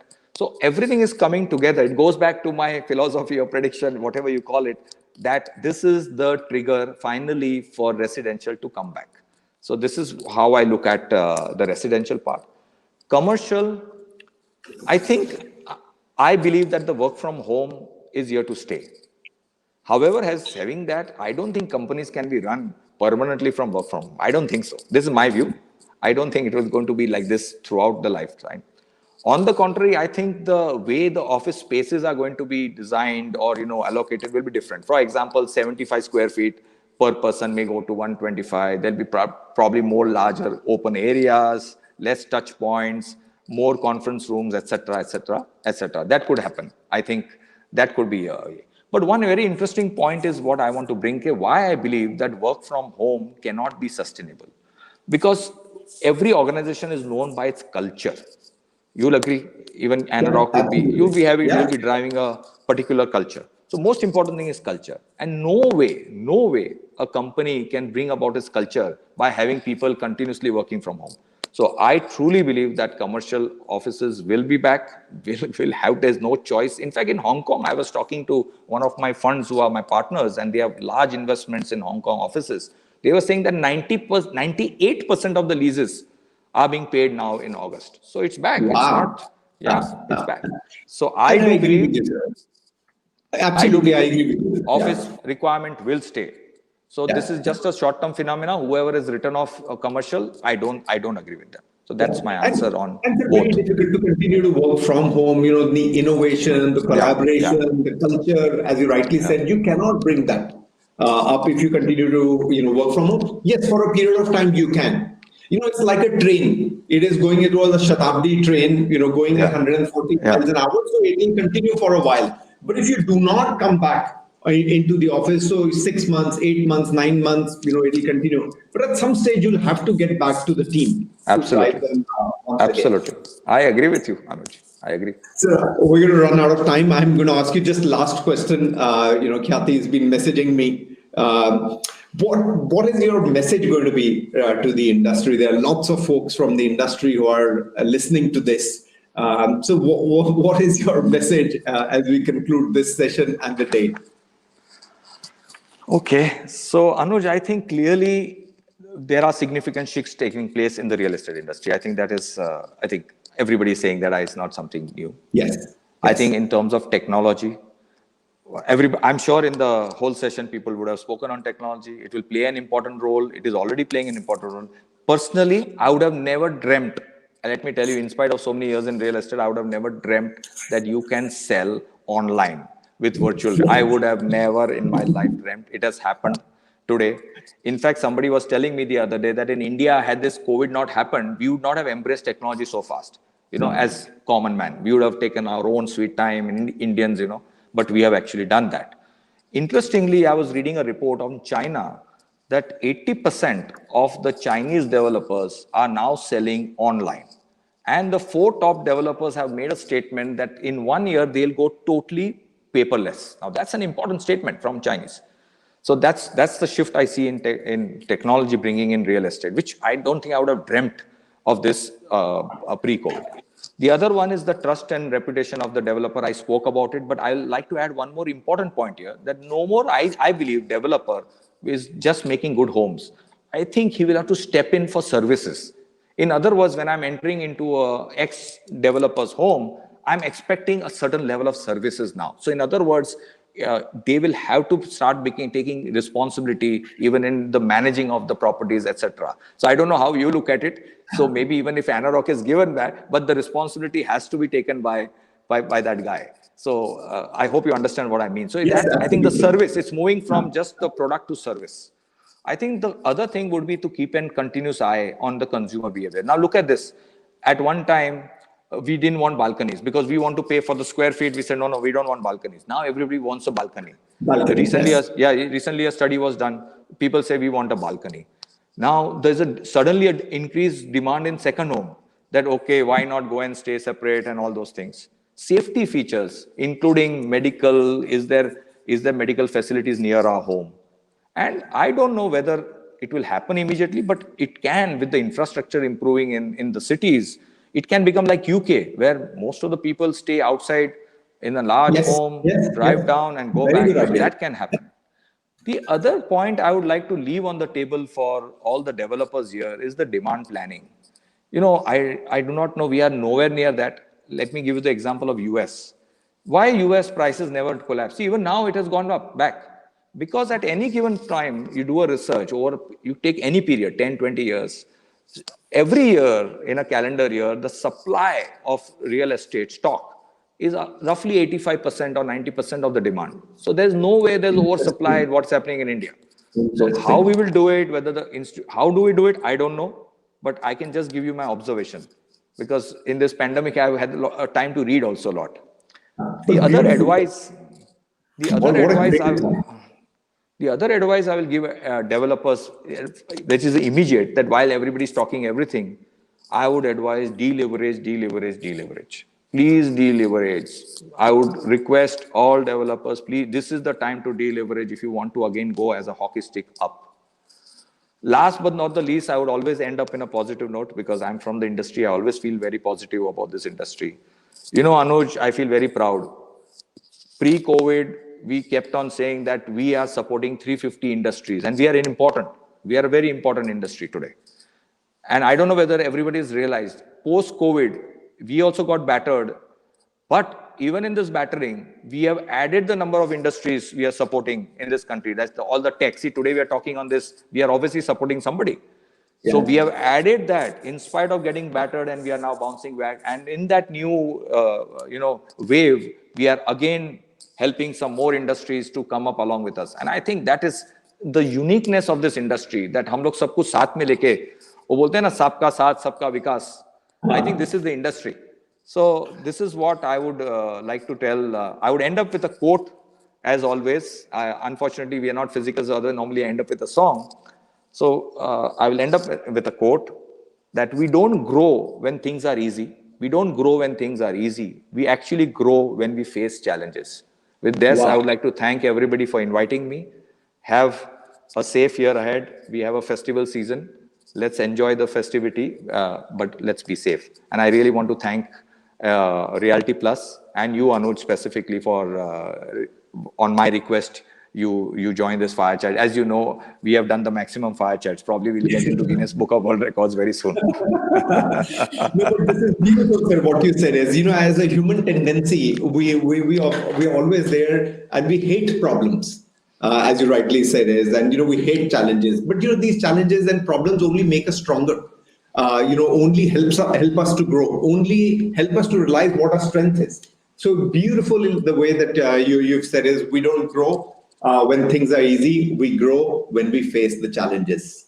Thank you very much, Mr. Jijina. It's been absolutely a pleasure to have met up with you. I'm going to hand it back to Khyati for her to wrap up. Thank you. Thank you once again, Mr. Jijina and Mr. Pooran, for that wonderful conversation. I'm sorry to be the villain during this conclave on keeping the timeline intact, because it's digital world. The mind space and attention is so small, and now we are attending the conclaves that are hours and hours. So thank you so much once again. I would like to thank you for your time and sharing your insights. Thank you so much. Thank you. Thank you very much. Thank you. Bye. With that, ladies and gentlemen, some thought-provoking insights have been put out for all of us. Captivating and exciting conversations through the day we've heard. With this session, we conclude the Realty E-Conclave. I once again would like to thank all our speakers for this day and the lovely audience that you have been while sharing your comments and questions live with us. So thank you once again to all of you. don't forget, we have the Reality Plus Excellence Awards 2020 coming up. We want to keep the engagement and the excitement going on our online conversation as well. So do use our hashtag, which is RP Virtual West. So, ladies and gentlemen, I hope all of you are ready for the most awaited glittering evening, which is the Reality Plus Excellence Awards 2020 West, powered by GreatWhite Electricals. Before we move forward, we'd like to showcase the AV of our powered by partner GreatWhite Electricals. Let's take a look.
So once again, I welcome all of you to the 12th edition of Reality Plus Excellence Awards 2020. We're going to reward and recognize the nation builders, the thinkers, the design thinkers who actually build our nation. Ladies and gentlemen, a very warm welcome to all of you. Before we move forward, once again, reminding all of you that we are live streaming on Reality Plus website, which is www.realityplusmag.com, which is www.realityplusmag.com. Also on our official Facebook page, which is RP Reality Plus.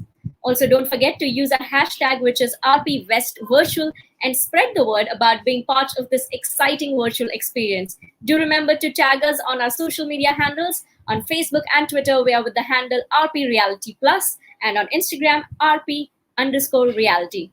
Now, before we move forward, we'd like to showcase an audio visual of RP Reality Plus Excellence Awards 2020.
We are 360-degree platform for the real estate sector.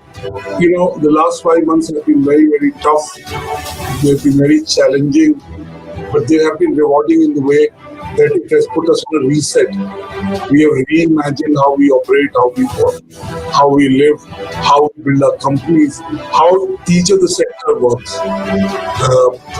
The good news is in the last 40 days, economic activity has started to come back. Construction activity has started to come back. The second point I'd like to make is the fact that millennials for the first time have spent a lot of time in their homes. So they possibly will value having their own home more than before COVID.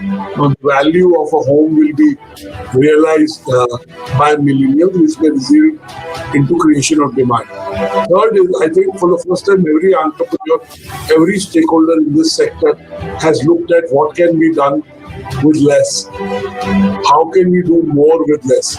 I think the mindset has changed to conserving every penny and putting it into something that creates visibility or value immediately or in the short term. Last but not the least, I want to say that technology has become integral to every part of the business. And last month, 84% GST collection. So that showed that the economic activity is coming back. So as economic activity comes back, jobs grow, disposable incomes grow. Some of that saving that has happened in the last 5 months, possibly the one is said that we'll see that saving utilized is real estate. So there may be a revival of the real estate post-COVID, a revival that will be aided by COVID. I know currently there is a tepid environment, but I don't see that staying for long. So I'll want to leave this thought with you, and I am wishing the real estate sector all the best, and I'm sure the next 3 months for the real estate sector will be more buoyant than they ever have.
Thank you.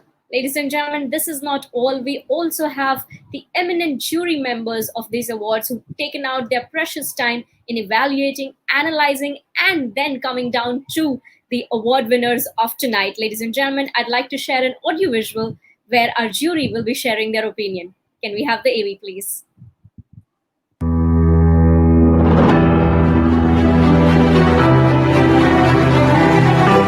Hi everyone, this is Anuj Puri from Anurag. Like every year, it has been an absolute fun to be on the jury of Reality Plus.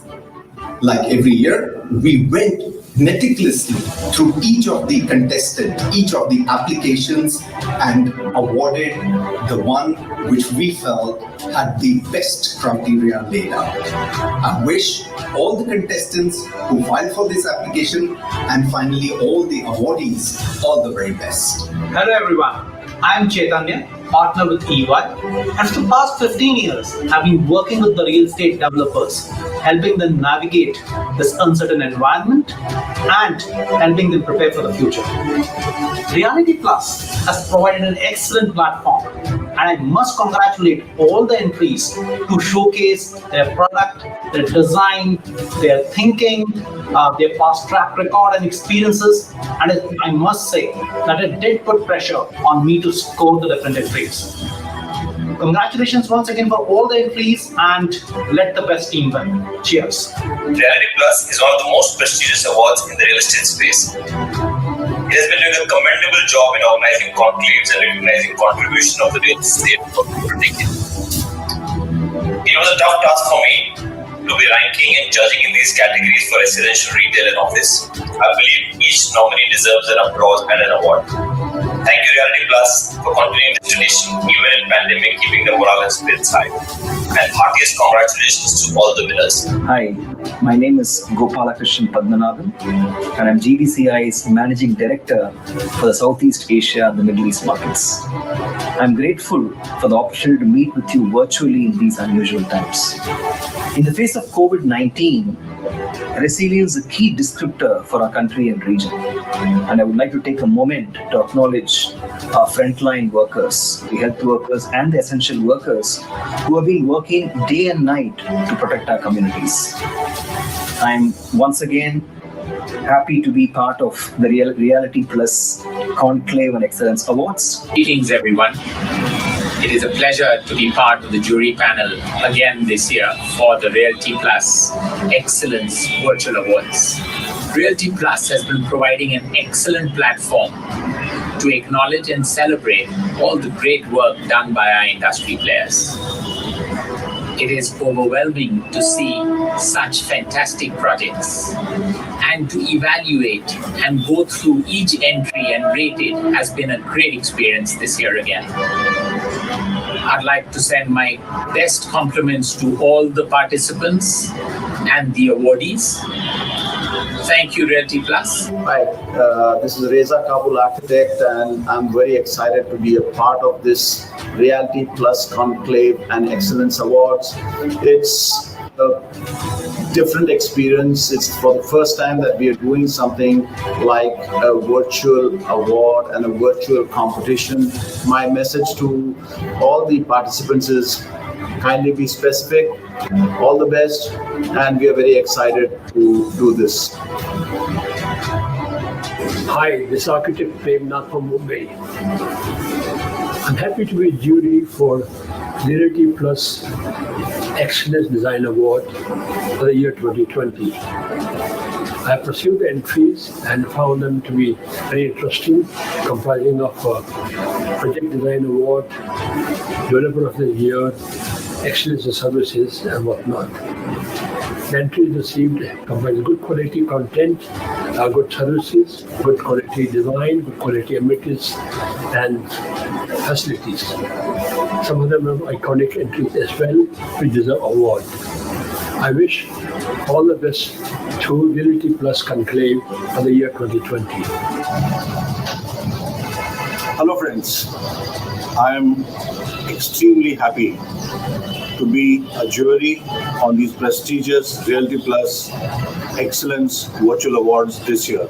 It is very important that more and more developers nominate their projects, more and more architects, more and more vendors nominate their work for these awards, because our industry does not have a credible rating system for each project. And these awards serve a very, very important role in recognizing a project for the excellent work it has done. Even being nominated itself is a testimonial of a good project.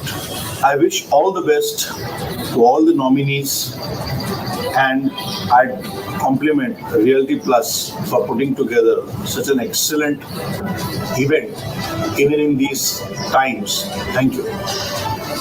This is Suresh Menon, President of Fire and Security Association of India.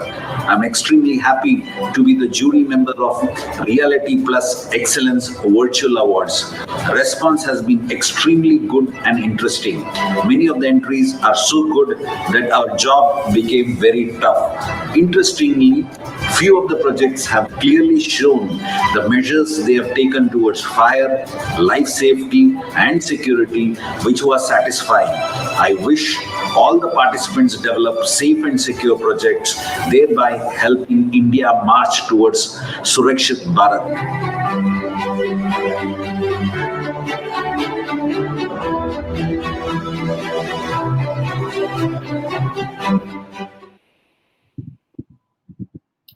Thank you. Once again, I would like to thank all our eminent jury members to have taken out the time to actually analyze all the nominations that we've received and come down to the winners of tonight. Ladies and gentlemen, before we move forward, let me introduce myself one more time. I'm Tripti Kedia, your host for 12th edition of Reality Plus Excellence Awards 2020. It's the time for this glittering evening to begin. And so, to do the welcome address, I would like to welcome on screen the editor of Reality Plus, Ms. Sapna Srivastava. A very warm welcome to you, Sapna. Thank you, Khyati. And thank you everyone for joining us today. Let me take this opportunity to congratulate all our winners. In fact, as the saying goes, when the going gets tough, the tough gets going. So the winners today have shown us that even with the tough situations, the challenges, it is possible to keep doing the good work. And this is what we are recognizing today in these awards. So without taking much time, I know everyone is waiting for the awards to begin. I hand it over to Khyati to please take us over for the proceedings. And once again, a very a warm welcome to all of you and congratulations to the winners from the entire Realty Plus team. Thank you. Thank you so much, Sapna. Ladies and gentlemen, yes, let's kickstart this glittering evening. Actually, this glorious evening where we are celebrating, rewarding, and recognizing the nation builders, the innovators, the design thinkers. Ladies and gentlemen, it is my proud privilege to be the host for this Reality Plus Excellence Awards 2020. Before I move forward, I actually wanted to just bring a few points into perspective while we come to this award ceremony. When you travel anywhere in the world, what are the kind of things that you're excited to look at? Generally, it is the monumental buildings, right? Those are the monuments, whether it is the Eiffel Tower, whether it is, Hagia Sophia in Istanbul, whether it is Taj Mahal in Agra, the beautiful architecture, the real estate, right? That is what you remember. That is what we want to see, the iconic beauty of design and work coming together. Ladies and gentlemen, it is my proud privilege, like I mentioned, to bring to you the Reality Plus Excellence Awards 2020. While we are moving to the felicitation segment, Reality Plus believes in acknowledging and awarding the lineage of good work by the veterans of the industry and their contributions to the sector and the society at large. Ladies and gentlemen, so here we have, can we have the AV? And now, ladies and gentlemen, we present the winners of the 12th Realty Plus Excellence Awards West, a virtual series. The awards are presented to the most impressive real estate work and are divided under broad categories of real estate projects, developers, architects, branding and marketing consultants, and individuals. We begin with a very significant tribute to a very special individual who has been influential in enhancing the status of West real estate. A renowned architect, he has impacted the skyline of metropolitan India with his strong endorsement of the vertical growth of sustainable and compact cities. His practice, set up in 1982, is now the largest architectural firm in India.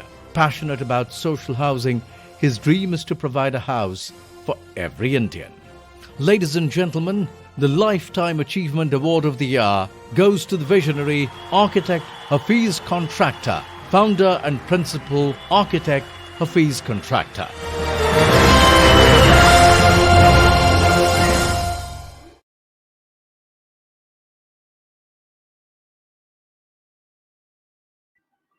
I would like to welcome architect Hafiz Contractor with this quote. I'm sure you've heard of Ayn Rand's Fountainhead, right? The great book about architecture and real estate, where she says, a building has integrity just like a man, and just as seldom.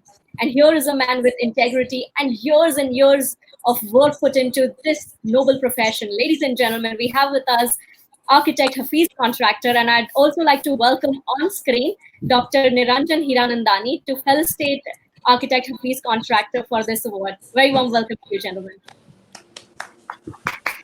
Absolutely. My heartiest congratulations. Wonderful, Hafiz, to be able to award this to you. Our lifetime relationships is now culminating in a lifetime achievement for you, which you so richly deserve. Wonderful, kudos to you, and may you continue to be good health, happiness, and great architecture for the future. All the very, very best from the bottom of my heart and everything else that is there for you. Thank you so much, Dr. Hiranandani. And we are honored, Mr. Contractor, to have you here. Would love to hear a few words from you. All the young, architects and people from the real estate are waiting to hear from you. First of all, thank you very much for giving this award. And in fact, I'm very, very happy that one of my first client, Niranjan, is giving me the award. Okay, for that I'm very, very happy. But what I'm really not happy, I'm getting a lifetime award. Everybody thinks that I'm going to get retired. Today, we are doing more work than what we were doing pre-COVID. Okay, now all that is, I would say, on the side. What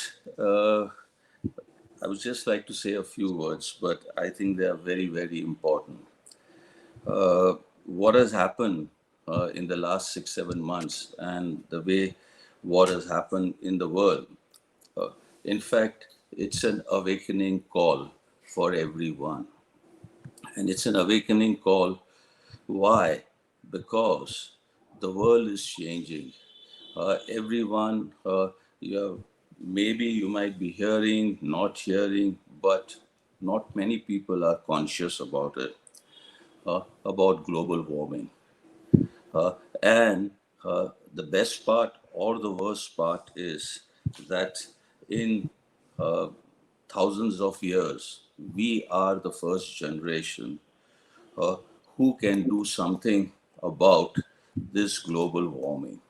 And we might be the last generation who can do something about global warming.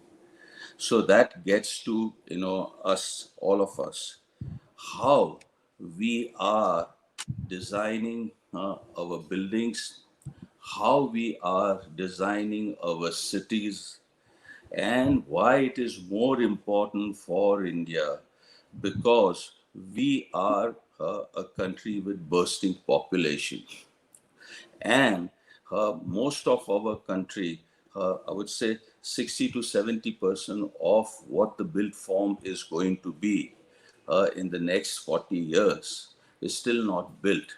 So we must select the right way of doing things. We must select the right materials. We have to change our way, how we are looking at buildings, cities. We have to think and have our cities more condensed, denser cities, vertical cities, so that we can house our millions and millions of people. And we should stop eating farmland. We have to increase our forest cover, which we have agreed also in the Paris Accord.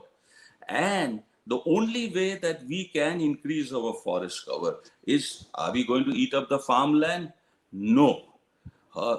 India, as far as the urban area is concerned, we are 11% of our total gross land, which is much, much more than all the other countries, which is 4% and 3%. We are sprawling, sprawling, and sprawling. We have to stop the growth of cities, condense them, change our laws, completely change our laws. And unless and until we do that, we will be on a downward turn, and the future generations will be in problem. We will go away, but we have to think about this. And there is a very good saying that we do not inherit this world. We have not inherited this world from our parents or our grandfather. We have borrowed it from our children. Leave this earth in a proper way so that our future generations can enjoy it. Don't spend off her. It's like, somebody, a father who is a drunkard father, created debt for his family. We all are doing that, and we have to change our ways. And this is the time, and we don't have much time. So let's act on it. Thank you very much. Thank you. Thank you so much, Architect Hafiz Contractor. Sapna, would you like to say a few words? Yes, of course. First of all, congratulations, Architect Hafiz Contractor. And this award does not mean that this is a retiring time. In fact, it's an encouragement for you to keep doing the good work.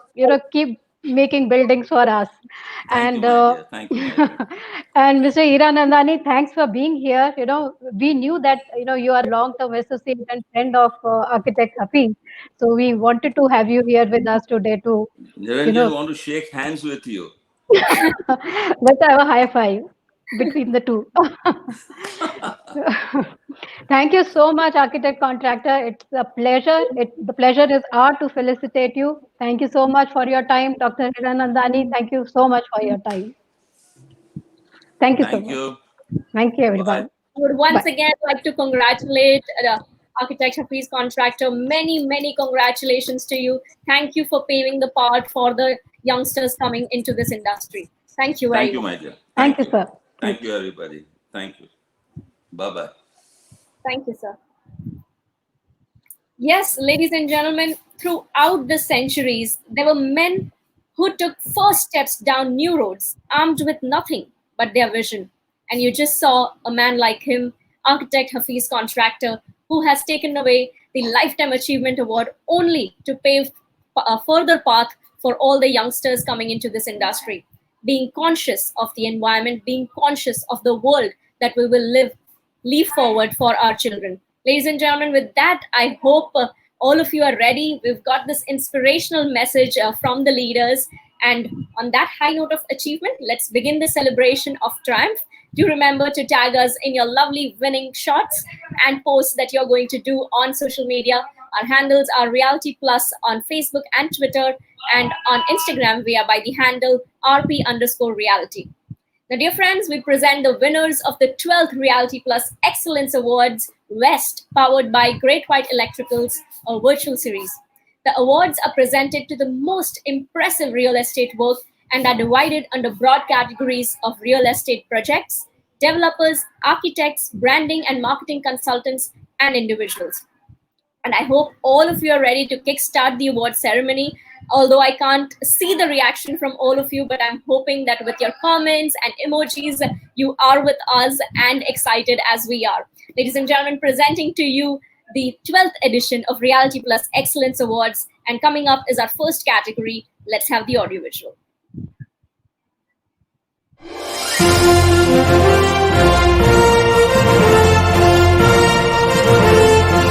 We now proceed with our categories, beginning with the iconic project of the year.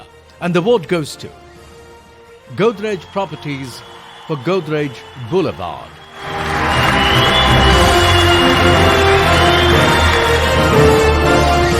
And VTP Realty.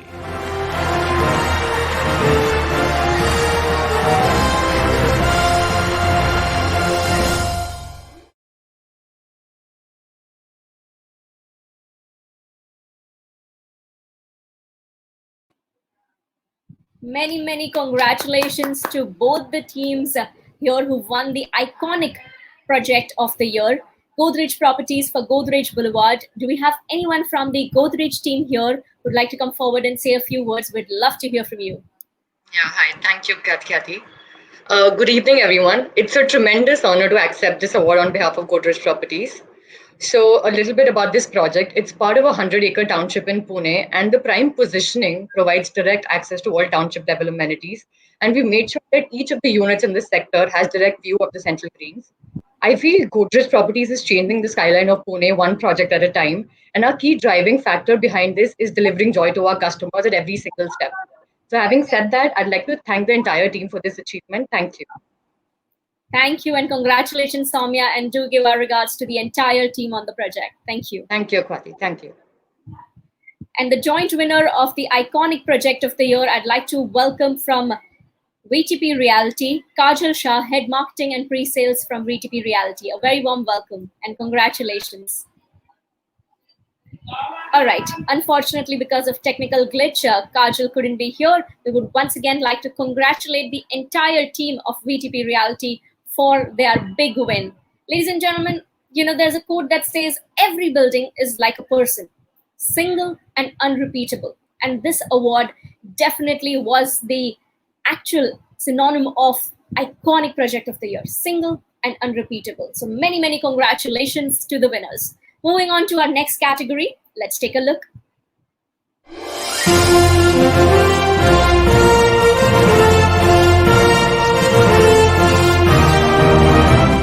In the next category of Commercial Project of the Year, and the award goes to Brookfield Properties for Equinox.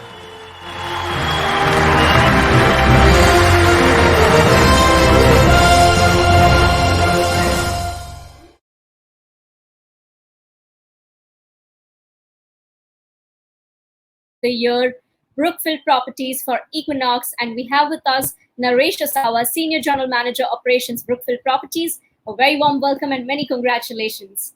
We'd love to hear a few words. Hi, good evening, everyone, and Kathy. First of all, I would like to thank the whole team of jury members of Reality Plus. It feels most special to be nominated among the pioneers of the industry and winning recognized hard works of Equinox and Brookfield Properties. Also, would like to take this opportunity to thank my team and management for their unconditional support and vision for success. Here in Equinox, you are working towards a future development, future-ready buildings here, and it's a honor for us to get this award. Thank you. Thank you, and many congratulations to you and the whole team. Thank you so much. Thank you. Ladies and gentlemen, with that, we're moving on to our next award, which is the prestigious honor of Luxury Project of the Year. Let's take a look at the audiovisual.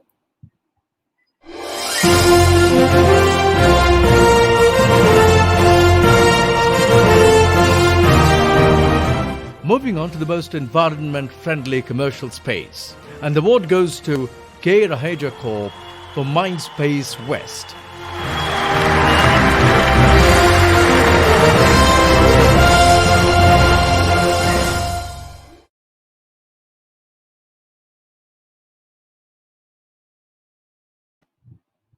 Many congratulations to the winner. I think there was a technical problem. We've spotted the awards, but can we have the winner on screen, please?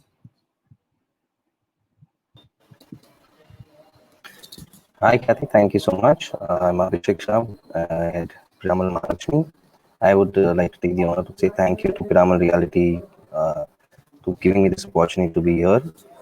I think the award's been swapped.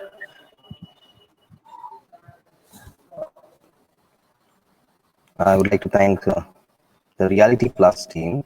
So I would just like to brief you a little bit more on Piramal Mahalakshmi. This is a flagship project of Piramal Reality.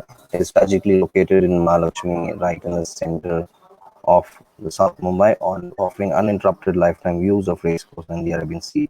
As you said, Kathy, these are architectural landmarks which will create an impression, and this is going to be an architectural landmark which will be in collaboration with the international partners, offering you a host of amenities.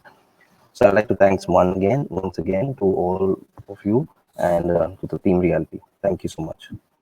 Thank you, and many congratulations, Abhishek, to you and the entire team at the office, because I'm sure it is an army of people who could bring together a luxury project like Piramal Mahalakshmi. So many congratulations. Thank you so much, Kathy.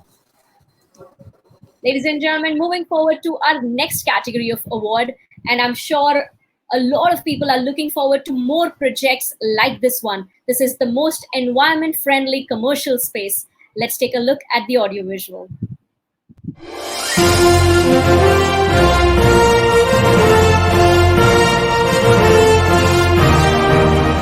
Moving on to the most environment-friendly commercial space. And the award goes to K. Raheja Corp for Mindspace West.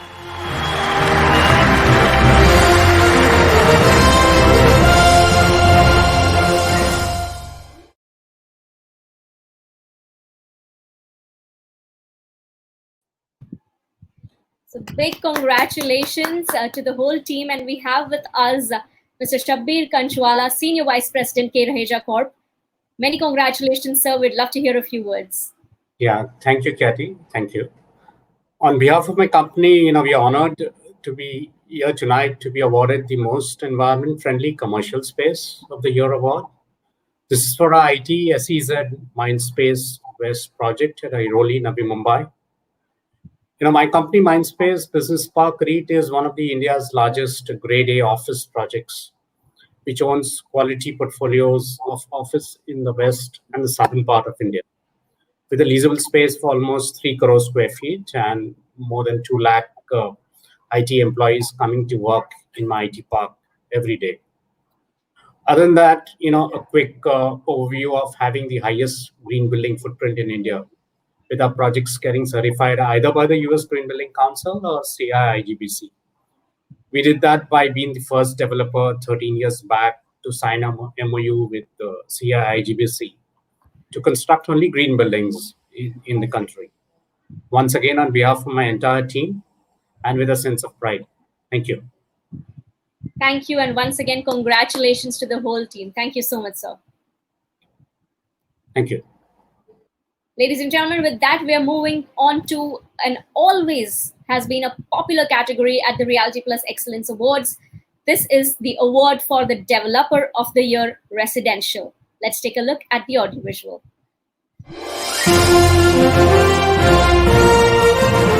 Always a popular category at the Realty Plus Excellence Awards, the award for Developer of the Year Residential.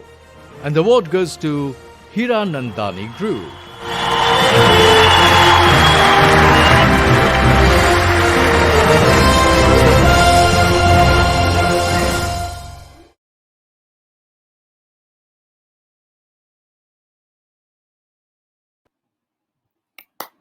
Many congratulations, sir. And we have to say, Mumbai and Hiranandani complexes has been synonymous as landmark projects. If we have to go somewhere, we say we need to go to Hiranandani or close to it. It's a landmark. Very warm welcome, sir. Let me introduce you once again formally. We have with us Dr. Niranjan Hiranandani, co-founder and managing director, Hiranandani Communities and president, Naritco and ASSOCHEM. A very warm welcome, sir. And once again, many congratulations to you and the whole team. Thank you very much, Kathy, and thank you very much, Realty Plus, for continuing to award me. About 9 years ago, I got the Lifetime Achievement Award, and I said almost similarly to what Hafiz mentioned today. So I'm really grateful to you for continuing to award me after the Lifetime Achievement Award, and also congratulations to the entire team, which puts in a lot of hard work, and probably I get to receive the awards. Thank you so much, Kathy, and thank you very much, Realty Plus. Thank you so much, sir. It's a pleasure to have you here, and congratulations once again. Thank you. With that, ladies and gentlemen, we are moving to the next category of award, which is the Developer of the Year Township. And let's take a look at the audiovisual.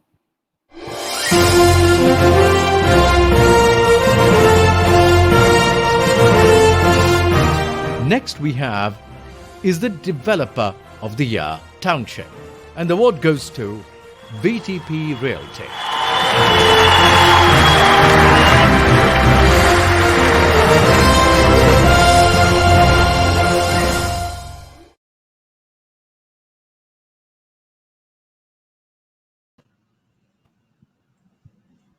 Many congratulations, Kajal. Good to have you back. This is the second award for the company. So we'd love to Yes. hear from you.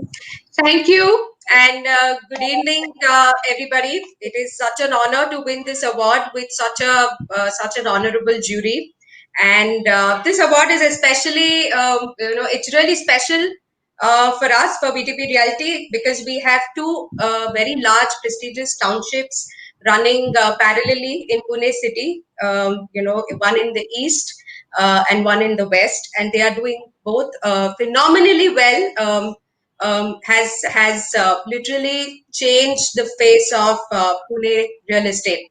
So it is such an honor and great pride in receiving this award. Thank you very much. Congratulations, Kajal, to you and the whole team Thank out you. there. Thank you so much. Yes, ladies and gentlemen, I'm sure when we buy a property, rent a property, what is that one thing that we are always looking for and are always doubtful about? Will there be excellence in delivery, right? So here is our next category, which is excellence in delivery. And let's take a look at the audiovisual.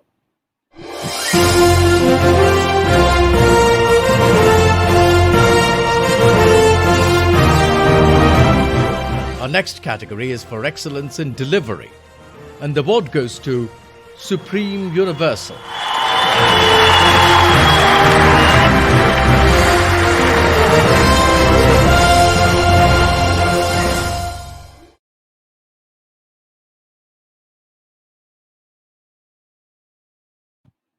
Our big congratulations to Supreme Universal. And we have with us Kajal Malik, Vice President Marketing.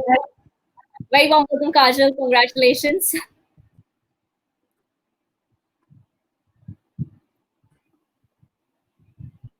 Well, technology does, hinder in such moments, but I hope that Kajal, you can hear us and the team can hear us and they can hear all the big congratulations that are coming their way. Thank you so much.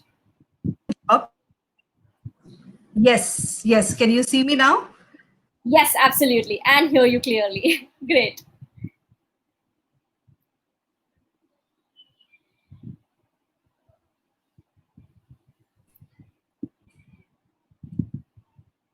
Yes. Yes, I think we are playing hide and seek for some time. Yes, so let's try again. Yeah. So thanks a ton for the award as a group. I think it's a very prestigious award for us. And today, when at the time of pandemic, I think for buyers, excellence in delivery, timely delivery is becoming a very, very important factor to build trust. And as a group, I must share something that we give this little surprise element for customers by trying to deliver a little before time. And that joy in the customer and the home buyers to really get their home before time sometimes is so special. Thanks a ton, jury. And I think for us as a group, this is going to be a very, very special award. And Khyati, thanks a ton for calling us. Thank you, and many, many congratulations. I can't tell you, as a customer of buying a home, I know how important that early delivery could be, or how exciting it could be. So many congratulations to you and the whole team out there. Thank you. Thanks a ton. Yeah. Ladies and gentlemen, I would like to quote another quote here from Ayn Rand, again, one of my favorite authors and somebody who wrote this revolutionary novel Fountainhead, which talks about architecture in its purest form. It says, in architecture, mediocrity is more glaringly obvious than in any other lines. I'm sure you agree with that, right? Because there's like this huge physical object, such as a building, to demonstrate it. But in that context, if there is something beautiful and which is glaringly beautiful in its design, I'm sure it mesmerizes everybody, whether they're living in it, they're watching it, or they're working in it, right? With that, we're coming to this exciting category, which is the design project of the year. Ladies and gentlemen, let's take a look at the audiovisual.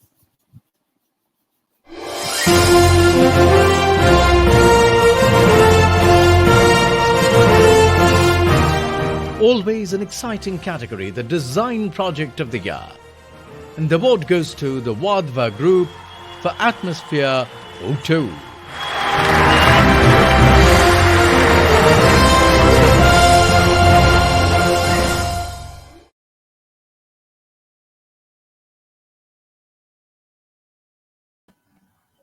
So our big congratulations on winning this one. We have with us Mr. Bhaskar Jain, Head Sales Marketing CRM at the Wadhwa Group. Warm welcome. We'd love to hear a few words. Thanks, Khyati. I think it's been a sheer pleasure and honor to receive such an award from Reality Plus, and we really want to thank the jury for nominating it to us. I think design remains our philosophy, and we want to continue improve lives of the people by designing the best efficient and most effective developments through commercial townships as well as residential. And I think with support of the customers, the confidence that they have really put in us, we will continue doing so for years to come. And that remains our core philosophy and DNA of the organization.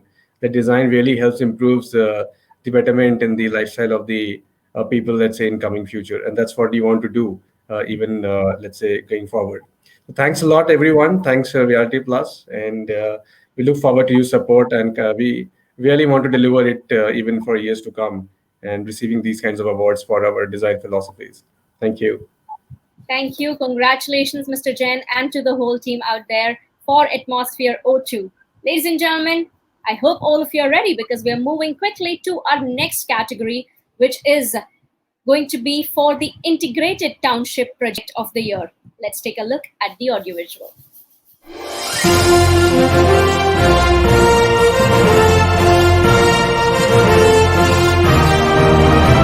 Felicitating now the Integrated Township Project of the Year, and the award goes to Kolte Patil Developers for Life Republic.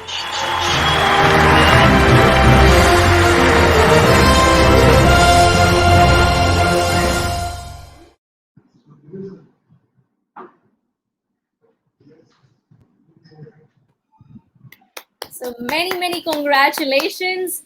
Ladies and gentlemen, the Integrated Township Project of the Year is the Kolte Patil Developers for Life Republic, and we have with us Gayatri Kunte, Assistant Vice President Marketing at Kolte Patil Developers Limited. Very warm welcome and congratulations.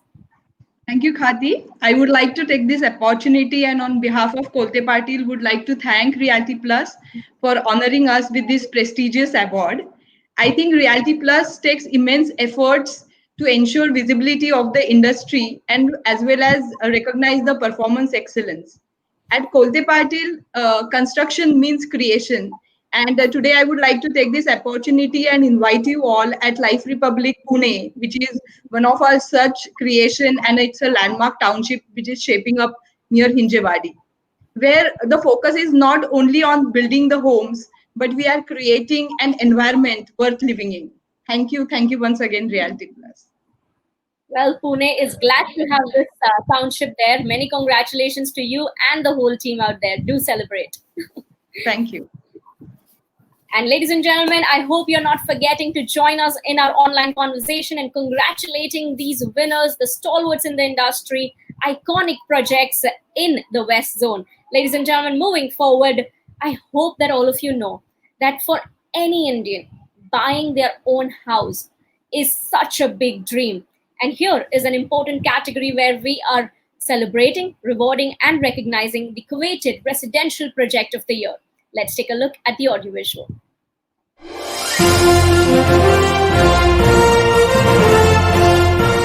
An important category for the interesting times we are in today, the coveted residential project of the year. And the award goes to Sheetal Infrastructure for Sheetal West Park Residency.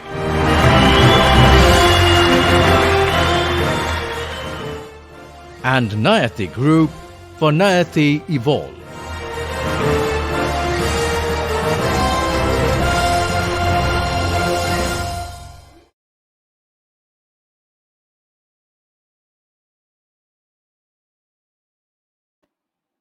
So many congratulations to both our winners. It's a joint winner in this category. I'd like to first invite Vishal Dethe, GM Sales and Marketing, Sheetal Infrastructure, to say a few words, please.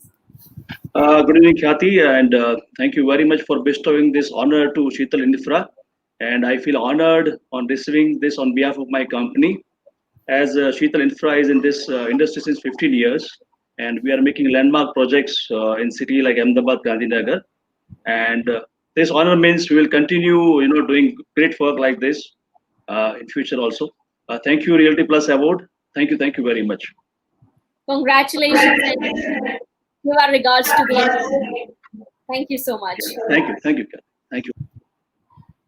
Residential Project of the Year joint winner, Niyati Evolve. We have with us Prashant Shroff, General Manager Sales, Niyati Group. A very warm welcome and congratulations. Thank you so much, Kathy. Happy evening to all. Thank you so much, Reality Plus, for actually honoring us with this award.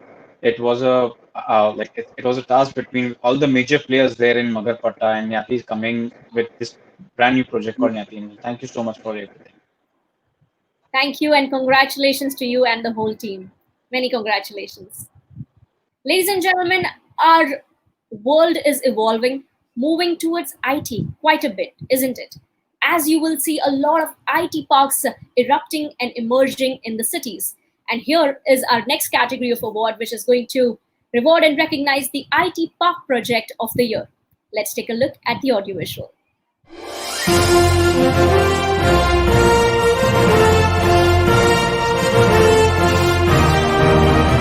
Another exciting category, the IT Park Project of the Year. And the award goes to Amar Builders and Developers for Amar Madhuban Tech Park.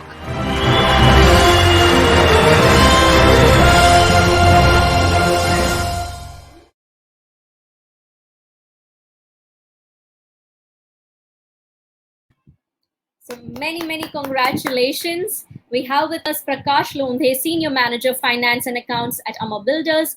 Very warm welcome to you and many congratulations.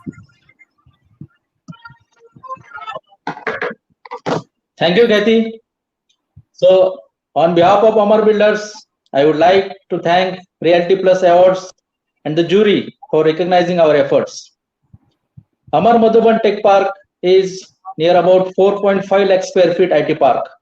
And I must proudly say that this project has been completed in a record timeline of only 16 months. And the park is green rated and boasts all the cutting edge technology. Again, on behalf of our entire team, I thank Reality Plus for this honor. Thank you. Thank you. Many congratulations and congratulations to the whole team that has worked on this project. Thank you so much. Ladies and gentlemen, we are moving on to our next category. Now, tell me about this. When there is something that is ordinary, while whether it be a cake or a park or a project, would you like that or something which has a beautiful theme to it? I'm sure it's the theme, right? Because that's the category of our next award. It is the themed project of the year. Let's take a look at the audiovisual.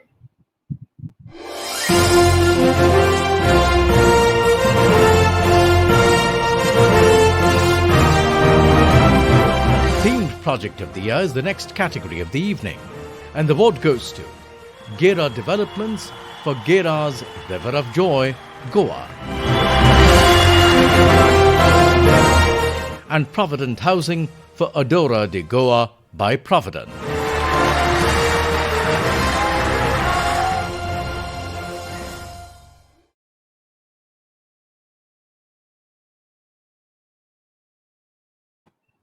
So once again, many congratulations. We have joint winners in this category.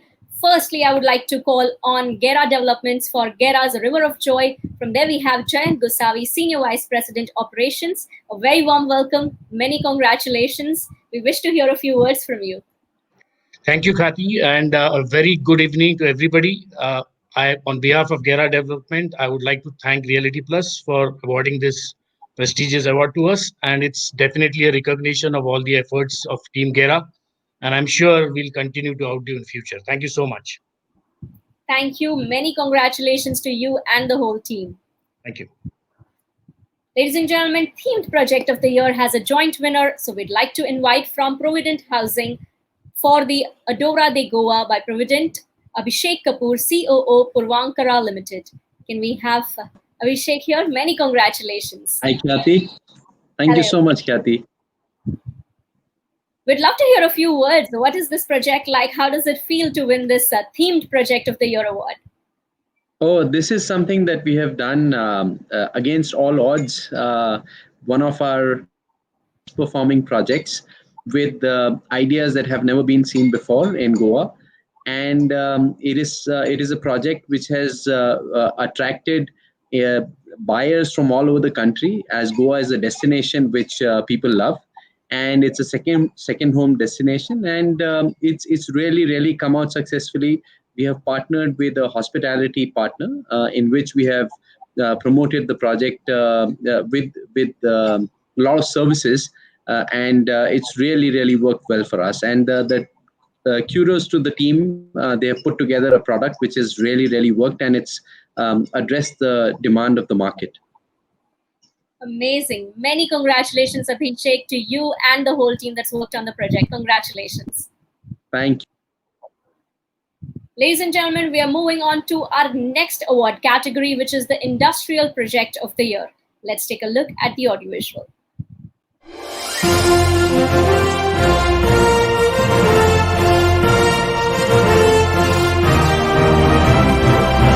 The next award is for Industrial Project of the Year, and the award goes to Embassy Industrial Parks for Embassy Industrial Park, Chakan.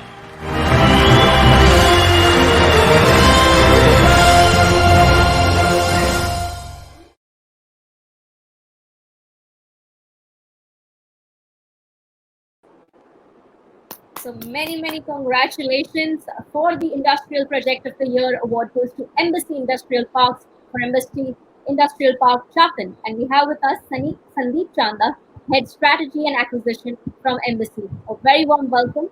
Oh, sorry, I'm so sorry. We have with us Abhishek Kumar from Embassy Group. Warm welcome and congratulations. Hello everyone.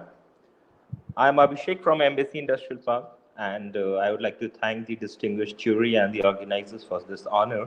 I take this privilege of receiving this award on the behalf of the entire team of Embassy Industrial Park and the Embassy Group, who have made this recognition possible.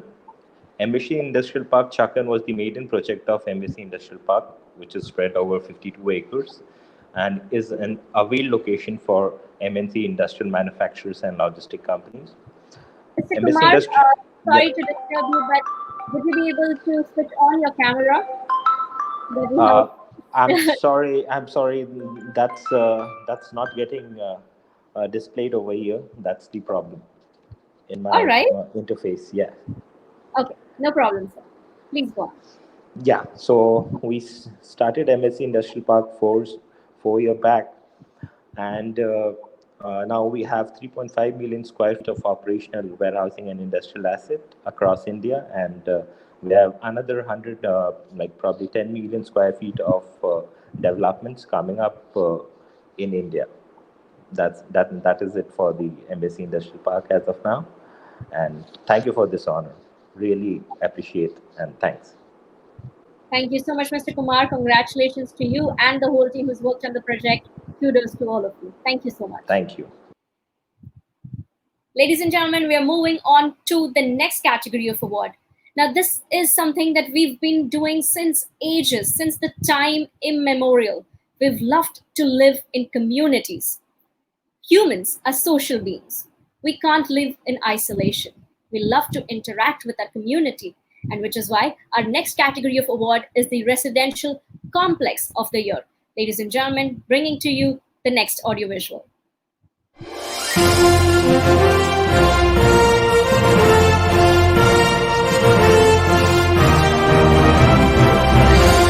The next award is for Residential Complex of the Year, and the award goes to Mahalakshmi Developers for Zen State.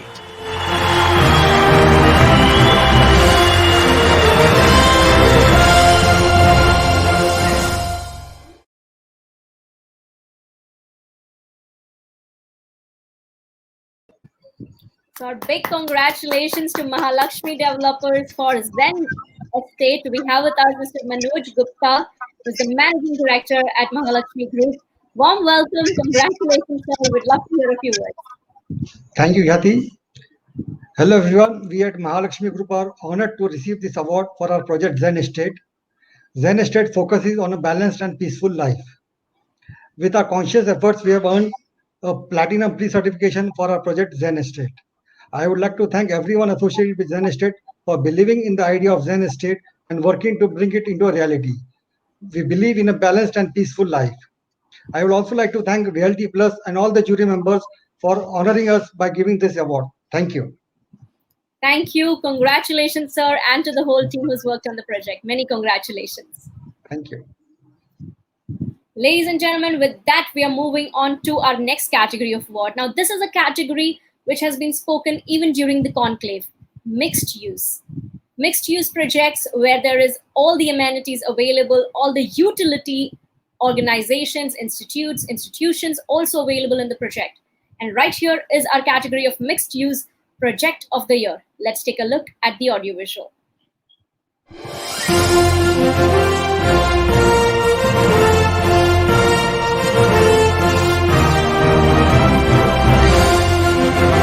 Moving on to Mixed Use Project of the Year, and the award goes to Prestige Group for Prestige Ocean Crest.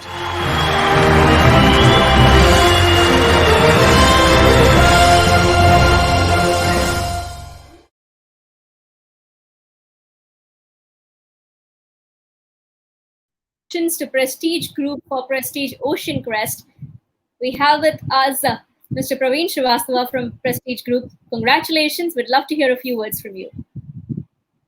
Thank you, Kathy, and good evening, everyone. On behalf of Prestige Group, it's a privilege for me to accept this award, and I would like to thank the jury of Realty Plus for bestowing this award on us. Prestige Ocean Crest is a project in Donapala, Goa, posh environs, and like you said, human being is a social animal, so we have certain things to take care of that, the social part. We have shops. We have 106 apartments and also a beautiful sea view restaurant on multiple levels in the project. It is our first step in Goa, and we have many more steps to follow in West India. Thank you once again, and nice to be here. Congratulations, Praveen, to you and to the entire team who's worked on the project. Congratulations. Thank you. Ladies and gentlemen, day by day, we are getting more and more conscious about our footprint in the whole planet, right? The carbon footprint, the plastic wastage, the industrial waste. There is so much that we are damaging in the environment. But as we get conscious, our builders, every ecosystem, every stakeholder in the ecosystem also gets conscious with us. Ladies and gentlemen, this is our next category, which is the most environment-friendly residential space. Let's take a look at the audiovisual. Our present times have made us more aware than ever about the importance of our environment and homes.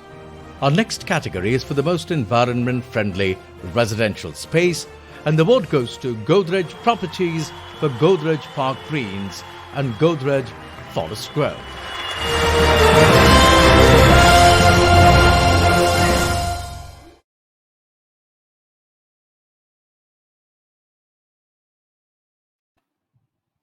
So big congratulations, Soumya. Welcome once again. Congratulations. Thanks again, Khyati. On behalf of the entire Godrej Properties team, I thank the jury for this award. So Godrej Park Greens and Forest Grove is a project in Mamudi in Pune. This lush development offers what every resident is looking for. We have better air quality, we have tranquility, and we overall have a higher standard of living, which was delivered through the human-centric design and which basically encourages our residents to walk around and experience nature. We have more than 1,400 trees planted on campus with over 90% of them native species, which is offsetting the annual carbon footprint by 9,800 tons. I think the credit for all of this goes to our sustainability vision of creating a more inclusive and greener world, also on our focus on consumer joy, the dedication to excellence, and the consumer's trust in us. So we look forward to more such accomplishments in the future. Thank you so much. Absolutely, and we look forward to more projects like such for a betterment of the city that we operate in. Thank you. Congratulations, Soumya, and to the whole team. Thank you. Ladies and gentlemen, beauty comes in different forms, whether it is the beauty of the building by itself or whether it is the beauty of the space that you live in, right? And which is why we are going to award the next category, which is the best interior design in residential. Let's take a look at the audiovisual.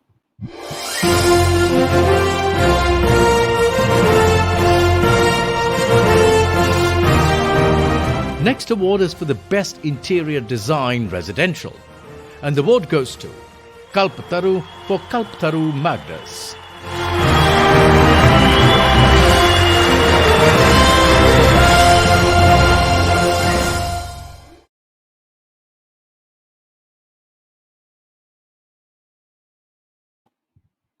So a big congratulations. We have with us Rahul Dubey, Senior Vice President, Sales, Kalpataru Limited. Congratulations for Kalpataru Magnus being the best interior design residential project of the year.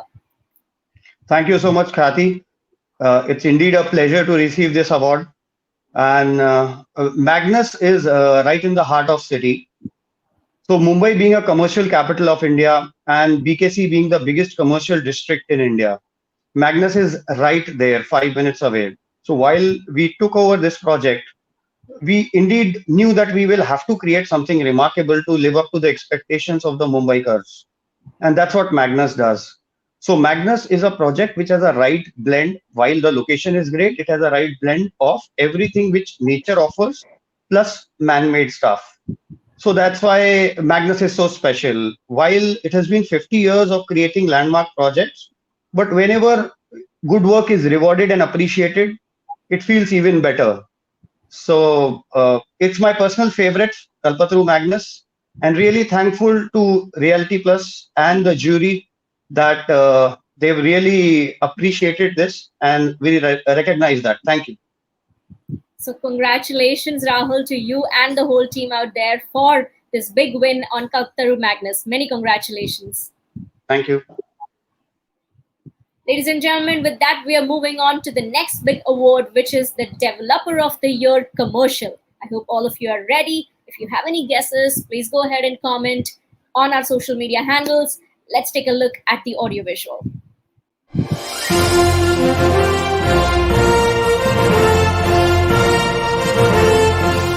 The best among the best in the category of Developer of the Year, Commercial.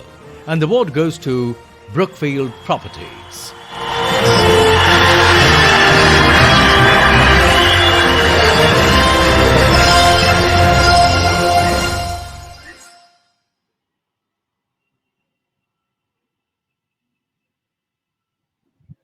So our big congratulations. Ladies and gentlemen, Developer of the Year Commercial. We have with us Vitthal Suryavanshi, Senior Vice President from Brookfield Properties. Congratulations, and we'd love to hear a few words from you. Thank you, Kathy. And we would like to thank Realty Plus and the entire jury for awarding this prestigious award. It's an honor to accept this award on behalf of the entire team here at Brookfield. We have an excellent, dedicated, and very hardworking team because of whom this has been possible in such a short span. I would also like to congratulate all the winners this evening who have got the award, and we would like to thanks once again and have a good evening. Thank you so much, Mr. Suryavanshi. Congratulations to you, the whole team out there who's worked on projects commercially. And yes, do not forget, we are in this really unusual times, but we need to celebrate the victory. So congratulations. Absolutely. Thank you so much once again. Ladies and gentlemen, with that, we're moving on to the next category of award, a unique award to say the least, but very pertinent in the times that we live in. It is the category of Prop Tech Brand of the Year. Let's take a look at the audiovisual.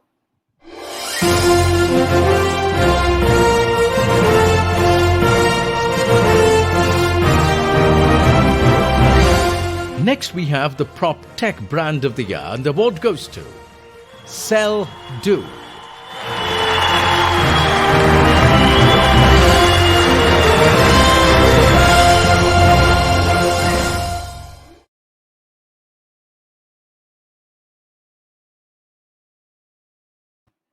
So our big congratulations to the team of Sell Do. We would love to have you here, but because of technical difficulties, we couldn't. But I would like all of you to give out your best wishes, congratulatory messages to Sell Do. Thank you so much. Big congratulations to Ketan Sapnis, the CEO and founder of Sell Do, and to the whole team out there. Ladies and gentlemen, with that, we are moving on to our next category, which is the top-notch, ultra-luxury lifestyle project of the year. I hope all of you are ready to find out who the winner is. Let's take a look at the audiovisual.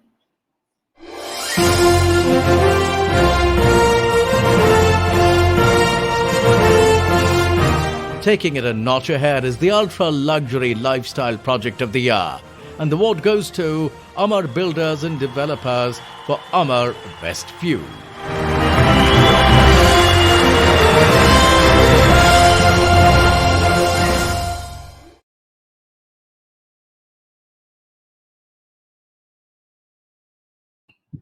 So once again, our big congratulations to our developers, and once again, very warm welcome, sir. We'd love to hear a few words.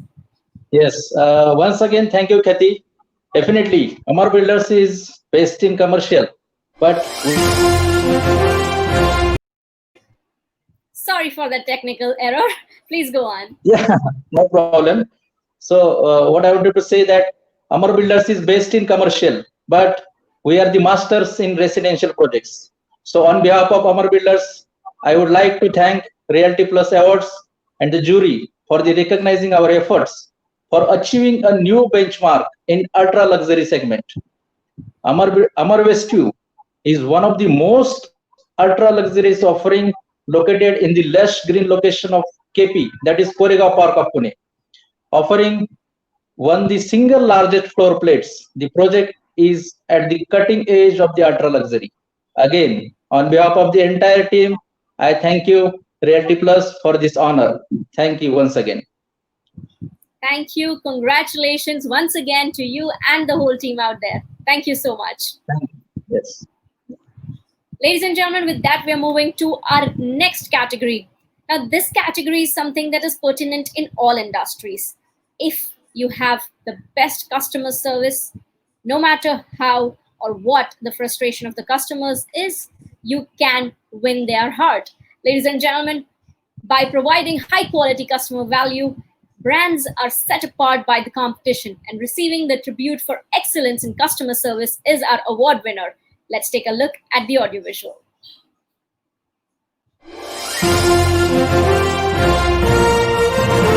Providing high-quality customer value is what sets brands apart, receiving the tribute for excellence in customer service. And the award goes to Gera Developments for Gera World App.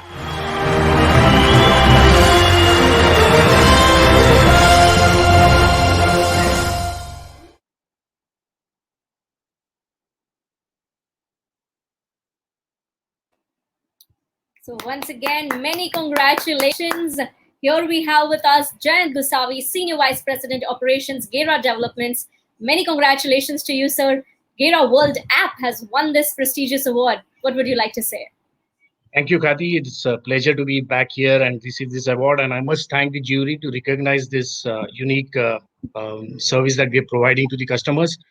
Gera World App is a unique collaboration platform for all the stakeholders, obviously with the customer in focus.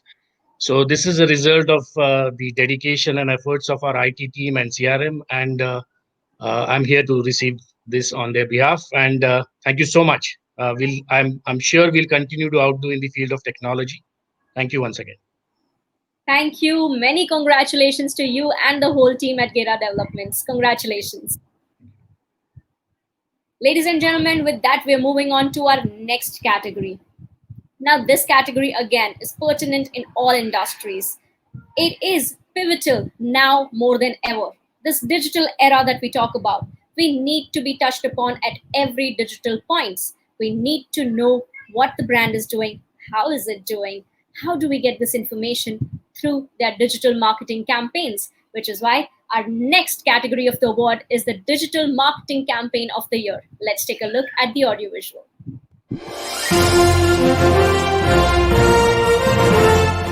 Digital presence goes hand in hand with brand awareness, excelling in the category of Digital Marketing Campaign of the Year.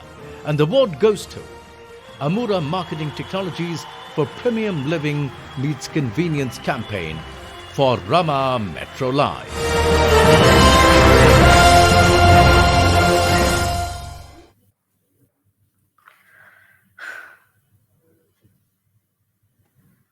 So our big congratulations to the team. We have with us, ladies and gentlemen, Pranoti Dhanavate, Account Manager at Amura Marketing Technologies. Congratulations. We'd love to hear a few words from you. Thank you so much. Thank you so much. Good evening, guys. First of all, I'm extremely honored to be receiving this award. Obviously, this is a very proud moment for the entire team, and it was a great working with the growth marketing experiments. We tried different experiments. We designed and we conducted different experiments to optimize and to improve the results of the campaign. And yes, thank you so much. Again, I would like to thank you, Reality Plus Award, on the behalf of my entire team. Thank you so much. Congratulations, Pranati, to you and the whole team out there. Many, many congratulations. Thank you. Ladies and gentlemen, we are moving on to our next category of the award. Now, this category is something that we all are kind of anticipating on how is going to be the next project launched. And with now everything being virtual, how is it going to be unique, experiential, and yet really warm, heartwarming, and keeping it engaging, right? Ladies and gentlemen, here we bring to you the Project Launch of the Year award. Let's take a look.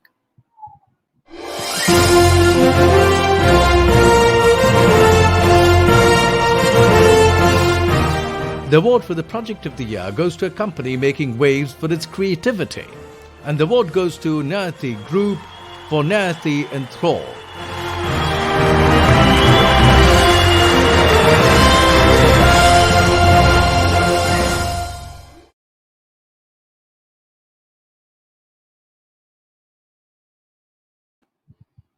So once again, our big congratulations to Niyati Group for Niyati Enthrall. And we have with us once again Prashant Shroff, General Manager Sales, Niyati Group. Warm welcome, congratulations. Do tell us. I think your mic is mute, sir. Would you like to unmute it first? We are unable to hear you currently. Still can't hear you, sir.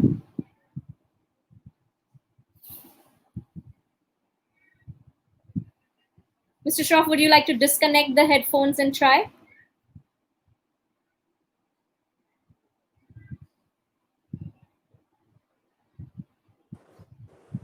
Yeah, am I audible right now? Absolutely. All right. Sorry for the glitch. Well, thank you so much for the Kathy for this great award. Well, the Nyatri Enthal launch was truly a very overwhelming experience.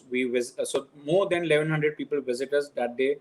We facilitated more than 268 clients who have trusted and invested in Nyati since years. So just thank you all and really appreciate where you actually recognizing this that Nyati truly deserve this. Thank you so much. Thank you. Congratulations. I hope there are more amazing, unique product launches, project launches that you do in the future as well, where all your stakeholders come together and experience it in complete bliss. So congratulations once again to you and the whole group. Thank you. Ladies and gentlemen, I've been talking about architecture for a while, right? It is a visual art, and buildings are basically something that you can see, the demonstration of that art.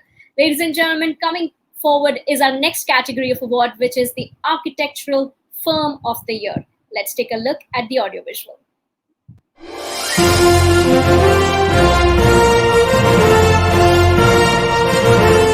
Recognizing path-breaking architecture is the category of Architectural Firm of the Year. And the award goes to DSP Design Associates.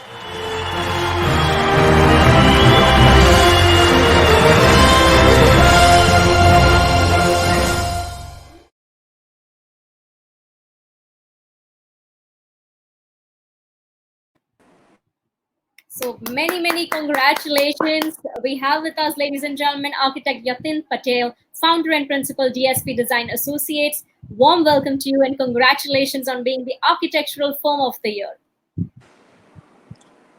Thank you, thank you, Kathy, and thank you to the jury and Reality Plus for presenting us with this coveted title of Architectural Firm of the Year.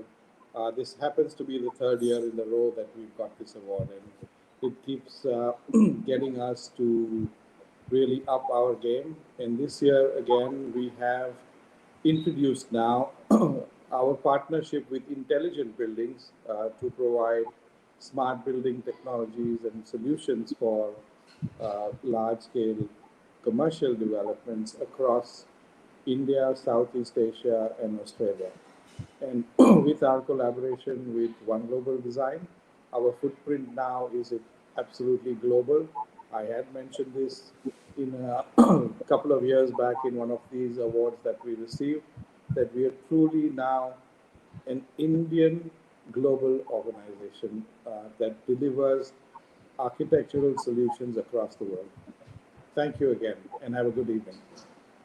Thank you. Congratulations to you and the whole team. And it gives us such happiness to hear that we are the Indian global firm. Thank you. Congratulations, sir, one more time. Thanks again. Ladies and gentlemen, design thinking is not an art, it's an attitude, it is a way of living. And here is our next award category, which is the Architectural Design of the Year Residential. Let's take a look at the audiovisual.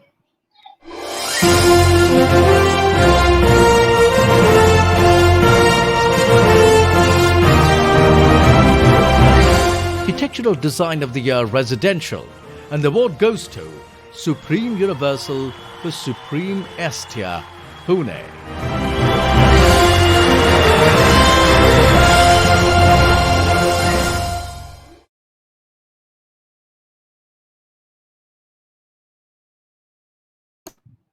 So our big congratulations to Supreme Universal for Supreme Estia Pune. We have with us Urmila Vaishampayan, Head Architect, Supreme Universal.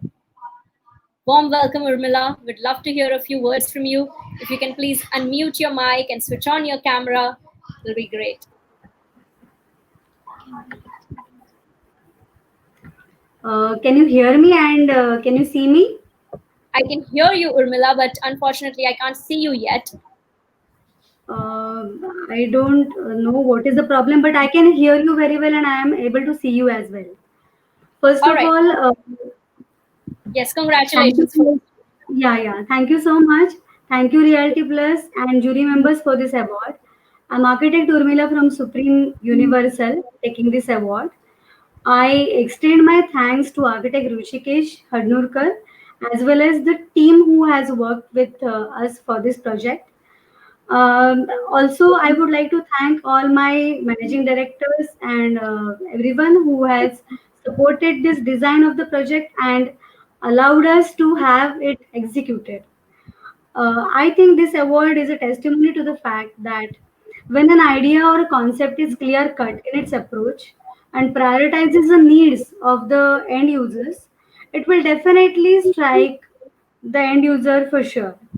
Estia, in my opinion, is such a dream project, and it gives me immense pleasure to have it appreciated by the jury.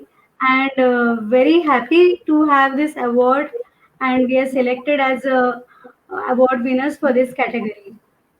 As a group, Supreme has always worked on design and detailing of the project, and we have always tried our level best to create something which is very liked by the end user, and eventually if the end user is happy, our group gets satisfaction in its own. Thank you once again for acknowledging our work. Thanks a lot. Thank you so much, Kathy and Team Reality Plus. Thanks a lot. Thank you. So well said, Urmila. Congratulations to you and the whole team. Many congratulations. Ladies and gentlemen, with that, we're moving on to our next category, which is the Luxury Interiors of the Year. Let's take a look at the audiovisual.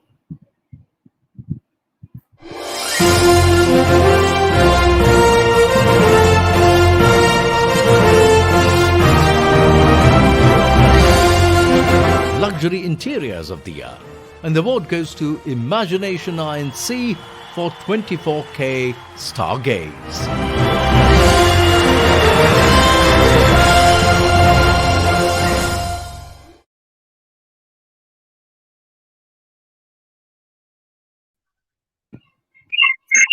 Big congratulations, Imagination Inc. for 24K Stargaze. Ladies and gentlemen, we have with us Swapnil Pofle, Senior Interior Designer at Imagination Inc. Warm welcome, congratulations. Do tell us. Swapnil, unfortunately, I'm not able to hear you. I'm not sure if it is a technical glitch from my end or yours. I'm just going to check with the team.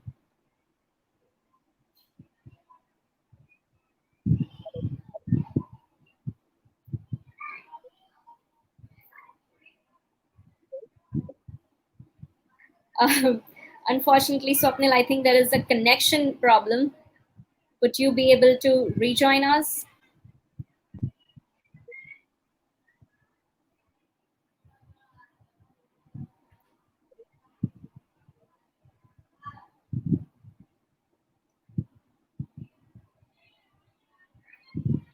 We're not getting any sound from your end, Swapnil.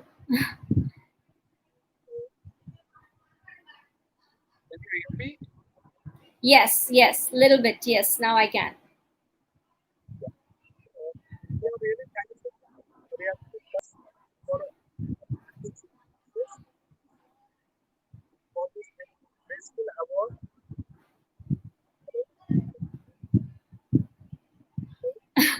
I'm so sorry to say, Swapnil, once again, we can't hear you clearly. So I guess I'll have to just congratulate you and the whole team. But many, many congratulations. It is a coveted, award, Luxury Interiors of the Year. I hope Imagination Inc., every team member celebrates this for 24K Stargaze. Congratulations, Swapnil.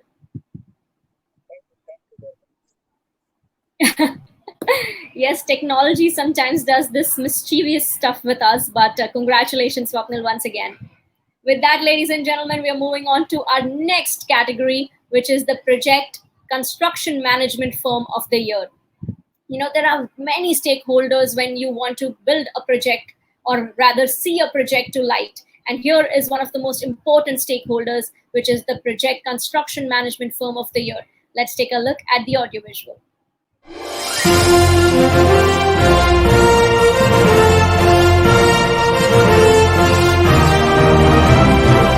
Project Construction Management Firm of the Year. And the award goes to Turner Project Management, India.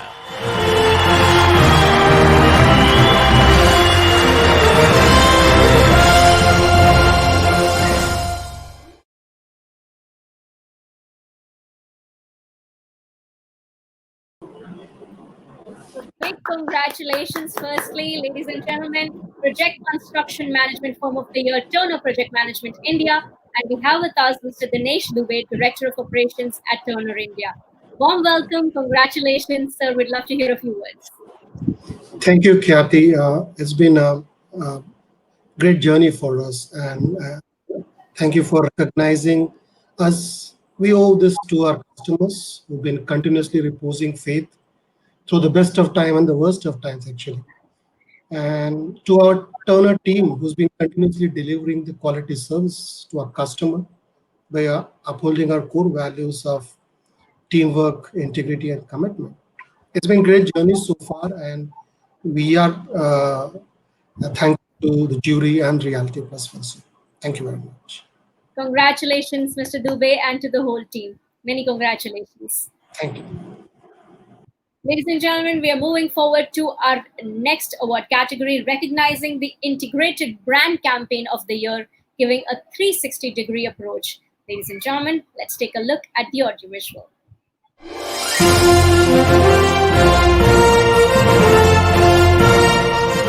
Recognizing the Integrated Brand Campaign of the Year, giving a 360-degree approach, and the award goes to Nyati Group for Sabse Pehle Apna Ghar campaign.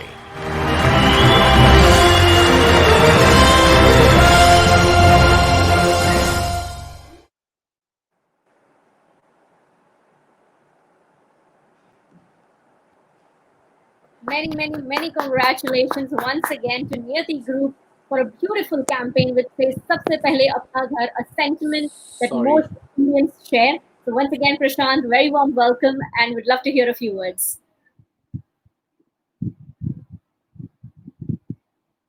Once again, can't hear you. Yes, now you are. Am I audible? Yes. Okay, yes. so I'll continue.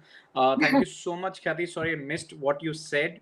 But I really thank you for appreciating the entire campaign. It was brainchild of our director Harish Shroff, along with our executive director Piyush Nyati and our marketing head Elma Joseph. So post pandemic, we really thought the entire campaign was based on true events. So post pandemic, we got a lot of calls, and there was a lot of calls coming in. What's next? We wanted our house because we have a good tenant base living in our societies. So from there, the entire campaign was originated, and we wanted to do a very true campaign. It was, I understand it's all about marketing, but this was something very true, pure campaign. Actually, post pandemic, we wanted to capture it, and that's what it was all about. Thank you so much once again. Thank you. Congratulations, Mr. Shroff. What I was saying is the campaign is so novel, which is Sabse Pehle Apna Ghar, which is a sentiment which most Indians share. So many congratulations to you and the whole Sorry, team. Kathy, I'm not able to hear you. I think there's another technical glitch. No problem. No worries. Congratulations. We can always discuss this next time. Sure. All right. Congratulations. Thank you so much. All right, ladies and gentlemen, with that, we're moving on to our next category of award. And ladies and gentlemen, this is a category where even if the project is amazing, it's made perfect to the T. All amenities, all environment-friendly precautions taken, all the details are put into place. But if it is not reaching the customers, what is it about the project that is going to allure those customers there? And which is why you need an advertising agency to do the work for you, to bring that word to the customers. And which is why here we are rewarding and recognizing the Advertising Agency of the Year. Let's take a look at the audiovisual.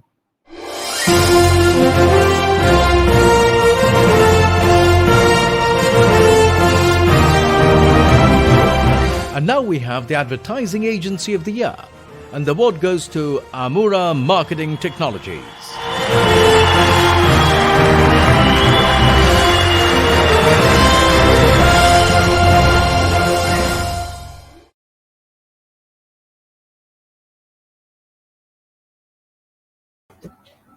So a Hi. big congratulations, Vaishakhi. Hi, Kathy. Thank you. Thank you. To introduce you, Vaishakhi, we have with us Vaishakhi Fatke, Director Marketing, Amura Marketing Technologies. Warm welcome. Congratulations. Please say a few words. Thank you, Kathy. I would like to thank Reality Plus for honoring us with this recognition.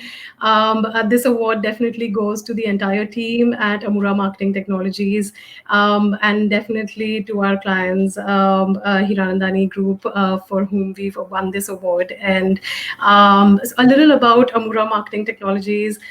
We offer growth marketing solutions to different sectors like real estate, pharma, manufacturing, retail, and many more. We empower our clients to serve theirs better by transforming their businesses through meaningful customer experiences and measurable results. On that note, I would like to thank Reality Plus once again, and wish you all a lovely evening. Thank you very much. Thank you. Many Thank you. congratulations once again to you and the whole team. Thank you. Bye-bye.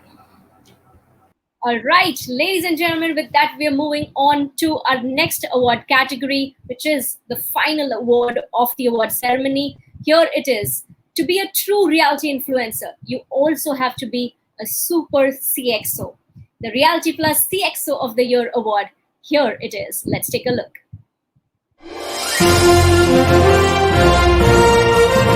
To be a true realty influencer, you also have to be a super CXO. The Realty Plus CXO of the Year award, and the award goes to Sachin Bhandari, CEO, VTP Realty.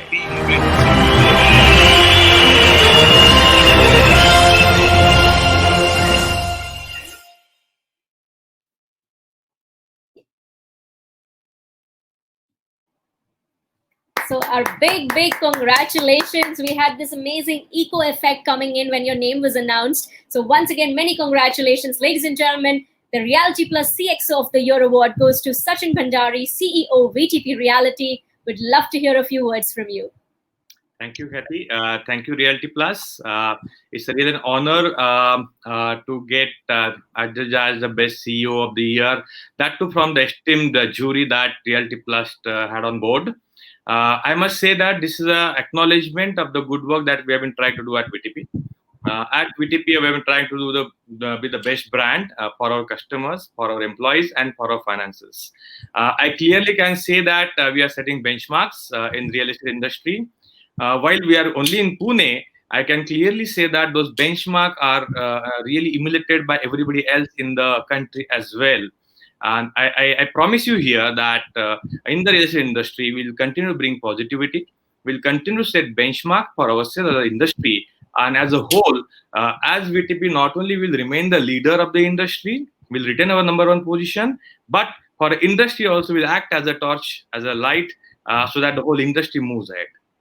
Thank you so much. Thank you. Such lovely and encouraging words, Mr. Bhandari. Congratulations to you and the whole team of VTP. Thank you so much. Ladies and gentlemen, before we conclude the evening, if we made a mistake, it's good to reconcile and make it better, right? So there was a technical glitch while we announced the prestigious honor of Luxury Project of the Year. So we'd like to once again showcase the winner of the prestigious honor of Luxury Project of the Year. Let's take a look at the audiovisual.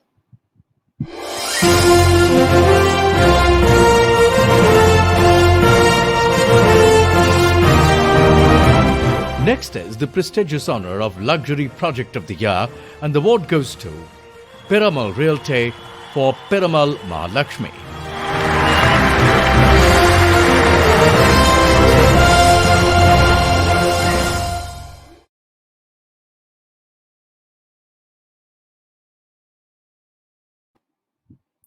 So a big congratulations to the winner. Can we also display their certificate, please?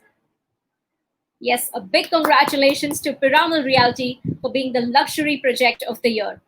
Ladies and gentlemen, with that, we come to the fantastic closing of the 12th edition of Realty Plus Conclave and Excellence Awards 2020 West. Ladies and gentlemen, it's been a long day, but what a satisfying day it has been. Real estate is actually the most essential part of our ecosystem, of the life that we lead. So it has been an honor to be the host to all of you. I once again like to congratulate all our winners. You've made the industry proud with your dedication and performance. Once again, I'd like to thank all our speakers, eminent speakers, panelists, jury members, winners for taking out the time to come and be connected with us today. Your participation and presence made this evening truly memorable. We'd also like to thank all our audience viewers from across the country, or rather across the world, who are watching us. Ladies and gentlemen, we wish you all health and well-being. We look forward to seeing you all soon, virtually, and with God's grace, once we emerge from this pandemic, we will have a delightful opportunity to connecting in person too. With that, I would like to thank Realty Plus and our partners for putting up the 12th edition of Realty Plus Excellence Awards 2020 and the Conclave. Ladies and gentlemen, I hope all of you are staying safe, stay home, stay healthy. With that, I am Khyati Kawa, your host, signing off. Thank you very much, and God bless.